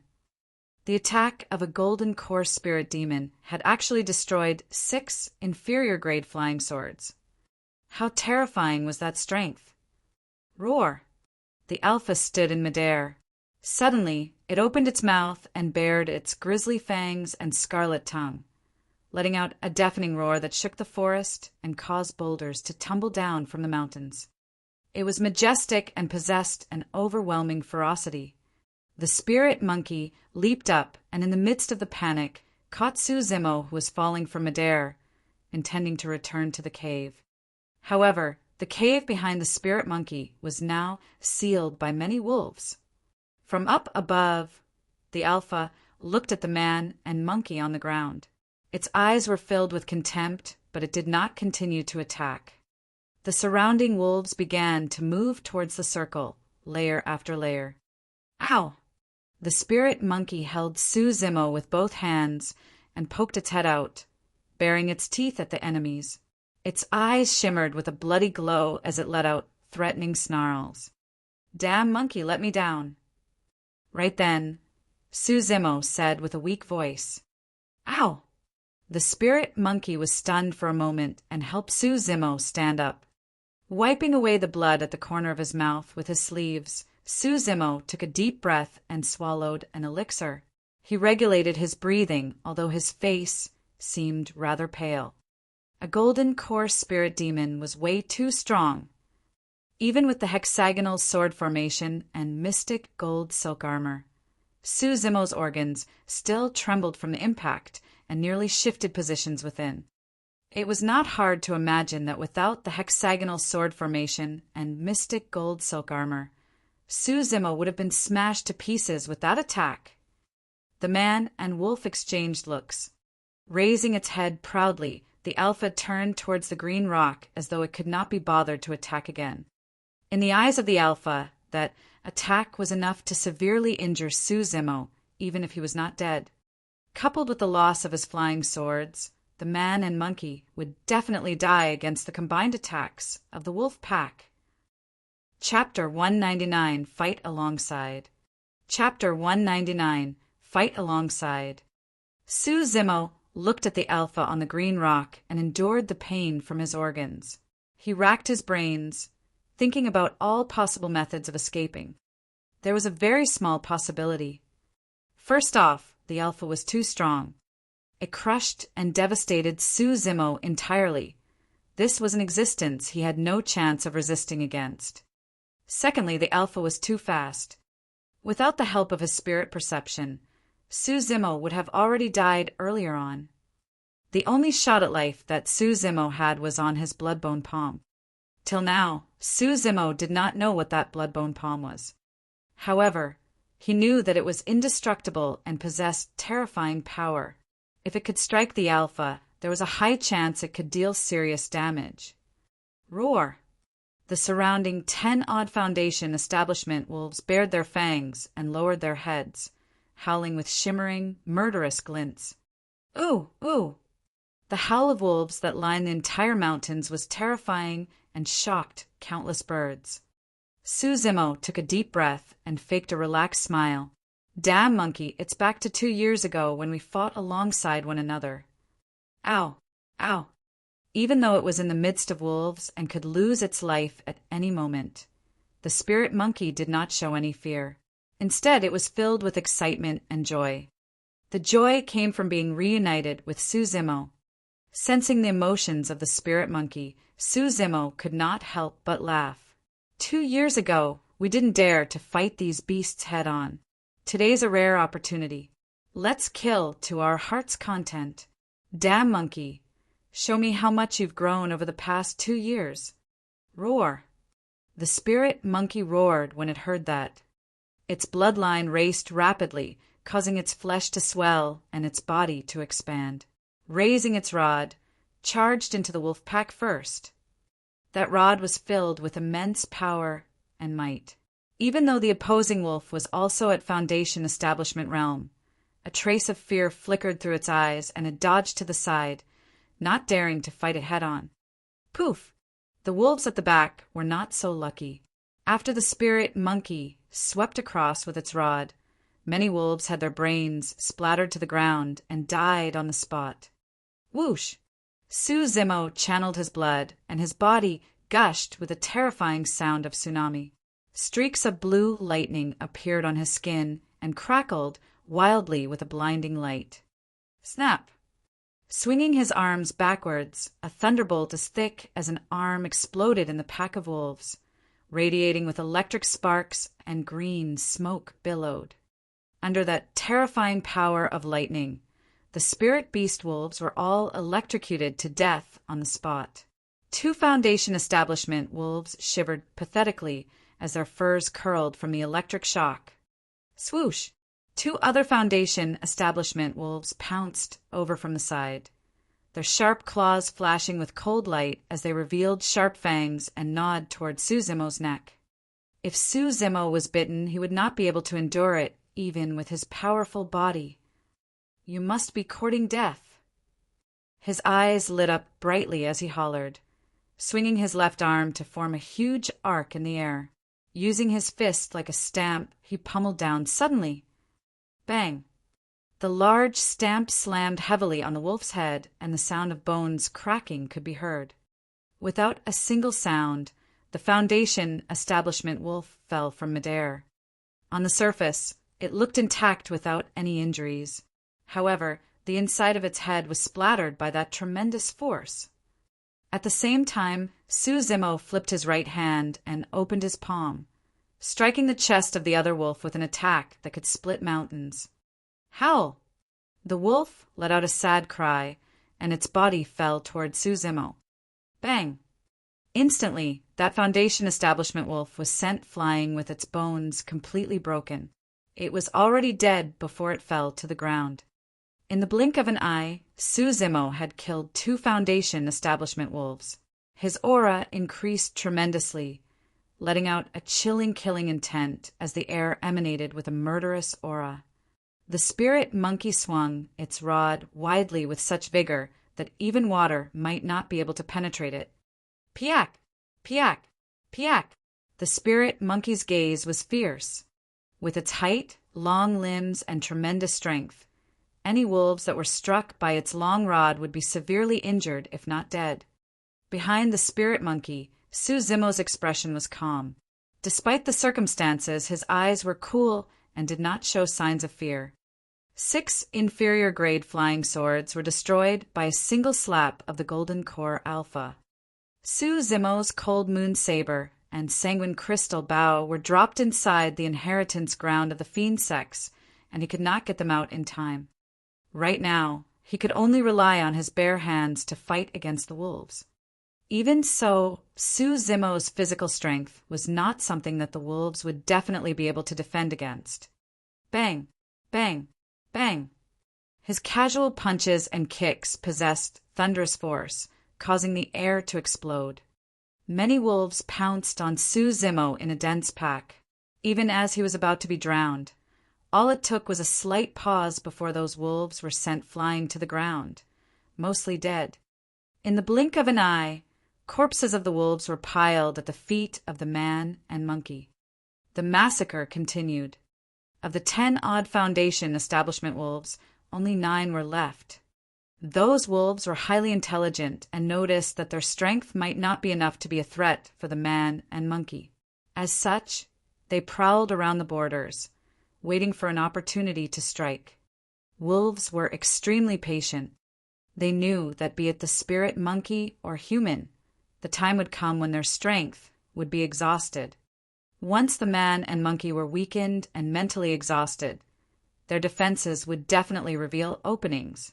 That would be the best moment for a lethal attack. However, those 9 wolves were disappointed as time passed by. The spirit monkey revealed clear signs of exhaustion as its speed and strength were far inferior to before. However, the openings revealed by that spirit monkey were all compensated by the horrifying strength of that human. That human seemed to possess an endless amount of strength. Despite being engaged in battle, his eyes remained clear and bright. They sparkled with fighting spirit and killing intent. Not only that, the more he fought, the stronger he seemed. This human's body and physique was even stronger than theirs. This human was more like a true spirit demon. The wolves would never know that the mystic classic of the 12 demon kings of the great wilderness was incomparably strong to begin with. Furthermore, Su Zimo had even cultivated the Void Thunder Manual, Blood Refinement Fiend Sutra, and many other secret skills to reach the realm of having his blood echo with the sounds of tsunamis and thunder. His physique was even more astonishing, and those wolves were no match for him at all. Even though they were demons as well, wolves had too ordinary of a bloodline. The reason why they were able to reign over the Tsanglang mountain range was due to their sheer numbers and intelligence. If not for the Golden Core Alpha that was watching from the side, Su Zimo would have long fled with the spirit monkey. Although there were many wolves, they were nothing but mere chickens against Su Zimo that could not withstand a single blow. Roar! Right then, the Alpha sat up from the green rock and let out a deafening roar. It could no longer sit still. It had initially thought that its wolves would be able to kill the man and monkey with ease given the fact that Su Zimo was severely injured. That would provide an opportunity for him to raise the fighting strength of its wolf pack. But as time went by, the Alpha started to realize that something was amiss. If this were to continue, its wolves would suffer heavy casualties. The Alpha decided to take action personally and bite that man and monkey to death decisively. Pissed, pissed, pissed. Sensing the Alpha's motions, Su Zimo slowly breathed in. A huge stream of air tore through his throat and let out a strange sound. Blood oozed out slowly as the skin around his throat was cut by the air current. Su Zimo knew that the clash between him and the Alpha would determine whether or not they would survive. Chapter 200, Terrifying Strength. Chapter 200, Terrifying Strength. Anaconda Eclipse. It was a secret skill of the mystic classic of the 12 demon kings of the great wilderness. Su Zimo's chest heaved up and down at a speed visible to the naked eye in a terrifying manner. A scene seemed to have flashed across the eyes of many wolves. An anaconda coiled around his body, rearing its head and devouring the moon. Its belly was full, and it had 2 horns, seeming as though it wanted to soar into the skies and transform into a dragon. A look of mockery flashed in the Alpha's eyes. No matter what the human in front of him did, it was useless. The difference between them was too great. Anyone with a core would crush a foundation establishment cultivator without any single doubt. Ever since the primordial era, countless monstrous geniuses have appeared over the years. However, there were only a handful who could kill living beings with a core when they were at foundation establishment realm. All of those were terrifying beings that surpassed their contemporaries and left a name for themselves through the ages. The Alpha did not believe that the puny human before it possessed that capability. Swoosh!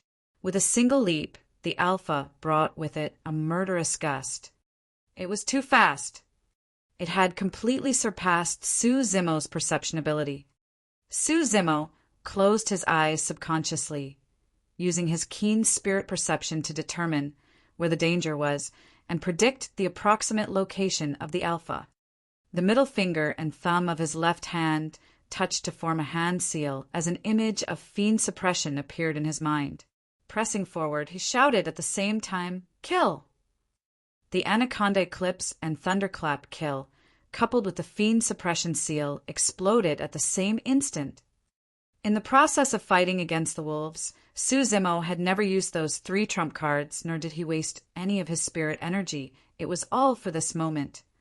The purpose of throwing these trump cards out was to confuse and stop the Alpha momentarily, even if it was just for a moment.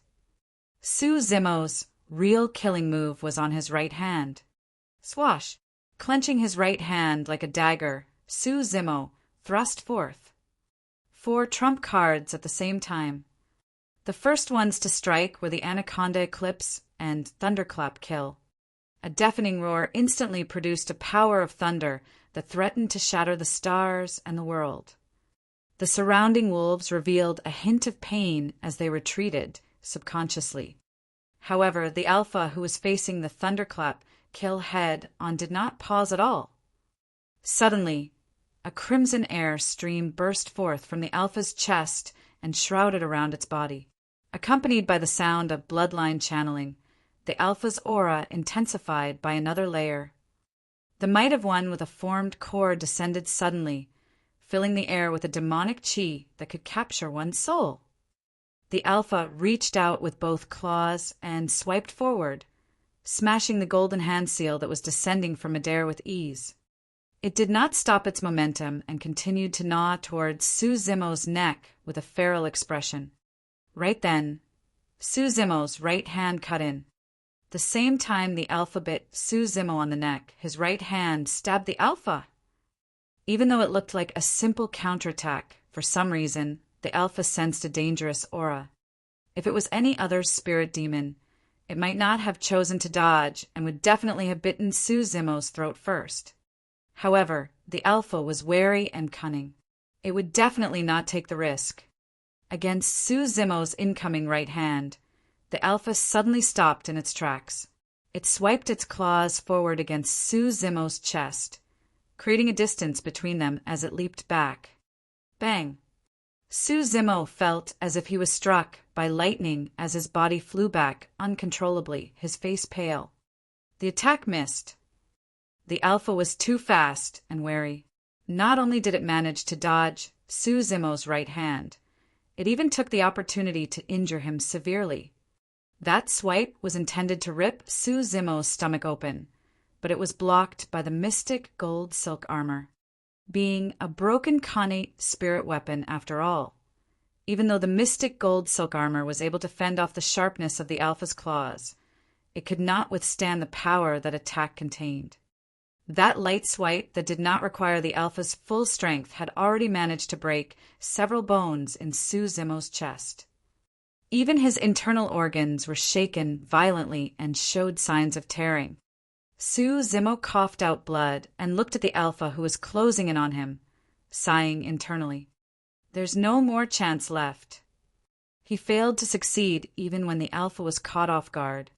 Now that Suzumo was seriously injured and had already lost his fighting strength, there was no way he could kill the Alpha. If I manage to master the organ's refinement section, my overall strength will increase greatly. Be it in terms of power or reaction time, everything will be swifter and I might have been able to kill it with my previous method. However, what a pity.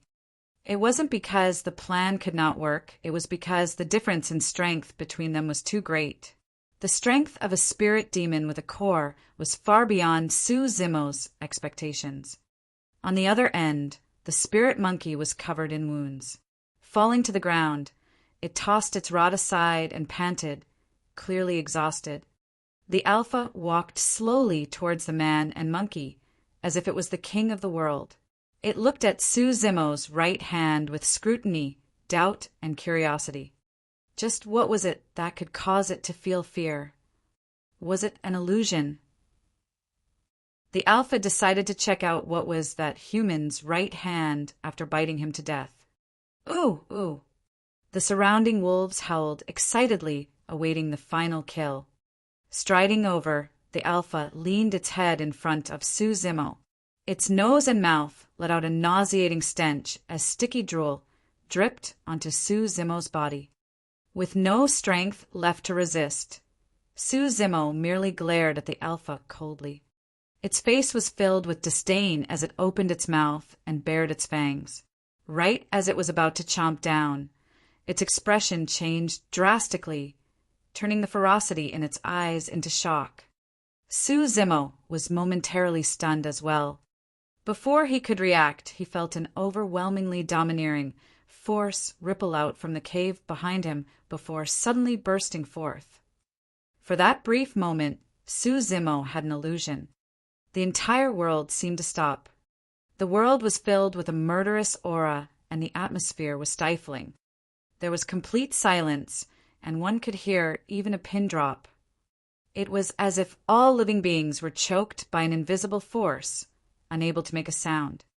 That energy fluctuation was extremely foreign, and Suzumo had not come across anything like this.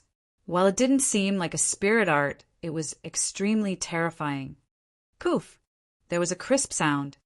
Right in front of everyone, the Alpha's head, which was a mere inches away from Suzumo, suddenly exploded as though some force had collided on it. A bloody mist filled the air and splattered all over Suzumo.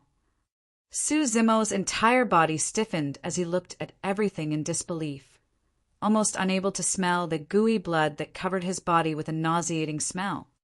Even the spirit monkey was scared out of its wits and froze on the spot. The Alpha was a powerful golden core that crushed Suzumo completely. Yet it died without any chance to resist against that powerful energy fluctuation. How tough was the head of a golden core Alpha?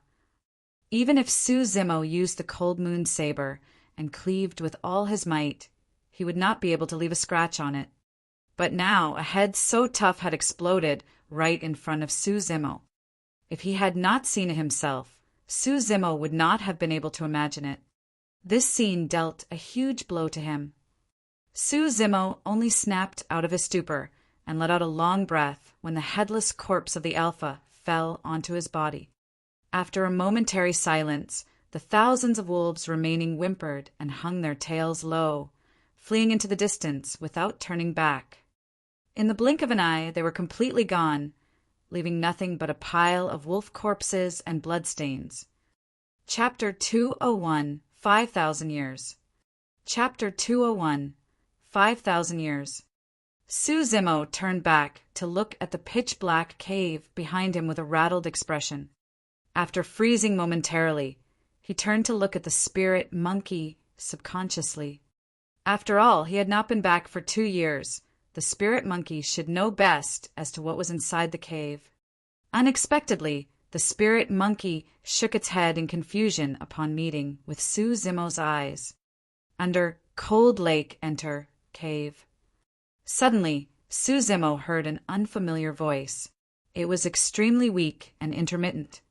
The voice appeared abruptly, as if it echoed out in Suzumo's mind. Was there someone within the cave? Was he under the cold lake? Was this some sort of trick? Suzumo composed himself and looked at the spirit monkey. It did not realize anything was amiss. This meant that Suzumo was the only one who heard that voice. Suzumo had no idea what the other party's identity and motives were. He could not help but feel a little uneasy. However, on second thought, he would have died in the hands of the Alpha if not for this person. The worst-case scenario would be to just die once more. Suzumo pondered for a moment and did not tell the spirit monkey about this. If the spirit monkey did not hear the voice of the mystery man, there was only a single possibility. The latter did not want the spirit monkey to know about it. Furthermore, Suzumo did not know what dangers lurked beneath the cold lake, and he did not want the spirit monkey to take the risk. "Monkey, wait for me here. I'll go take a look inside."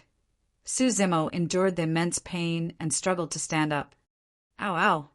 The spirit monkey shouted a few times, supporting Suzumo with one hand and gesturing with the other, implying that it wanted to go in together. "Wait for me outside. I'll be right back, don't worry." Suzumo said again and slowly walked towards the cave. Once inside, Suzumo frowned as a pungent and familiar aura lunged at him. It was that damn monkey shit. There were not many changes within the cave. Suzumo looked around and walked straight to the cold lake. A white fog covered the surface of the water with a cold and chilling intent. Without hesitation, Suzumo took a deep breath and jumped in. Because he was wearing the mystic gold silk armor, Suzumo sank extremely quickly. 2 years ago, he had just cultivated the tendon's transformation section. By the time he was halfway through, his blood was already showing signs of freezing up. Now, as he sank down, Suzumo's blood churned furiously like a tsunami filled with life. It was endlessly fighting against the cold.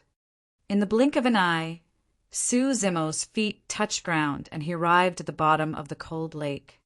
In front of him, there was a huge rock and he could clearly see the 4 words on it. Extreme Fire Dao Residence. Suzumo's heart skipped a beat and he choked on a mouthful of cold water. His abdomen moved and in an instant a chill exploded, causing his body to shudder slightly. The words Dao Residence were not something just anybody could use. Golden cores were perfected beings, nascent souls were perfected lords. Void reversion came above nascent soul, and only those cultivators could be referred to as Dao beings. There was a high chance the owner of this Dao residence was a void reversion Dao being. Void reversion Dao being. Suzumo was too far away from that. It was said that even Ethereal Peak's sect master was merely at nascent soul realm and had not reached void reversion. Suzumo calmed himself and took a few steps forward to get closer. Beneath the huge rock was a stone door. Hesitating for a moment, Su Zimo pushed the stone door with both hands. Crack! Crack! Crack! 2 doors opened from the middle, and an ancient rotting aura surged in. Gritting his teeth, Su Zimo entered the Dao residence. The water of the cold lake seemed to be blocked outside by an invisible as the doors slowly closed. Upon entering the Dao residence, Su Zimo's mouth opened agape as he stood rooted to the ground. Unexpectedly, the Dao residence was surprisingly cramped and could be seen in its entirety with a single glance. It was even smaller than Su Zimo's cave abode back in Ethereal Peak. The Dao residence did not have much decorations. Opposite Su Zimo, there was a stone bed and a man in scarlet robes with a large tripod emblem on its sleeves laid there. Su Zimo had never seen that emblem before. The man revealed a side profile and looked no older than a middle-aged man. However, his face was black with a sinister tinge of green. Laying flat on the stone bed along with that greenish-black complexion, the man looked horrifying, like a corpse that had been placed there for many years. You don't have to be afraid. I don't have much life left. I won't hurt you. Even though the scarlet-robed man's lips did not move, the voice from earlier rang in Su Zimo's mind. I'm using my spirit consciousness to communicate with you. The death of the Alpha earlier on was also through my spirit consciousness. Spirit consciousness. It was said that once a golden core entered the nascent soul realm, they would be able to unlock a sea of wisdom and possess spirit consciousness. Spirit consciousness was another form of energy that was far more terrifying than one's vision. It could probe everywhere, detecting the most secluded corners. In the face of spirit consciousness, the Golden Core Alpha was akin to a small ant and was destroyed in an instant. Su Zimo asked, Senior, how may I address you? Extreme Fire, Dao Lord. Even though the voice of the spirit consciousness was extremely weak, it boomed in Su Zimo's mind like a thunderbolt. Dao Lord. In the cultivation world, there were corresponding titles for every cultivation realm. It was a symbol of one's identity, status, and strength, and must not be used without reason. Su Zimo merely knew that Dao beings were at the void reversion realm. However, he had never heard of what realms Dao lords were at. Logically speaking, the realm of a Dao lord should be even above void reversion. Thank you for saving me, Senior Extreme Fire. May I know how I can help you? Su Zimo asked after a long silence. At that moment, he was uncertain as well. If it was as Dao Lord Extreme Fire had mentioned that he did not have much life left, what help could a foundation establishment cultivator like Su Zimo provide? 5,000 years ago, I broke into a ruin. In a moment of carelessness, I was injured by the beings within and poisoned deeply. I then shattered a major transference talisman to escape death and was teleported here. The Dao Lord Extreme Fire's voice was intermittent, but Su Zimo was completely dumbfounded. 5,000 years ago. The lifespan of the Golden Core was at most 500 years. However, the middle-aged man in front of him was from 5,000 years ago, and he was still alive. What was even more frightening was that there were beings in that unknown ruin that could injure Dao Lord Extreme Fire. What sort of a poison was it such that even a Dao Lord could not withstand it? As for the major transference talisman, Su Zimo had never even heard of it before. I opened up this place, but the poison has already infiltrated my entire body and I'm unable to leave. If my essence spirit is sent forth, it will be tainted with the poison as well and will not last more than an hour. I had no choice but to use my spirit consciousness to resist the poison's corrosion. 5,000 years. I can't hold on for much longer. Dao Lord Extreme Fire's voice was filled with some regret, indignance, and even a hint of relief. Su Zimo looked at Dao Lord Extreme Fire with shock in his eyes as a storm brewed in his heart. In this cramped Dao residence without daylight and almost devoid of freedom, Tao, Lord Extreme Fire, had resisted the poison in his body for an entire 5,000 years all alone. How powerful was his determination to be able to do that? Chapter 202, Candlelight Sword Formation. Chapter 202, Candlelight Sword Formation. If one were to say that Tao, Lord Extreme Fire, was too powerful, the poison in his body would be even more terrifying. That was because, despite 5,000 years, Tao, Lord Extreme Fire still lost. If one were to say that the poison in Tao, Lord Extreme Fire's body was terrifying, the ruin that he entered would be enough to have one shudder at the mere thought of it. 2 years ago I saw you, Tao, Lord Extreme Fire said. However, you were not a cultivator at that time. I never expected that you would already be a foundation establishment cultivator after 2 years. Someone changed your destiny for you. Such means are truly admirable.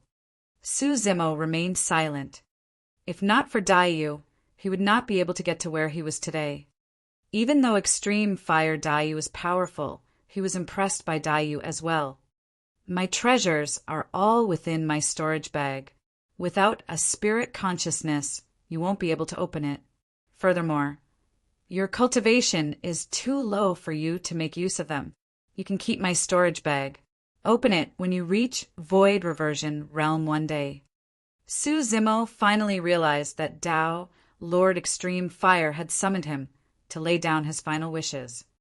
I brought this white stone out of the ruins, but I'm unable to keep it in the storage bag. I don't know what use it has as well. You can have it too. Beside Tao, Lord Extreme Fire's pillow, was a storage bag and a milky white stone the size of a goose egg. The surface of the stone was smooth and sparkling. Su Zimo stared at the stone and felt as if his gaze was being pulled in. Subconsciously, he lifted the stone. The moment Su Zimo's finger made contact with the stone, it suddenly disappeared. It was as if it had gone into his body through his palm. All of a sudden, Su Zimo felt a sharp pain in his head, and he almost fainted from how unbearable it was. He had not realized that at that moment his right eye had turned white. Pure white. His entire eye was white completely. It was terrifying. In the blink of an eye, Su Zimo's right eye returned to normal as the pain gradually weakened. At the same time, a secret skill appeared in Su Zimo's mind. To be precise, it was a sword formation, candlelight sword formation. Su Zimo merely skimmed through the sword formation briefly and could not help but be speechless. Even though he hadn't cultivated and understood it, Su Zimo guessed that the power of the candlelight sword formation was enough to crush the hexagonal sword formation completely. There were 9 grades to the candlelight sword formation. A grade 1 candlelight sword formation would already require 9 flying swords. For a grade 2 candlelight sword formation, 18 flying swords would be required following that logic. If he were to cultivate to grade 9 of the candlelight sword formation, he would require 81 flying swords to activate the formation. Su Zimo put the candlelight sword formation out of his mind for the time being and lowered his head to check his body. The stone from earlier on had disappeared, and Su Zimo had an illusion that it entered his body. However, he found nothing after searching for it. There's also a demon beast egg under the bed. I brought that out of the ruins too. Take it with you and nurture it well. Who knows, it might become an extraordinary spirit beast. Su Zimo took 2 steps back and looked under the bed where there was an oval egg roughly the size of a fist. Unless one were to pay attention, it was easy to mistake it for an ordinary stone.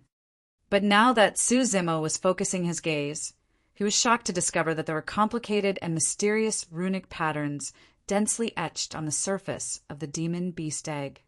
He did not touch the demon beast egg. The things from that ruin were all a little strange.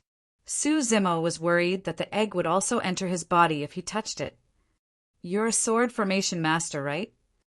Suddenly, Tao, Lord Extreme Fire asked, his voice even weaker than it had been at the beginning. Yes. Su Zimo nodded. He had summoned the hexagonal sword formation earlier on when he was fighting with the wolf pack outside. Tao, Lord Extreme Fire, must have seen it. I don't understand anything about sword formations. However, I know that flying swords are the most important to sword formation masters. They require many of similar weight and quality. It would be best if they were identical. Su Zimo nodded. That's right. I'm also a weapon refinement master, so the flying swords I use are all refined by myself. Oh! Tao, Lord Extreme Fire's voice suddenly revealed a hint of joy. What grade of spirit weapons can you refine? I can only refine inferior grade spirit weapons, Su Zimo answered honestly. Tao, Lord Extreme Fire continued. Actually, I'm from one of the 4 dissident groups, 100 Refinement Sect. Of the weapon refinement techniques in Tianhuang mainland, 100 Refinement Sect reigns supreme. It's a pity that you're not a disciple of my sect, and I can't impart many of the weapon refinement secret skills of the sect. Su Zimo's heart skipped a beat. He had unintentionally heard Demonis Ji mention that of the top factions of Tianhuang mainland, there were the 4 dissident groups. Their standing was equal to the 7 fiend sections. However, Tao, Lord Extreme Fire added, I can refine a weapon in front of you. Take a good look at the entire process. How much of it you can comprehend will be up to your own talents. Of the weapon refinement techniques, 100 Refinement Sect reigned supreme. Those words were enough to prove how powerful 100 Refinement Sect was in terms of weapon refinement. Furthermore, this was a Tao Lord of 100 Refinement Sect. Read more chapter on VIP novel. Come, it was a rare opportunity. A figure suddenly flew out from Tao, Lord Extreme, Fire's glabella. He was also dressed in a scarlet Tao robe, almost identical to Tao, Lord Extreme Fire in terms of appearance, albeit a miniature version. This is my essence spirit. It's about to dissipate. After Tao, Lord Extreme Fire said that his essence spirit waved its hand gently, and a gigantic tripod alongside many materials flew out from the storage bag at the front of the bed. Swoosh! A fiery flame rose beneath the tripod. Warming, material selection, smelting, forging. The steps were roughly similar. However, the various details and techniques displayed in the weapon refinement process was completely superior. In Su Zimo's eyes, Tao, Lord Extreme Fire's weapon refinement process was smooth and fluid like water. It was as though he was not refining a spirit weapon, but an unparalleled treasure. Even though Su Zimo was already an elementary weapon refinement master, at this moment he realized that compared to the real experts, his weapon refinement skills were akin to trash. After forging was tempering. This was Su Zimo's weakest step. He opened his eyes widely, watching the methods of Tao, Lord Extreme Fire. Tao, Lord Extreme Fire controlled all 10 fingers with an incomparable agility and nimbleness, moving along the body of the sword and tapping it bit by bit. The moment his fingertip landed, an exquisite little hammer seemed to condense on his fingertip. Cling! Clang! 10 fingers struck the sword with a rhythmic pattern, giving off a pleasant and crisp sound. The intervals between the sounds were exactly the same. This is one of 100 Refinement Sect's secret skill. 1,000 tempered finger. Tao, Lord Extreme Fire's voice rang out. I won't be able to explain the secret behind the skill. You've got to take a closer look, think deeper, and practice more to obtain your own insights. Before long, the tempering process was over and spirit gathering began. Buzz! Almost instantly, the first spirit pattern was condensed on the sword. Su Zimo was dumbstruck. The speed of that spirit gathering was way too fast. This is another one of our sect's secret skill, 100 Refinement Spirit Gathering Method. You won't be able to comprehend it through mere observation because it requires a mantra and a mental cultivation technique. Before he finished his sentence, a second spirit pattern was formed. Immediately following that, a third, a fourth,